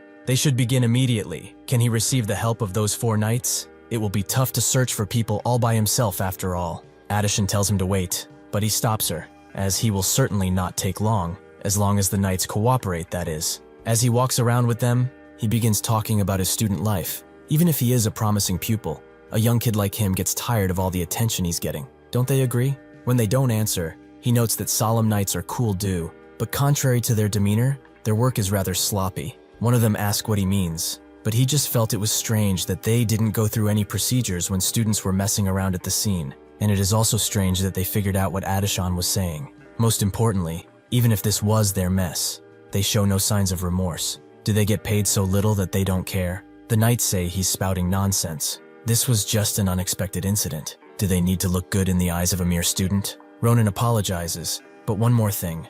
What are those bloodstains on their armor then? There should be no reason for them to have hurt someone here. So who are they? The knights know they've been found and draw their blades, but Ronan smiles, as he is glad to see them riled up. Before he can do something, however, one of the knights kills another, shocking everyone. After he's done, the others charge him, but he is swifter, allowing him to strike first and deal with both of them at the same time.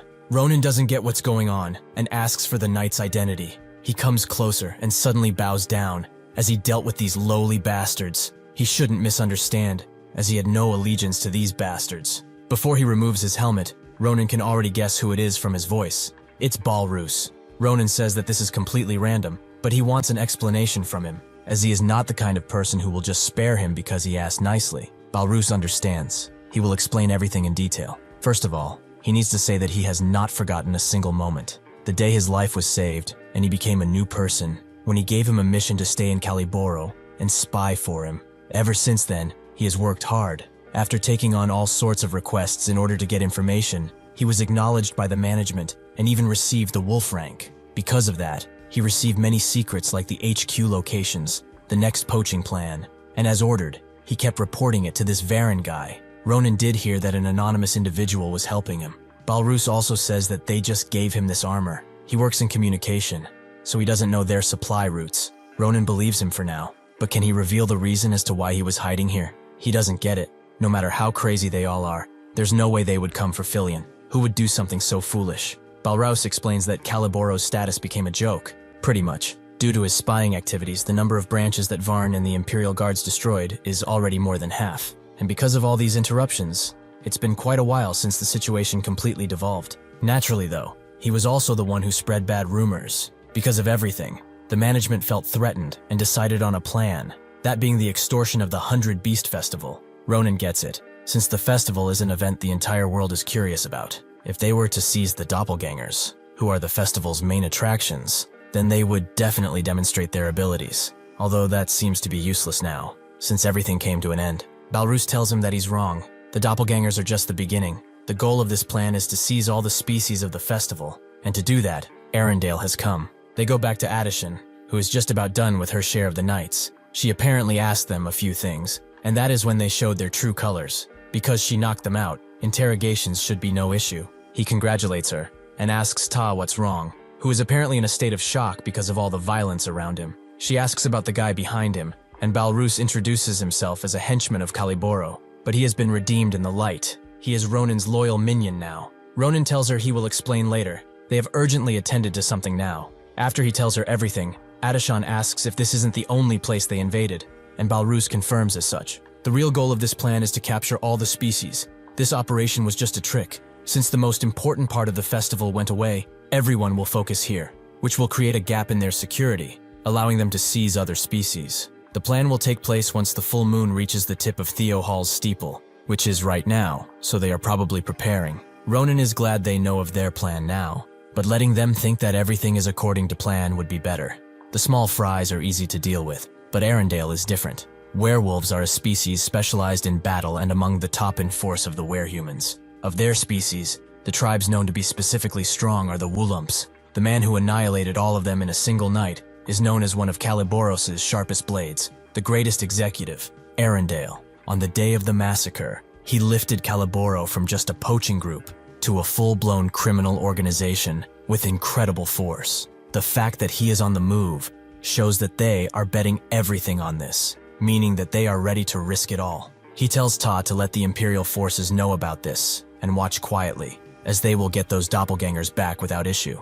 Considering Arendelle's movements, he's the type that likes to parade around, but it's not like he's dumb. He abducted the doppelgangers because he's confident, so if they find them, he is bound to show up. He will make use of this to finally put a stop to his atrocities. Arendelle is waiting in the forest, chowing down on a piece of meat, but he is rather bored by it. Waiting for prey to take the bait is bothersome. The Manticore and doppelgangers are just side objectives. His real target is Varen, which he will make sure to skin alive this time around. Addishan begins talking with the forest animals, and Balroos knows that she dealt with the Caliboros by herself, but she really is extraordinary. What are they doing with these animals, though? Ronan explains that they are finding the doppelgangers. By letting the animals sense the mana of the doppelgangers, they will naturally track their senses. Balroos is shocked something like that is possible, but Ronan says it's only natural. This is their future Grand Commander they are talking about. Addishan thanks the animals, who each go in their separate ways to hunt for the doppelgangers, sweeping the thick forest. Eventually, Doppelganger Omega is found. He has taken the form of a fox, but he is still not fast enough to outrun a bird that keeps chasing him. Unfortunately, Omega has become aware of its presence, so using his powers, he begins to transform, taking the shape of a snake before lunging at the bird, who is powerless against this assault. Addishan senses its demise and points the doppelganger out to be that snake, who looks at them with his sharp eyes. Ronan congratulates her on a job well done, but before he can begin capture, Balroos jumps in. He may have an embarrassing past, but he still rose to the wolf rank in Caliboro. There is no need for Ronan to bother himself with a small snake, as he is enough. He does manage to catch Omega, who tries to lash out,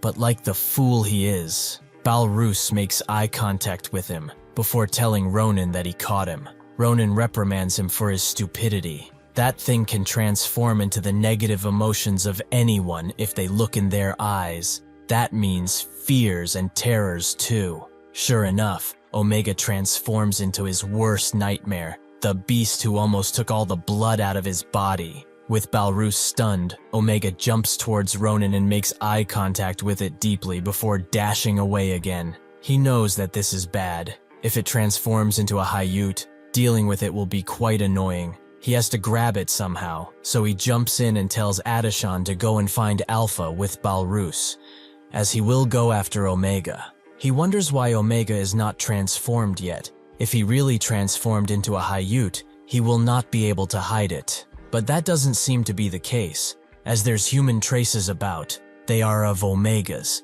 and the closer he gets, the stronger his killing intent becomes. Ronin guesses that it's the man who cursed him, the man who killed his mother. But upon approaching close enough and drawing his blade, he is shocked by the sight before him. It is neither Ahayut or the man who cursed him, but rather a visage of the past. Ronin's greatest fear is himself, his weak self. Ronin is rightfully angry. Is the person he feels negatively toward that much himself? Perhaps that is why this mindless killing intent is directed in his direction.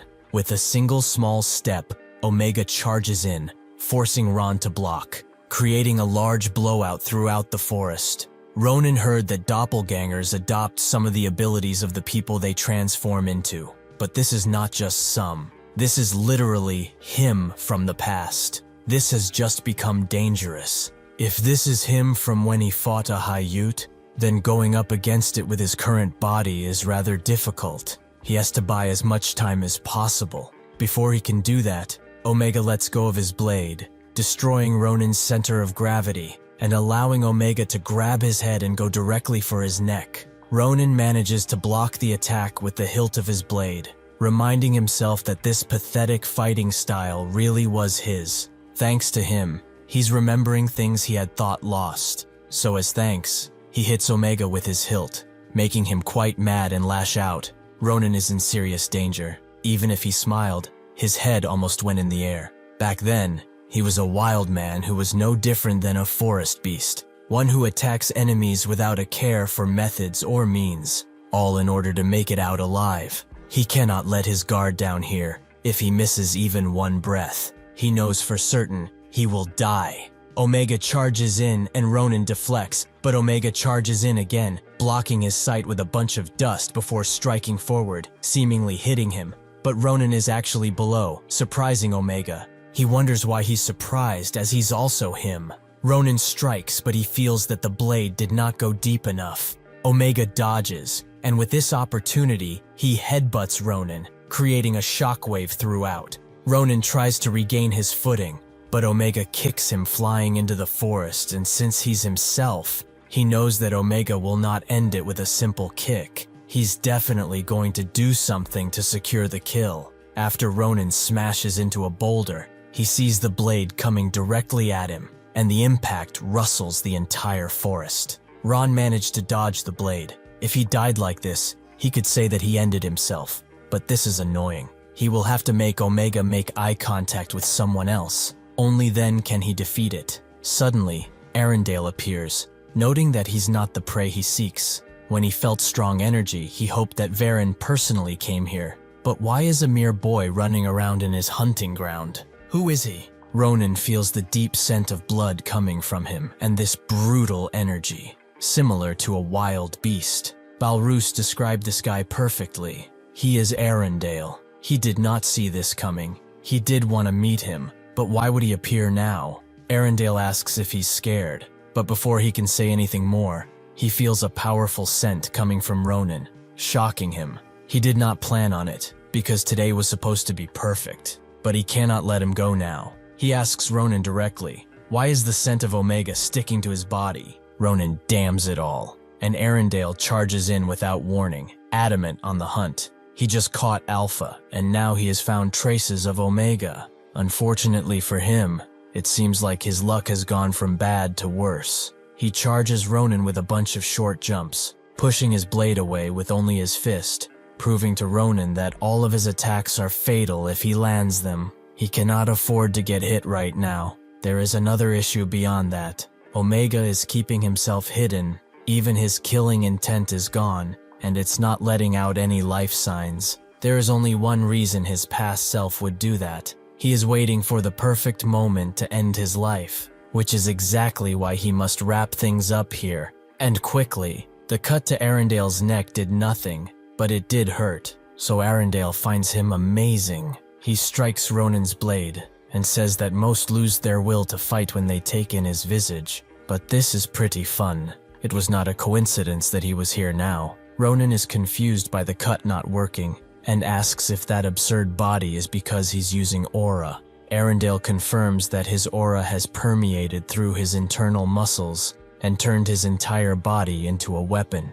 It's on an entirely different level from just strengthening it with mana. This is the peak of the human body. Cutting him is truly an honor. So from now on, he will acknowledge him as his prey too. Hunting is where the strong chase, and the weak struggle to survive. Until he is sated, he will struggle. He pushes Ronan back, who barely has time to regain his footing before Arendelle jumps in with a strike again. Ronan uses this miss as an opportunity to strike again and again, but even if he puts weight into his blade, Arendelle's body acts as a shield, protecting him from all strikes. He jumps away from Ronan and grabs a nearby boulder, throwing it at Ronan, who manages to cut it into a bunch of slabs, allowing Arendelle to charge in, thinking that he has him, but it's the opposite, as he falls right into Ronan's trap. He uses sword aura to unleash a mighty attack, which Arendelle is forced to block, but he becomes giddy,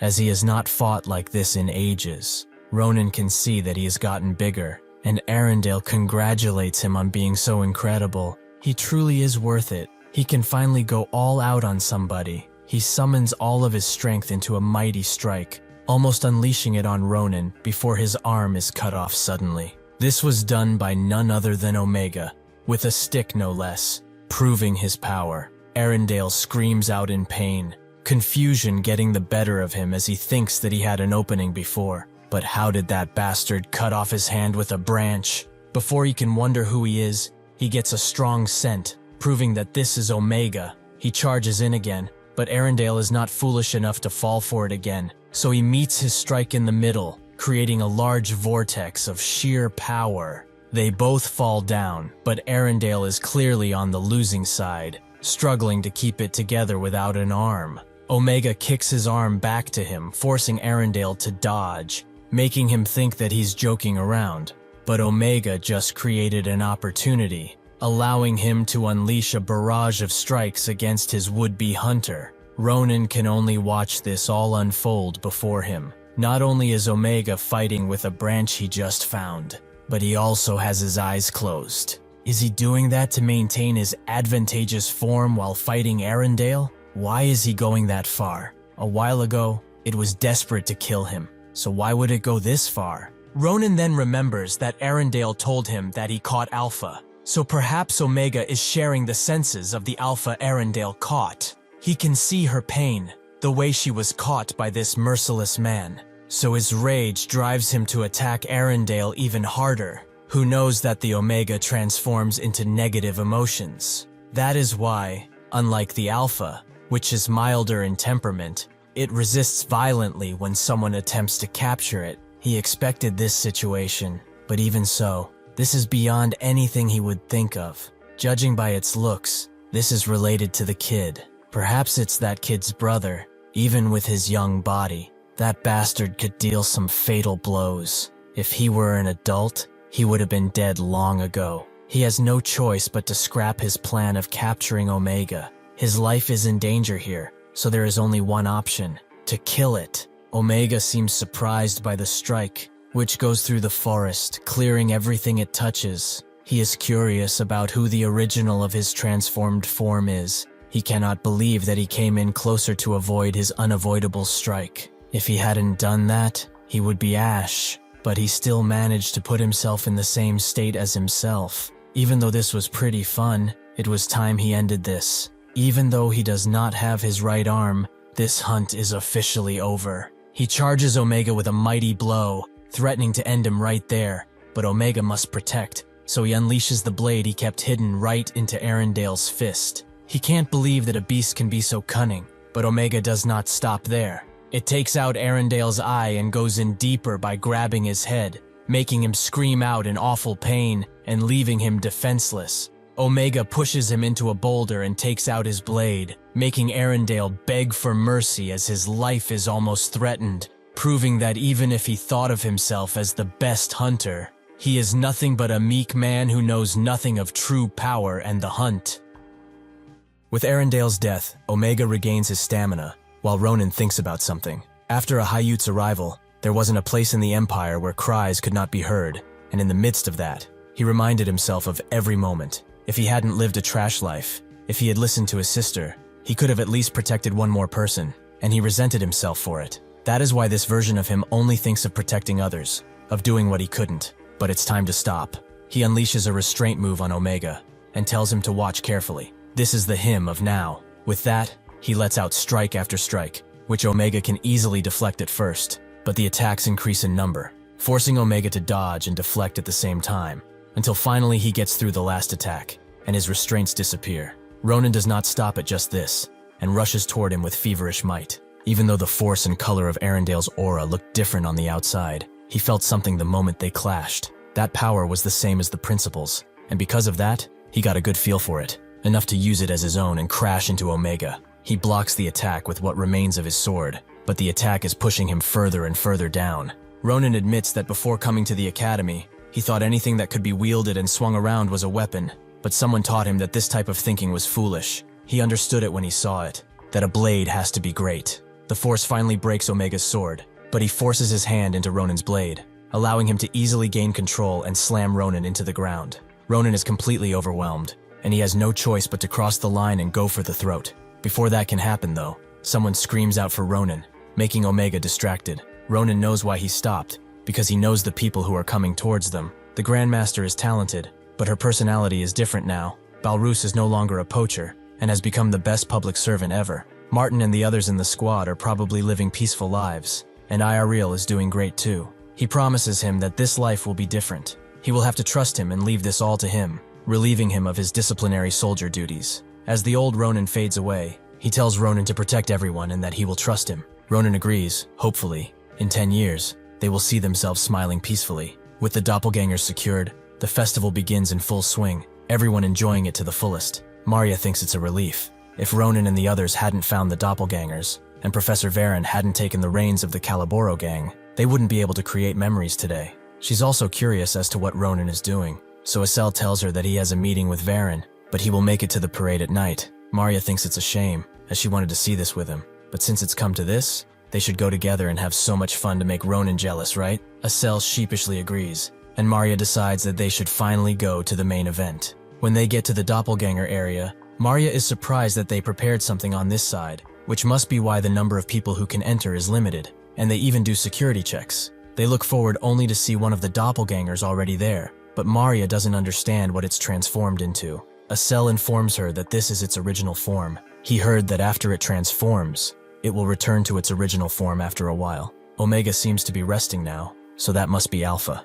At that moment, Estelle realizes he's cooked, because Alpha reads a person's mind and transforms into the one they love. He immediately tries to back away and leave, but Mary knows that he's embarrassed about who he fell for, so Marya forcefully pushes him forward toward Alpha. The creature looks Estelle straight in the eye and transforms into who he wants most, and that is none other than Marya, who is rightfully pretty confused about this. Estelle can't handle the embarrassment and swiftly runs away, leaving Marya alone to think about what she's seeing. But upon looking into Alpha's eyes, it transforms right into the one she loves, who seems pretty similar. Marya immediately becomes flustered, but can't run away on the account of Estelle already doing that. In Varen's lab, he apologizes to Ronin for calling him when he should be enjoying the festival, but he's truly ashamed. Not only was he useless the entire time, even though he's a professor, but he also had to get help. Ronin tells him not to be like that. It's not like he just stood around doing nothing. The day the Manticore escaped, he discovered traces of Calibor on the cage, and had no choice but to track them down.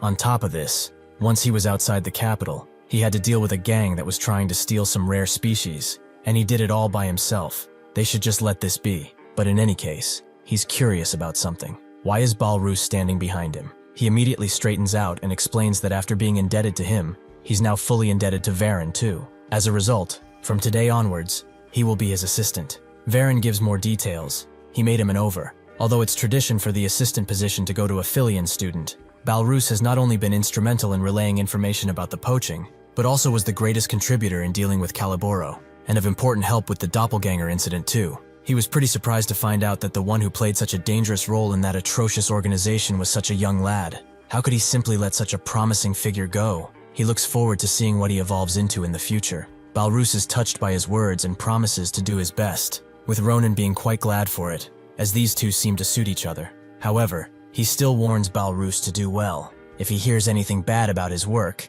he will make sure to discipline him appropriately. Balrus knows not to anger him and promises to do good. Ronan wants one thing from Varen, to see the doppelgangers one last time, as once the booth management time ends, they will be resting in the tower, right? Varen confirms as such, but they probably won't transform, as Omega is still healing, and Alpha will be sleeping too. Ronan still goes, because he wants to say his goodbyes. He first approaches Omega, wishing him a speedy recovery, and noting that after this, the Empire will protect them with the highest grade of security, so they can rest easy. Alpha is still not sleeping though, and right before Ronan's eyes, he transforms into the person he loves most. He did respect her a lot, but he didn't think it was to this extent. Still, it's good to see Grand Commander Adashan again, even if for a fleeting moment. A few days after the 100 Beast Festival, Ronan goes to Maya, who has heard from Geraldine about his new condition. Through Bajura's power, his two curses were combined, and it has given him a source of power similar to that of a core. Of course, this is a half-baked solution,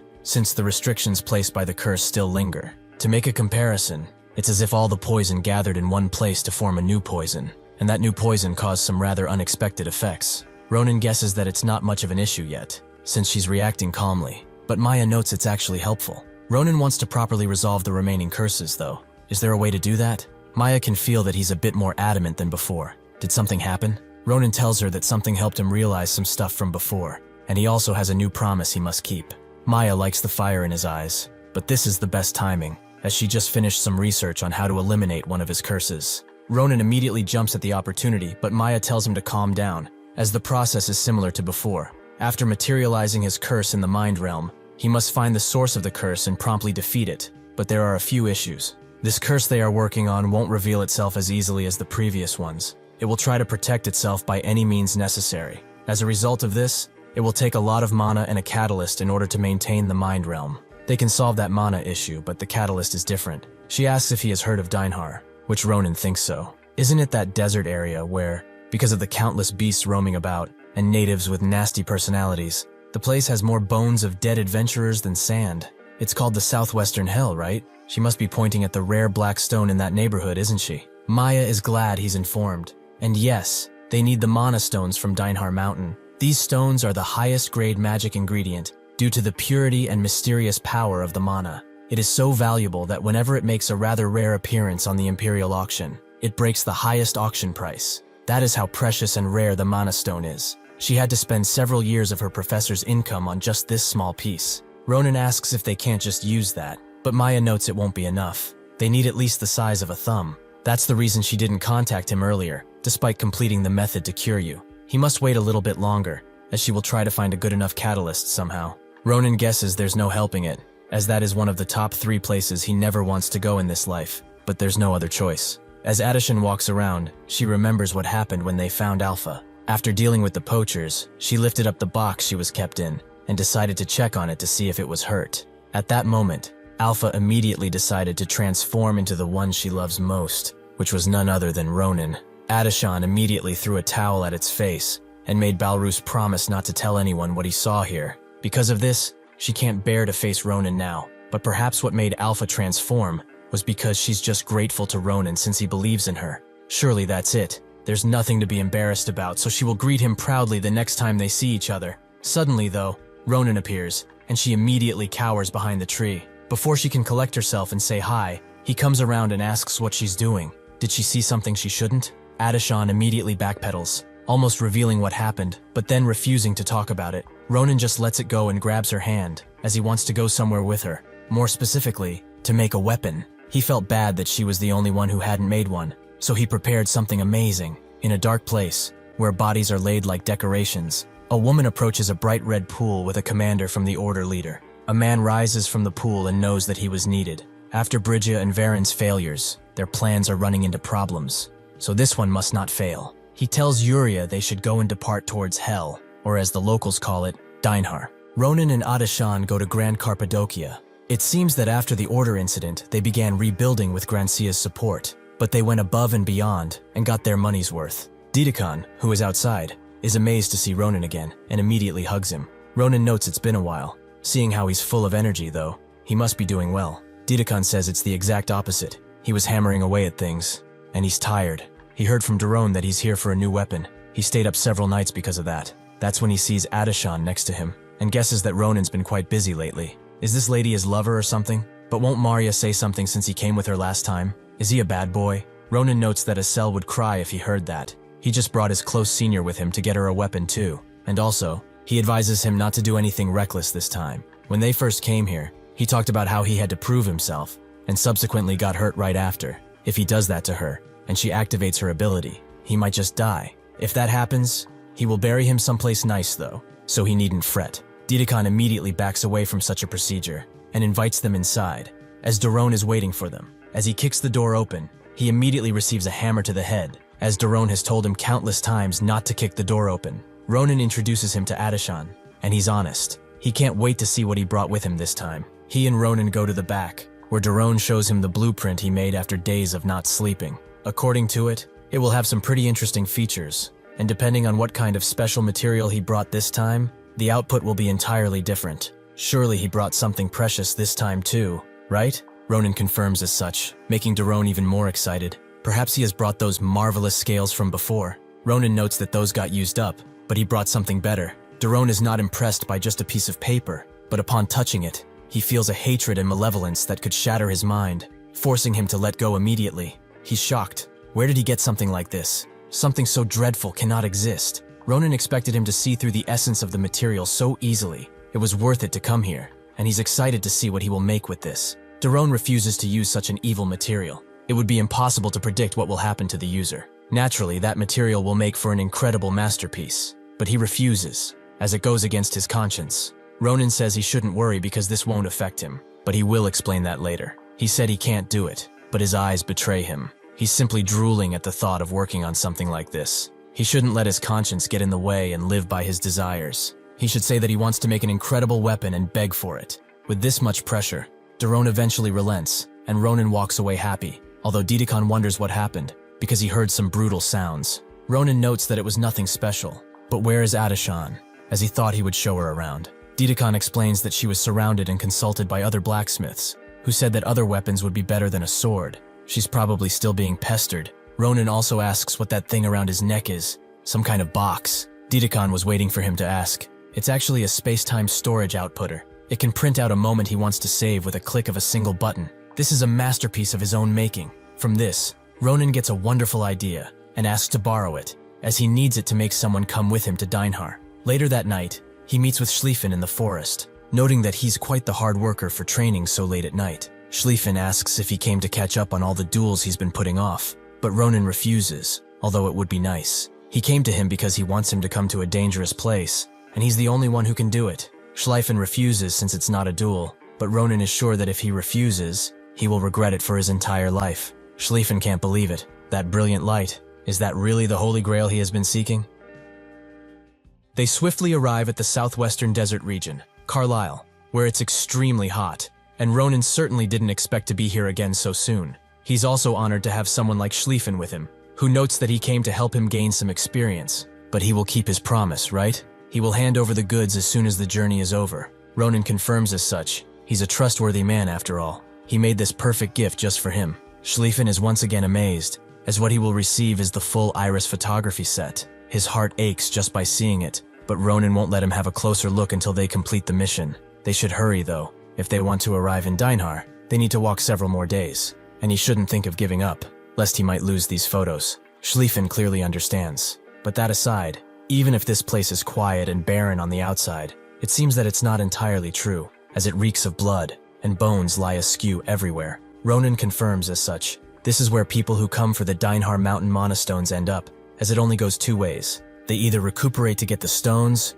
or they stay here and become plunderers. Surprisingly, 8 out of 10 pick the latter, but they are just a bunch of bastards. It's best to just kill them if they show up. Schlieffen understands. They would be doing the world a service if they would kill them, right? Ronan confirms as such. But why is he suddenly raising his blade? Schlieffen reveals that there are about 30 around them, and suddenly unleashes a bunch of sword ki into the air, creating a mighty tornado that takes up their would-be attackers completely by surprise. Ronan is simply shocked. Did he really feel their presence all the way from here? Or was this just a fluke? Is something like this even possible? Schlieffen explains that one can expand their senses with mana. It's pretty basic when it comes to mana utilization. Ronan believes he doesn't fully grasp what he just did, and that attack, it looked like an ordinary one at first, but then turned into a tornado upon reaching its destination. Did he really compress the Tempest Sword into the form of Sword Chi? He really wasn't this proficient last they fought. Just how strong is he now? He sometimes doubts his skills, but he keeps reminding him why he's the future sword saint. 5 minutes before all this,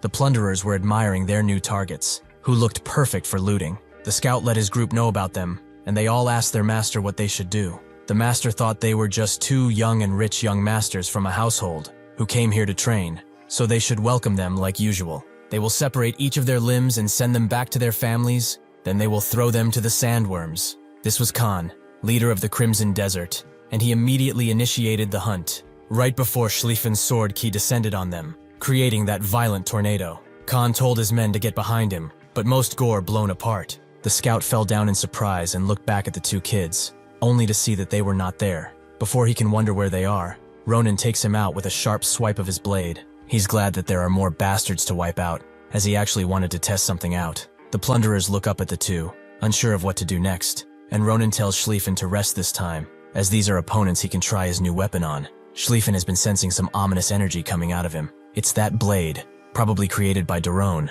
Ronan was looking forward to this. They should consider themselves lucky to witness it. He crashed down, with the plunderers surprised that these bastards are not scared at all. Before one of them can say that they have to attack all at once, he gets a hole through his chest, before all of them get attacked by the flying blade, which finally crashes into the rock. The survivors watch in horror as their friends scream in pain, with Ronan noting that this is quite promising. The blade can penetrate stuff easily. Drone really makes the best weapons, and this one is Ymir. He doesn't know why, but the sword is pretty hefty, maybe because of its energy, but he will get used to it eventually. He has the perfect training target after all. With nothing left to lose, they charged Ronan, who simply steps forward and takes the first one down with ease. The blade is extremely sharp and sits perfectly in his hand, something which he really likes. The others charge him while he's distracted, but he moves out of the way and takes their head off with ease. More plunderers join this one-sided battle, and the vice leader tries to rally his people, urging them to hold their positions, as it's just one guy.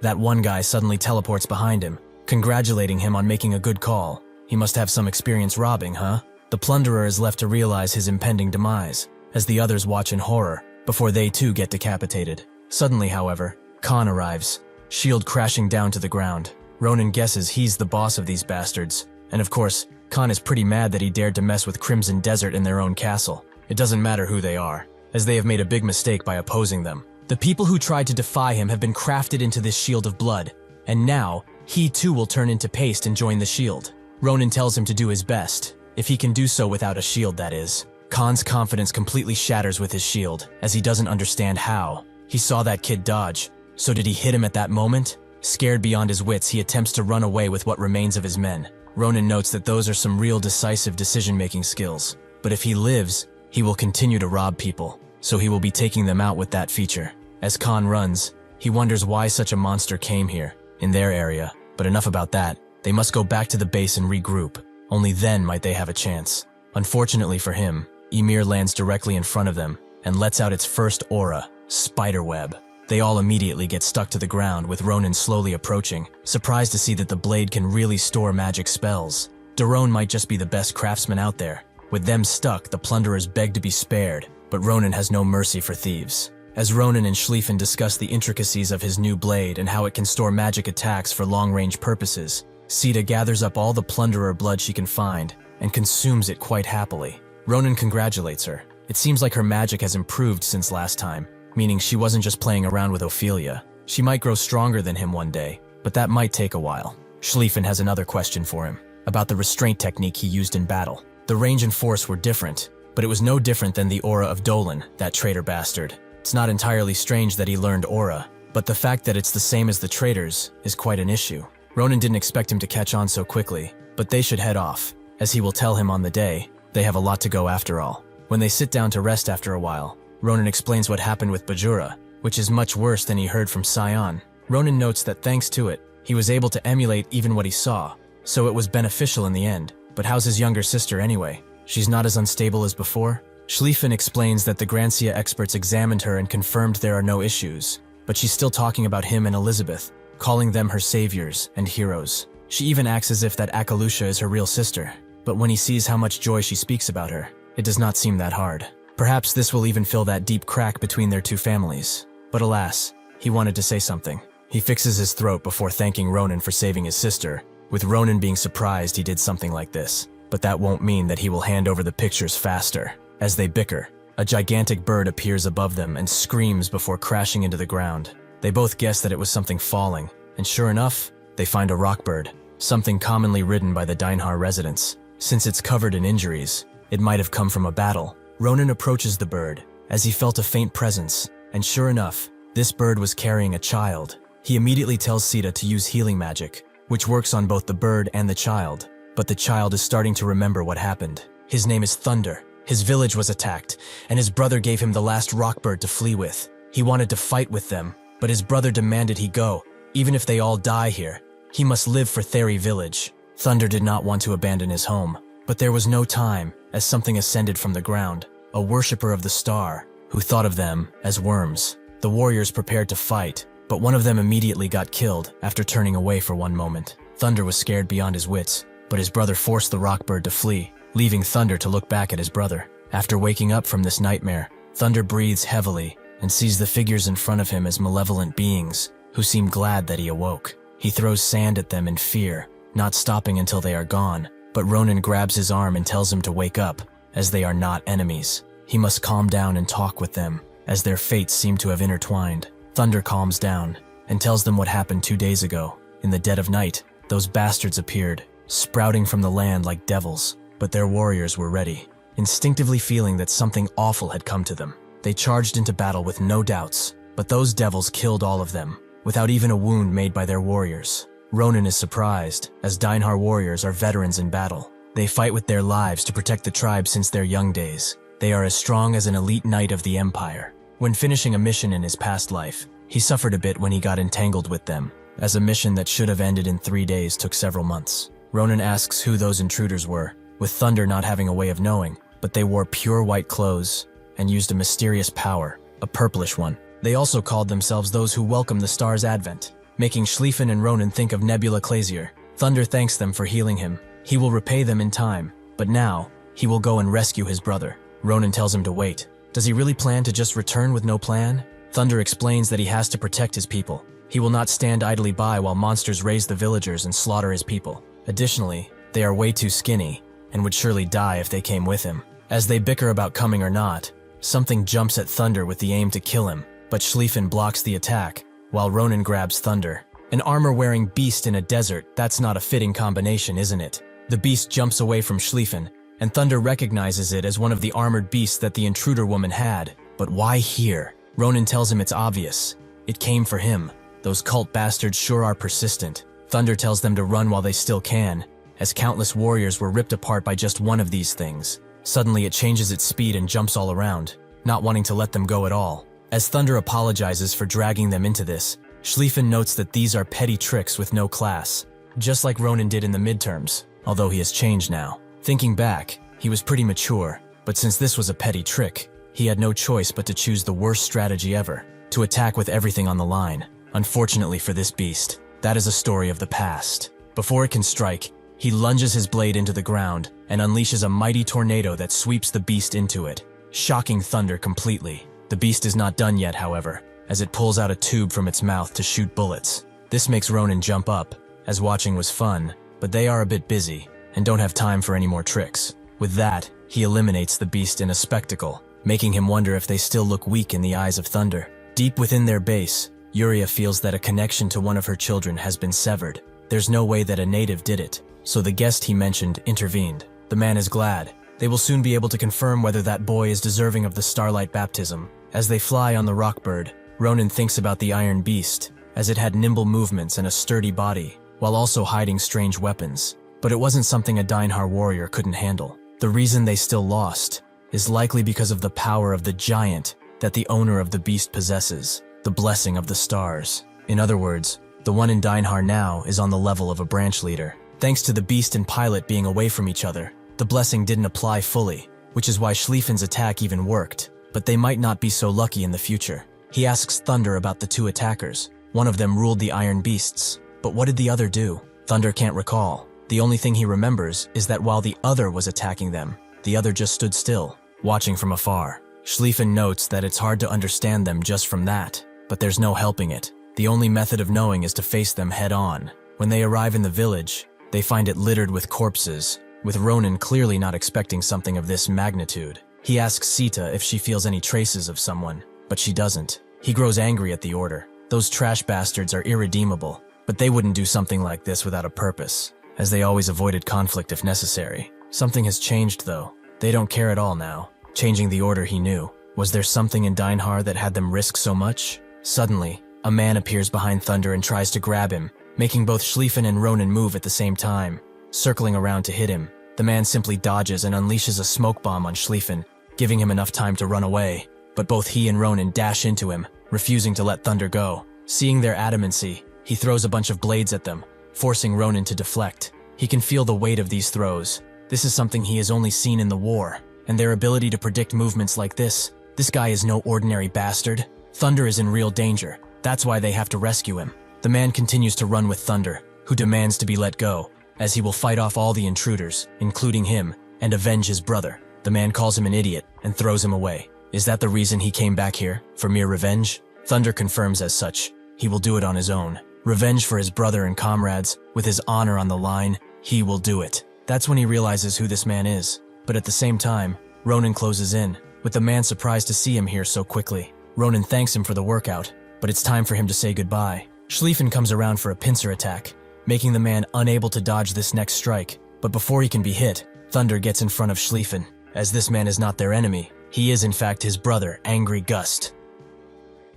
In his past life, during Carlyle's scouting mission, what gave Ronan the most trouble was not the arid climate or the crazed bandits, but the people who ruled over the desert, the warriors of Dinehar. Angry Dust admired their strength, especially Ronan's, since was similar to them in strength. He wanted their names, which Ronan did not understand why he would want, but since it was the last thing he would hear before he died, he would tell him. Angry Gust smiled as he told them his name, and he did the same. He is the one who has inherited this name, and the one who guards the land, the greatest warrior of Dinehar. They were not able to decide who won back then, as he was ordered to return. Unfortunately, he thought he might run into this guy here, but he certainly did not expect him to be Thunder's brother. Angry Gust asks his brother what he's doing, but Thunder is adamant about sheathing his sword, as he owes these two his life. They are also crazy strong, because Ronan sliced one of those steel monsters in half with just one blow. Angry Gust is surprised. Even with their attacks not working due to the black magic, their speed itself was not something they could fight against. But those brats managed to actually kill one? His brother would not lie in a situation like this, so it appears that he has made a grave mistake. He apologizes to them, and also thanks them for rescuing his brother. After this, Angry Gust takes them all to a secluded cave, where it seems that most of the tribesmen have survived. Thunder, glad to see that they are all alive. Ronan asks what this is, as from what he understood, it did not seem that they would have gotten out alive. Angry Gust can't really explain it normally. After they sent Thunder away, they used everything to fight off the intruders. Everyone was risking death at this point, but their resolve could do nothing against the strange magics of the intruders. After their defeat, they awaited their deaths, but for some reason, the intruders stopped their attack, leaving behind only a sinister smile as they disappeared. They were allowed to keep their lives, perhaps on a simple whim. After that, they found the survivors and regrouped in this hideout. They cannot stay here though, as their injured warriors, the old and the young, are now at their limits. Because of that, he and a bunch of able-bodied warriors are planning to evacuate the others and face off against the intruders, even if it means their demise. Ronan points this out, but Angry Gust refuses to live life like a subservient dog, although they cannot sacrifice the innocent over their pride either. He entrusts them to him, and he will hand this as a reward. He guessed that this magic stone was what they were after, and it should be payment enough for this service. It's the last thing they can do after all. Ronan thinks on it a bit, but then decides he doesn't want to. This shocks Angry Gust. They even put their dignity as warriors on the line, so how can he refuse? Ronan knows he thought about it deeply, and that they are indeed here for the stone, but he should know that they have some business with those cultists too, so they can't just retreat. What's more is that he has a way to deal with that magic of theirs, as he has already defeated plenty, so he should put that stone back. He will just have to buy it from him afterwards, with the heads of their enemies. As they walk towards the village, Angry Gust hopes Ronan was not lying about him being able to cut through their magics. But Ronan vows on it. Why would he come all this way if he lied? Angry Gust thinks on it for a bit, and thinks that he needn't suspect him. He is their savior after all, so he would like to explain a bit further. That village is the land their warriors have protected for generations, and the forbidden land only tribesmen can enter. The Heart. Ronan notes that this looks more grand than one of the capital temples. How is something like this here in the middle of a canyon? angry gust couldn't tell him, as it has existed for eons, and even their warriors only know that it is to be defended no matter what, until the promised day arrives. Those intruders did not seem to be interested in the magic stones, unlike other outsiders, but came here regardless, meaning that they are definitely after the heart. He guesses that they are already inside, and one of them confirms his suspicion. He really is smart for a brute. She welcomes them inside and introduces herself as Yuria. Ronan is not that surprised. She's wearing the usual order outfit, along with that manic face. Combined with Angry Gust's reaction, she's the main culprit behind the massacre. Yuria also comes to the conclusion that they are the ones who destroyed one of her pantheroids, which made her pretty upset, as she had to consume a lot of materials to make just one. Fortunately for her, she has more than one toy to play with. The ground begins rumbling, and an explosion occurs as the hedgehog unearths himself, with Angry Gust recognizing the beast, as it was the same one that almost took them out. Countless warriors lost their lives to these things, so he tells Ronan and Schlieffen to be careful. It might not be as fast as a panther, but its destructive power is no joke, and its armor is extremely tough. It also has spines that shoot out like arrows and are covered in poison. If they as much as graze them, it's over. Ronan is just glad it's as disgusting as it looks, and thinks that if she can use a blessing, it means that she's at least an executive, and executives are all pretty strong. The main reason he could defeat them was that they were arrogant and careless. He has to be careful with this one, as he cannot know if they're planning an ambush or something. They were too, after all. Right now, when he can't get a grasp on their power, he needs to understand their situation. He tells Yuria that this won't end nicely, so he wants to ask one thing. Usually bastards like them don't like catching the public eye, but they raised the stakes quite a bit this time. So what is their goal? Or the goal of Nebula Clazier? Yuria didn't expect to hear their name from him. They really hit rock bottom. But that's probably why two executives had to move together anyway. It seems that he knows a little too much about them. So if he's curious, she will teach him. He knows it too, that when one's trying to sleep, but there's a bug buzzing around one's head, it's pretty annoying, right? Some things exist just to piss the powerful off, and Dinehar is something like that to her higher-ups. So the order was issued to eradicate everything in Dinehar. That is all. She would like to go into more detail, but she doesn't know much else, and she's not curious about the reasons either. The reason she's putting the order off for a bit is that the partner that came with her is interested in the heart, and she's also interested in them now. They should honestly be thankful they didn't just wipe them out, and it was from mere curiosity too. With the explanation done, she thinks it's time for the hedgehog to do his duty. The beast unleashes the poison spikes, but Ronan begins deflecting them with ease, and asks Yuria if she really doesn't think about human lives at all. He charges in with Schlieffen, who makes the hedgehog fall back with one single strike. Yuria is impressed he managed to push it, but that's honestly his limit. Schlieffen immediately proves her wrong by completely eradicating the hedgehog with a single tornado of sword chi, which Yuria certainly did not expect, but it certainly got her more excited. They're more aggressive than they appear now. She gets why Panathoid did what he did. Before she can finish, Angry Gust throws a bunch of darts at her, which forces her to use her blessing, even though she did not want to. Under their eyes, she transforms into a being of malice and armors herself up to the teeth. It seems it's time for her to enjoy being unleashed for the first time in a while. Ronan guesses that she fused with the Iron Beast, judging by her looks, and Schlieffen agrees. All that he broke was the beast's glove. The rest seems to have been disassembled and reshaped into her current form. Angry Gust tells them to be careful, as he has never seen this before, and that whip certainly is no normal weapon. Sure enough, it inches towards his face without him even realizing before it's too late, but Ronan rescues him before he can be cut down, just like the rocks behind them, which are destroyed. Angry Gust does not understand. During the previous battle, she did not possess this level of speed and power. She was hiding it. She explains that the two beasts are her hands and feet, who do her dirty work, but they are also her movement equipment, which strengthens her abilities. Even though she doesn't often feel like equipping it, because it does not hold an aesthetic look, it is a very special item that amplifies her power. It's also been a while since someone dodged her attack. He is definitely talented. She can't understand why, but she will soon enough. Yuria flails the whip around as she dashes in, demeaning them all the while, calling them worms that struggle for survival. They are insects that have no right to breathe the same air as her. That's their level, so how can she understand? She won't even go in on that man who had an interest in them. He said that she would lose if she did not activate her blessing, which was the ultimate insult against her. But it's not so bad, since for the price of that insult, she received a promise. If she defeats them without using her blessing, she would be recommended to be a lycophos, a sacred blade of the stars. That is why she will crush them now, and use them as stepping stones for her promotion. Ronan has listened to her all this time, and despite her blabberings, he has grasped a few things. One thing is that this is not her blessing, as she's trying to defeat them without using it for her promotion, which means the attacks from the other two would work on her. She also appears to be drunk on her own power. That's why she's looking down on them, which he expected, since she holds a blessing. Perhaps this is why she is so weak. The sharpness of her technique is definitely lacking. He just guessed this deflection, but he was right. Compared to the speed and power of her attacks, the complexion of her techniques is lacking. He supposes that the standards for being an executive are not just martial force, or perhaps the type of power that gets acknowledged is a different one. While some might get acknowledged for swordsmanship, like Brygia, some can get in differently, like the ability to create equipment. This is all to say that she's weak. Even a child could take her down without her equipment. He signals the others, while saying that they shouldn't be bothered. He alone is enough to take her out. This makes her lash out in rage, as she will not take insults from a worm.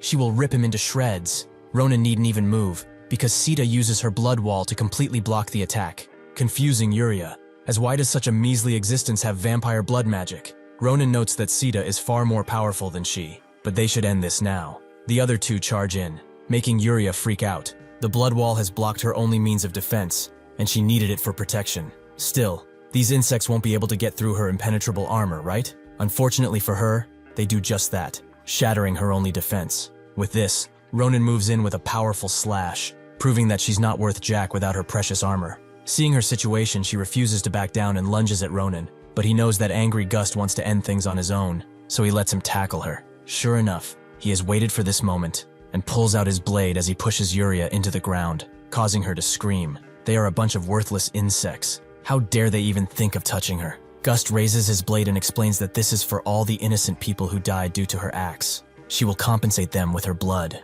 He begins stabbing her again and again, making blood splatter all around. Before finishing her, he asks one last time, what is the meaning of letting the remaining tribe members live? Just what are they up to? If she wants to die peacefully, she will reveal the truth now. Yuria considers it, but refuses, as a great apostle will not submit to mere pain. She actually wants more of it, as this proves her loyalty to the star. This is really a shame, as she should have ripped his brother to shreds. This enrages Gust, and he goes in for the kill. But suddenly, Yuria's partner catches his hand. It seems that her condition is not great. Treating her will be quite difficult. He told her, did he not, that she should use her blessing when in danger, even if it's her. The blessing was her only chance at victory against capable opponents, but he hopes that at least she's satisfied now. Angry Gust is shaken, as he did not sense this man's approach, but since he's speaking with Yuria, he's distracted, and it's time to act. Before he can even attempt what he was going to do, the man pushes him away, as he does not have time for him now. The push was so hard that Gust broke the wall he was sent in, and he falls down like a lump of rock. The man acknowledges Yuria, even though she failed. She obtained the right to be the sharpest blade to protect him, and she had a divine and dazzling will. Yuria guesses he knew this will happen. She was just his experimental tool, once again. The man reveals himself, and thanks her for helping with his investigation, but she can go with peace of mind right now. He begins drilling his index finger into her skull, giving her a rather slow and crude death. After finishing, he wipes the blood off and notes that his assistant and branch leader positions are open. Do they have any inclination towards it, since they are charging at him so adamantly? Ronan and Schlieffen try to strike him, but their attacks simply go through, as he says that this is not a suitable place for a serious conversation. They should move, should they not? With one kick, the man throws them directly into the heart, making them bounce around like ping-pong balls before crashing into a wall. Ronan can't believe that they're fighting monster after monster, and Schlieffen tells him to be careful, as he's stronger than that woman. Before he can finish, he sees something that shocks him, which makes Ronan look too, as there are two sofas in this room, made entirely of flesh and the suffering of people. The man arrives too, noting that he was rather curious. If he were to make tools using those who are famously strong people,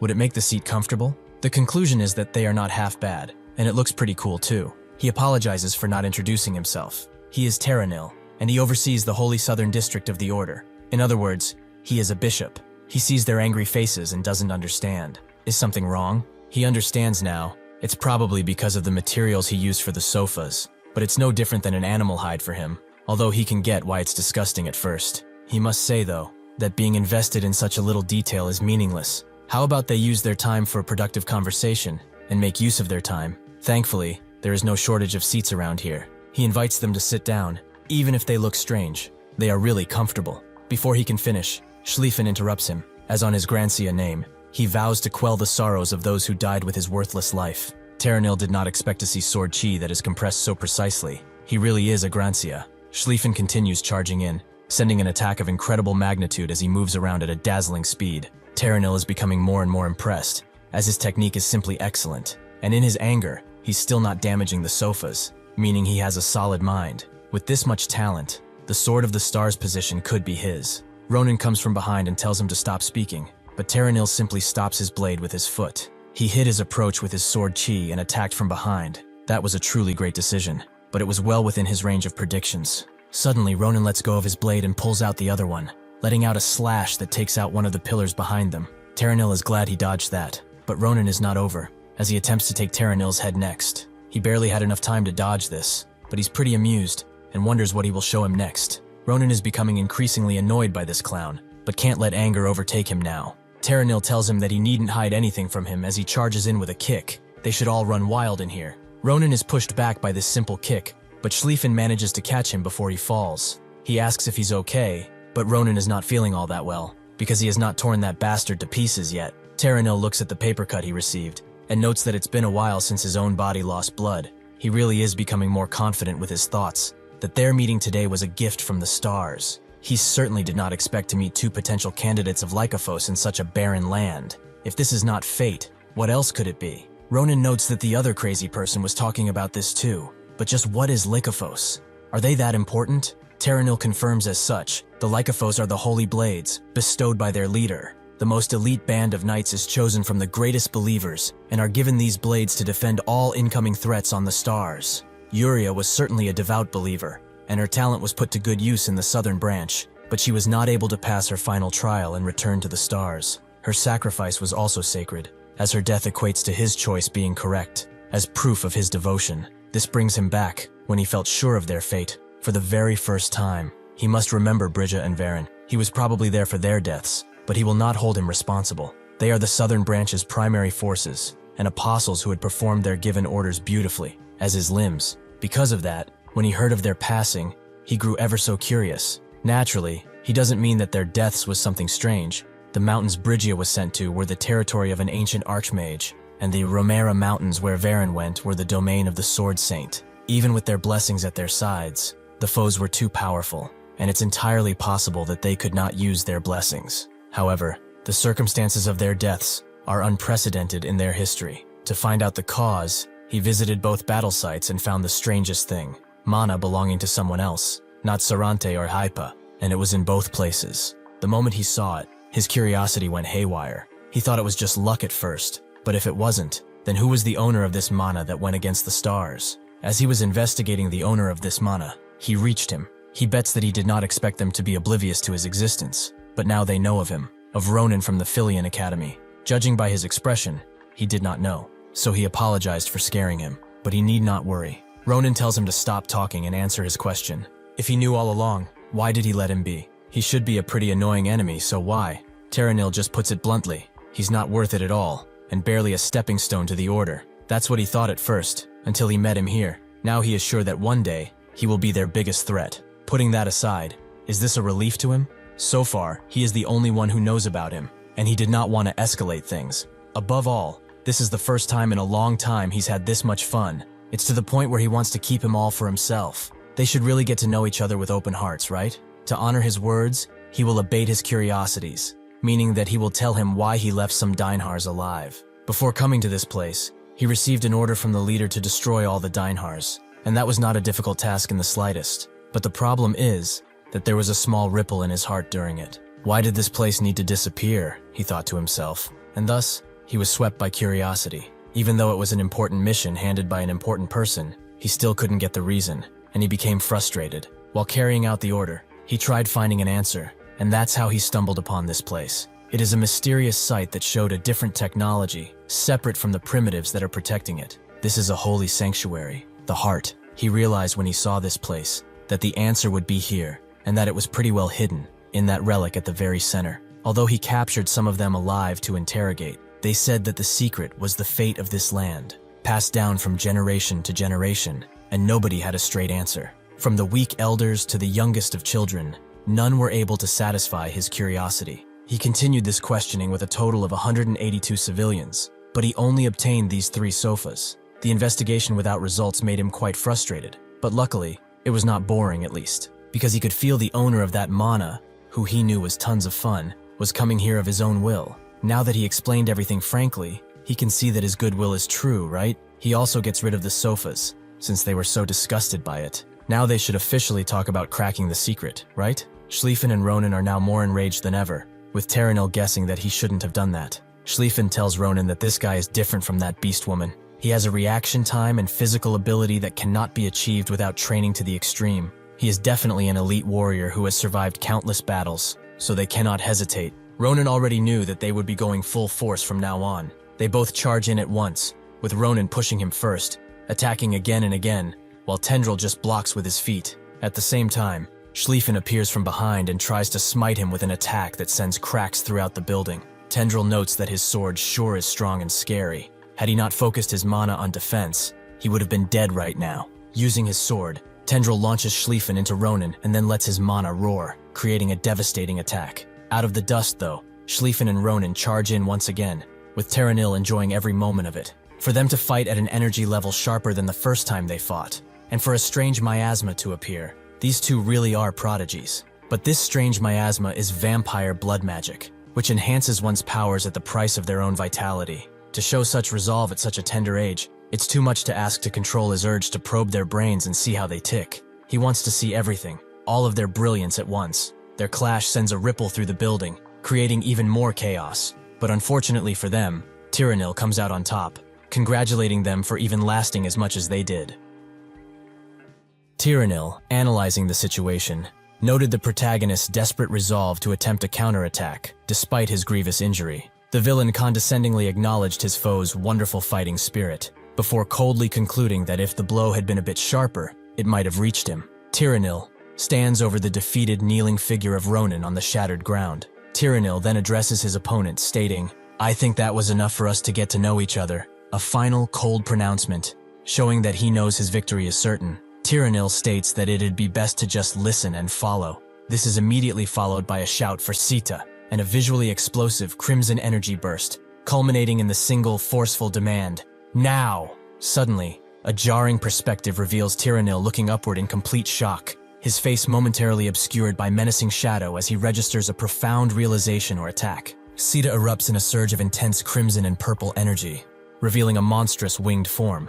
The horrific sight causes immediate alarm, as Terranil recognizes the frightening release, questioning in disbelief if the terrifying power is the forbidden ancient blood magic. An awe-inspiring, massive magic circle of purple and pink energy slams down, forcing Terranil to stare at it in utter defeat, questioning how a mere beast could unleash such a profound and devastating force. The intensity of the overwhelming power is visually captured in Terranil's eye, which glows with a fierce, brilliant pink core. He immediately recognizes the energy's source, declaring, "He can tell by the mana's form," and grasps its grave implication. That's the highest level of attack even amongst blood magic. Realization dawns on Terranil. His opponents use their frontal assault to distract him, sacrificing themselves to act as throwaway cards for the powerful spell's activation. A harsh close-up focuses on Terranil's intensely narrowed eye. He speaks with palpable shock, recognizing the sheer effectiveness of the scheme. Ronan is now acknowledged as outstandingly sharp. Amidst a blinding pillar of crackling red and pink energy, Terranil's internal thought emerges, displaying a sudden dark interest. He admits he is curious, intensely wondering just what kind of future this immense and terrifying burst of forbidden power will ultimately bring about. The overwhelming blood magic attack culminates in a focused crimson-red explosion of pure power that tears through the ground. Terranil is forced to instinctively shield himself, bracing against the devastating blast as the surrounding earth shatters from the highest level of this ancient, forbidden energy. Terranil's face is contorted in a crazed scream as he desperately commands his opponent to undo the destructive spell immediately. He warns that at this rate, they will entirely disappear without a trace, only for his opponent to throw the fatalistic warning back, demanding to know if that isn't precisely what Terranil wanted. As the devastating column of red energy explodes forward, Ronan executes a daring maneuver, allowing the entire titanic strike to narrowly shoot past his position. He avoids the catastrophic force by a hair's breadth, having committed fully to unleashing the high-level spell and evading the fallout. The concentrated crimson attack slams into the ground, causing a tremendous explosion of power and debris. Terranil then explodes with manic laughter, challenging his foe by asking if they expected him to dodge from the very beginning of the confrontation. Tyrannil is caught within the spiraling red energy, yet his mood is manic, not defeated. He shouts his approval, confirming that if one wants a life, they need to prepare a secret move like this, concluding his assessment of the daring strategy with a fervent and intense proclamation that it is very cool. In a desperate moment, Tyrannil raises a hand, bathed in an intense, crackling violet energy, as he makes a profound decision. He grimly realizes that if this situation unfolds, he has no choice but to use this power, activating a high-risk ability that surges upward around him. Tyrannil activates his ultimate power, the surrounding environment dissolving into a cosmic field of brilliant light and shattering debris. This desperate defensive maneuver is revealed to be the formidable technique, Blessing of the Stars, as immense violet energy surges, radically altering the battle space. As Tyrannil's ultimate defense activates, the opponent's raw, crimson blood magic attack immediately collides with the burgeoning violet power. The overwhelming forces violently clash at the point of impact, creating a blinding, chaotic explosion of red and purple energy that tears through the entire frame. At the epicenter of the collision, the violent energies merge, forming a sphere of pure, volatile power. The deep crimson blood magic spirals fiercely around a core of intense, brilliant violet, showing the temporary, catastrophic stabilization of this desperate clash between two overwhelming forces. Tyrannil's face is split by a manic grin, his eyes gleaming as he revels in the desperate clash of power. He mockingly challenges his opponent, demanding to know what Ronan will show him now, before asking if Ronan still has cards left, and confidently concluding that even so, things will not go as Ronan pleases. Tyrannil, still wearing a manic smile amidst the clash, confidently explains that as long as he does not take back his own power, all of Ronan's attacks will be utterly pointless. He then glances down, his attention caught by an unexpected detail on the ground, questioning in stunned disbelief. This, as Tyrannil is slammed downward, Ronan executes his final strategic move, using his blade to cut directly through the violet energy of the Blessing of the Stars. This decisive, close-quarters strike bypasses the immense defense, ensuring the full force of the preceding blood magic attack finds its mark. In a moment of catastrophic shock, Tyrannil's eyes widen, and blood splatters from his chest as he registers the damage. He gasps in disbelief that Ronan could have cut the blessing, immediately realizing that this was the reason that Brenna and Varen lost to him. Ronan, severely injured, is visibly trying to launch a counterattack. He notes he wanted to rip that mouth into two, but admits that maybe he was lacking power. Ronan collapses onto the shattered ground, his effort having failed, and offers his final instruction. He addresses Schlieffen, saying he leaves the rest to him. Schlieffen, his face shadowed, launches himself into the fray and accepts the responsibility without hesitation, assuring Ronan that he will not disappoint him. Schlieffen enters the battle with ferocious speed, launching a powerful slash that unleashes a wave of brilliant blue energy. His attack cuts across the frame, challenging the violet and cosmic remnants of Tyrannil's defense with a burst of new, highly focused power. Tyrannil, still caught in his own shimmering violet magic, is forced to react instantly as Schlieffen's relentless blue attack closes in. The new power is so overwhelming that Tyrannil's eyes widen in sheer panic as the devastating blue energy slams into his face at close range. Tyrannil is completely overwhelmed by the unrelenting speed of Schlieffen's blue power attack, which slams into his body. He screams in pain as the force shatters his remaining defense and causes blood to spray violently, suffering a devastating blow from the unexpected new combatant. Tyrannil's ultimate defensive barrier, the Blessing of the Stars, shatters completely, the violet cosmic sphere splintering under the ferocious blue assault. The focused impact point of Schlieffen's attack then expands into a massive concentrated explosion of blue energy, overwhelming and consuming the entire area. Both Schlieffen and the already injured Ronan fall, succumbing to the overwhelming kinetic and magical forces that just tore through the battlefield. Tyrannil, having been struck and momentarily distracted by the flurry of attacks, is now rapidly falling backward through the air. He descends with immense force, shedding droplets of blood and debris, his figure silhouetted against the bright magical glow of the chaotic battlefield. Tyrannil crashes hard into the ground, his body severely damaged, while above him, debris rains down. He manages a self-aware thought, musing on how long it has been since the last time he received a defense like this, before his eyes narrow and he refocuses, the purple energy of his power intensifying around him once more. Tyrannil, despite his heavy injuries, activates a new level of power, causing his body to be engulfed in the returning violet energy. Ronan is shocked as he recognizes his new form. Those wings are strikingly similar to a Haiut's.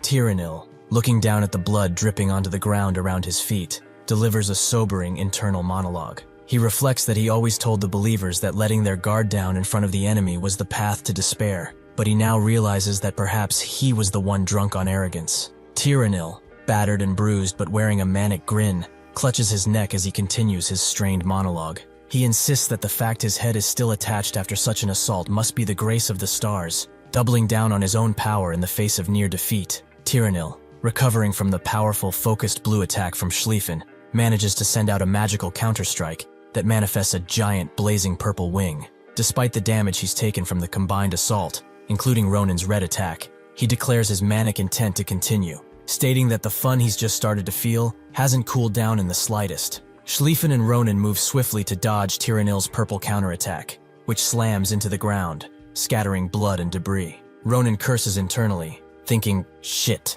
He stares in surprised realization at his opponent, thinking he thought he ruined both of his eyes earlier in the confrontation. Tyrannil, with blood streaming from his tightly closed eyes, explains his enduring capability despite the injury. He states that a warrior isn't limited to seeing the world just through the path of the eyes. Tyrannil then explains that if you can train your senses to the extreme, you can sense the world, revealing the secret to his current fighting prowess to a shocked Ronin. He reveals that he can sense the world through the flow of mana alone. A wide grin spreads across his face as he praises his opponents, stating that they both have such beautiful currents. Schlieffen stares in grim determination as Tyrannil delivers a cutting piece of praise, still radiating his powerful winged form. Tyrannil addresses him as Grancia's young master, complimenting him that his storm was strong with no gaps and fatally sharp, to the point where Tyrannil was almost convinced to put him at the top of his recruitment list. Tyrannil shifts his focus to Ronin. Tyrannil declares that Ronin surpassed awe and went over to Bazaar,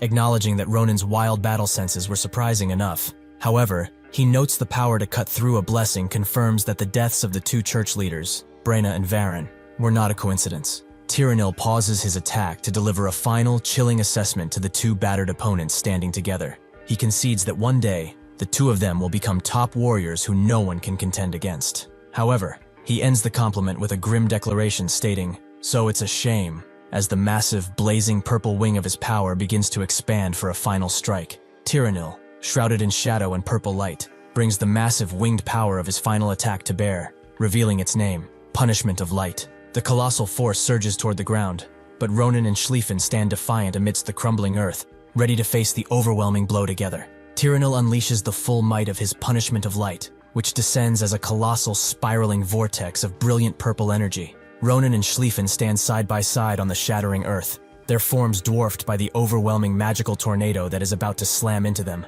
As Tyrannil's Punishment of Light slams down, Ronin stares directly into the blinding force, his entire figure becoming a silhouette against the pure violet energy. The colossal vortex culminates in a massive, overwhelming explosion of light and force at ground zero, completely consuming the location where the two heroes stood. Tyrannil, still radiating his winged purple power, surveys the devastation, walking across the shattered ground with the confidence of victory. The scene focuses on Ronin, who is completely broken and covered in blood, having been overwhelmed and defeated by the final, devastating Punishment of Light. Tyrannil's victory is immediately undercut by his own severe injuries. As blood weeps from his eyes and mouth, he cries out in agony, before being suddenly racked by a massive, violent cough, showing the devastating toll the battle took on him despite his apparent win. Tyrannil, struggling to breathe and clutching his bloodied hands to his chest, reveals the nature of his powerful abilities. He explains that while a blessing is a shield of protection for the believers, the wings he was granted by the bishop are a means of punishing non-believers.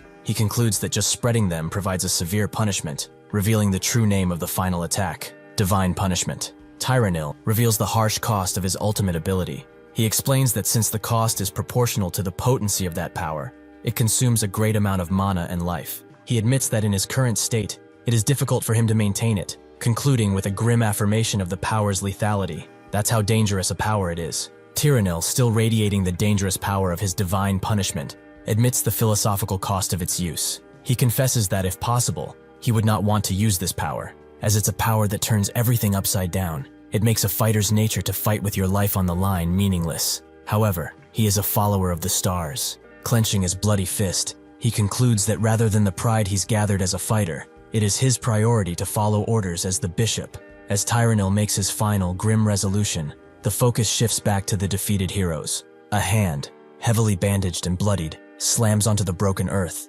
Despite the massive wounds, Ronin clutches the hilt, ready to make a final desperate stand, his eyes burning with renewed resolve. Tyrannil, with blood still pouring from his eyes, looks down at the defeated but defiant heroes. He concludes that further conciliation would be looking down at their sublime wills. He then makes his final commitment, stating he'll set aside needless words and will go at full force against his opponent's renewed stand. Tyrannil, having declared his intent to go at full force, raises his wing high, the full power of his divine punishment radiating around him. He delivers his chilling final line to the two battered opponents, announcing, "Let's finish things." Ronan stares up at Tyrannil's final attack and curses, realizing the impossibility of their situation. He thinks, shit, knowing he can't expect Sita's treatment anymore, and that if he gets hit by that bluish thing, it'll be over. He struggles to move, panting heavily as he admits that his body won't listen to him. Ronan, covered in blood and barely able to move, grips the sword passed to him by Schlieffen, grimly realizing that at this rate,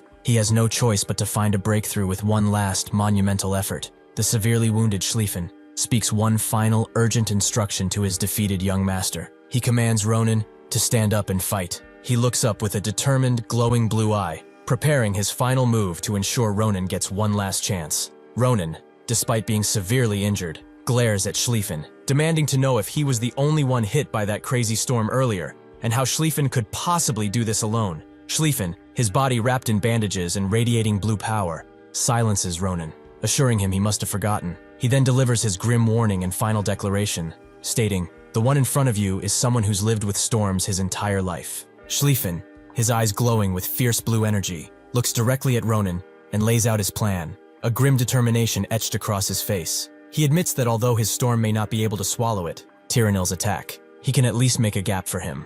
The gravity of the sacrifice is clear as he delivers the final warning. There's only one chance. In the past, Schlieffen was also the one who raised him up no matter what. He gave encouraging words even as they stood upon piles of bodies. He was a true leader and betted everything on him in the past as well, just as he is doing now. Schlieffen, with a grim smile and eyes burning with blue power, gives Ronan his final cryptic command, "So fly." Ronan stares back, his face a mask of shock and realization at the sacrifice his comrade is about to make. As Tyrannil's punishment of light descends, Ronan delivers the final, defiant declaration against Tyrannil's overwhelming power, stating, "Let's finish this together." As Tyrannil's enormous purple wings spread, promising total annihilation, Schlieffen unleashes his desperate gambit. A blinding aura of brilliant, crackling blue energy ignites around him, his hands gripping the air as if wielding an invisible blade. With a primal roar, he unleashes his Tempest Sword. A colossal ethereal blade of raging wind and mana erupts upwards, slamming into Tyrannil's descending divine punishment. The collision is a deafening, reality-shattering crack, momentarily tearing a volatile blue-tinged gap in the overwhelming purple maelstrom. A blinding explosion of chaotic blue and purple energy rips through the air, sending a massive shockwave that shatters the very ground beneath them. Despite the ferocity of his attack, Schlieffen feels the sheer, unyielding pressure of Tyrannil's power. The overwhelming force presses in, threatening to obliterate him entirely. Schlieffen, battered and near death, forces his mind to think. His blue eyes, wide with pain and desperate focus, he remembers his duty. With a resolute grimace, its blade now resonating with a pure, focused blue light, a beacon of defiant hope.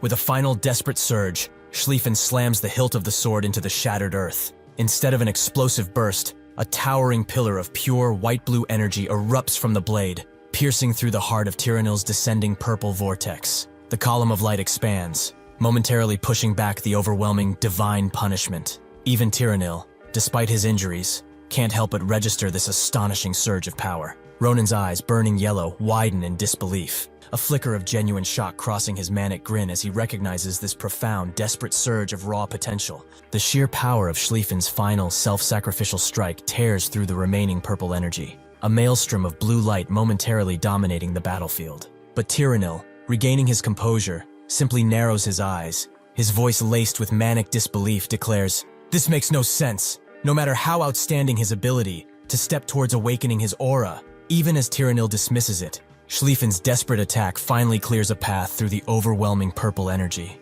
His body, completely spent, begins to give out. "I opened up the path," he whispers, his voice fading with his form.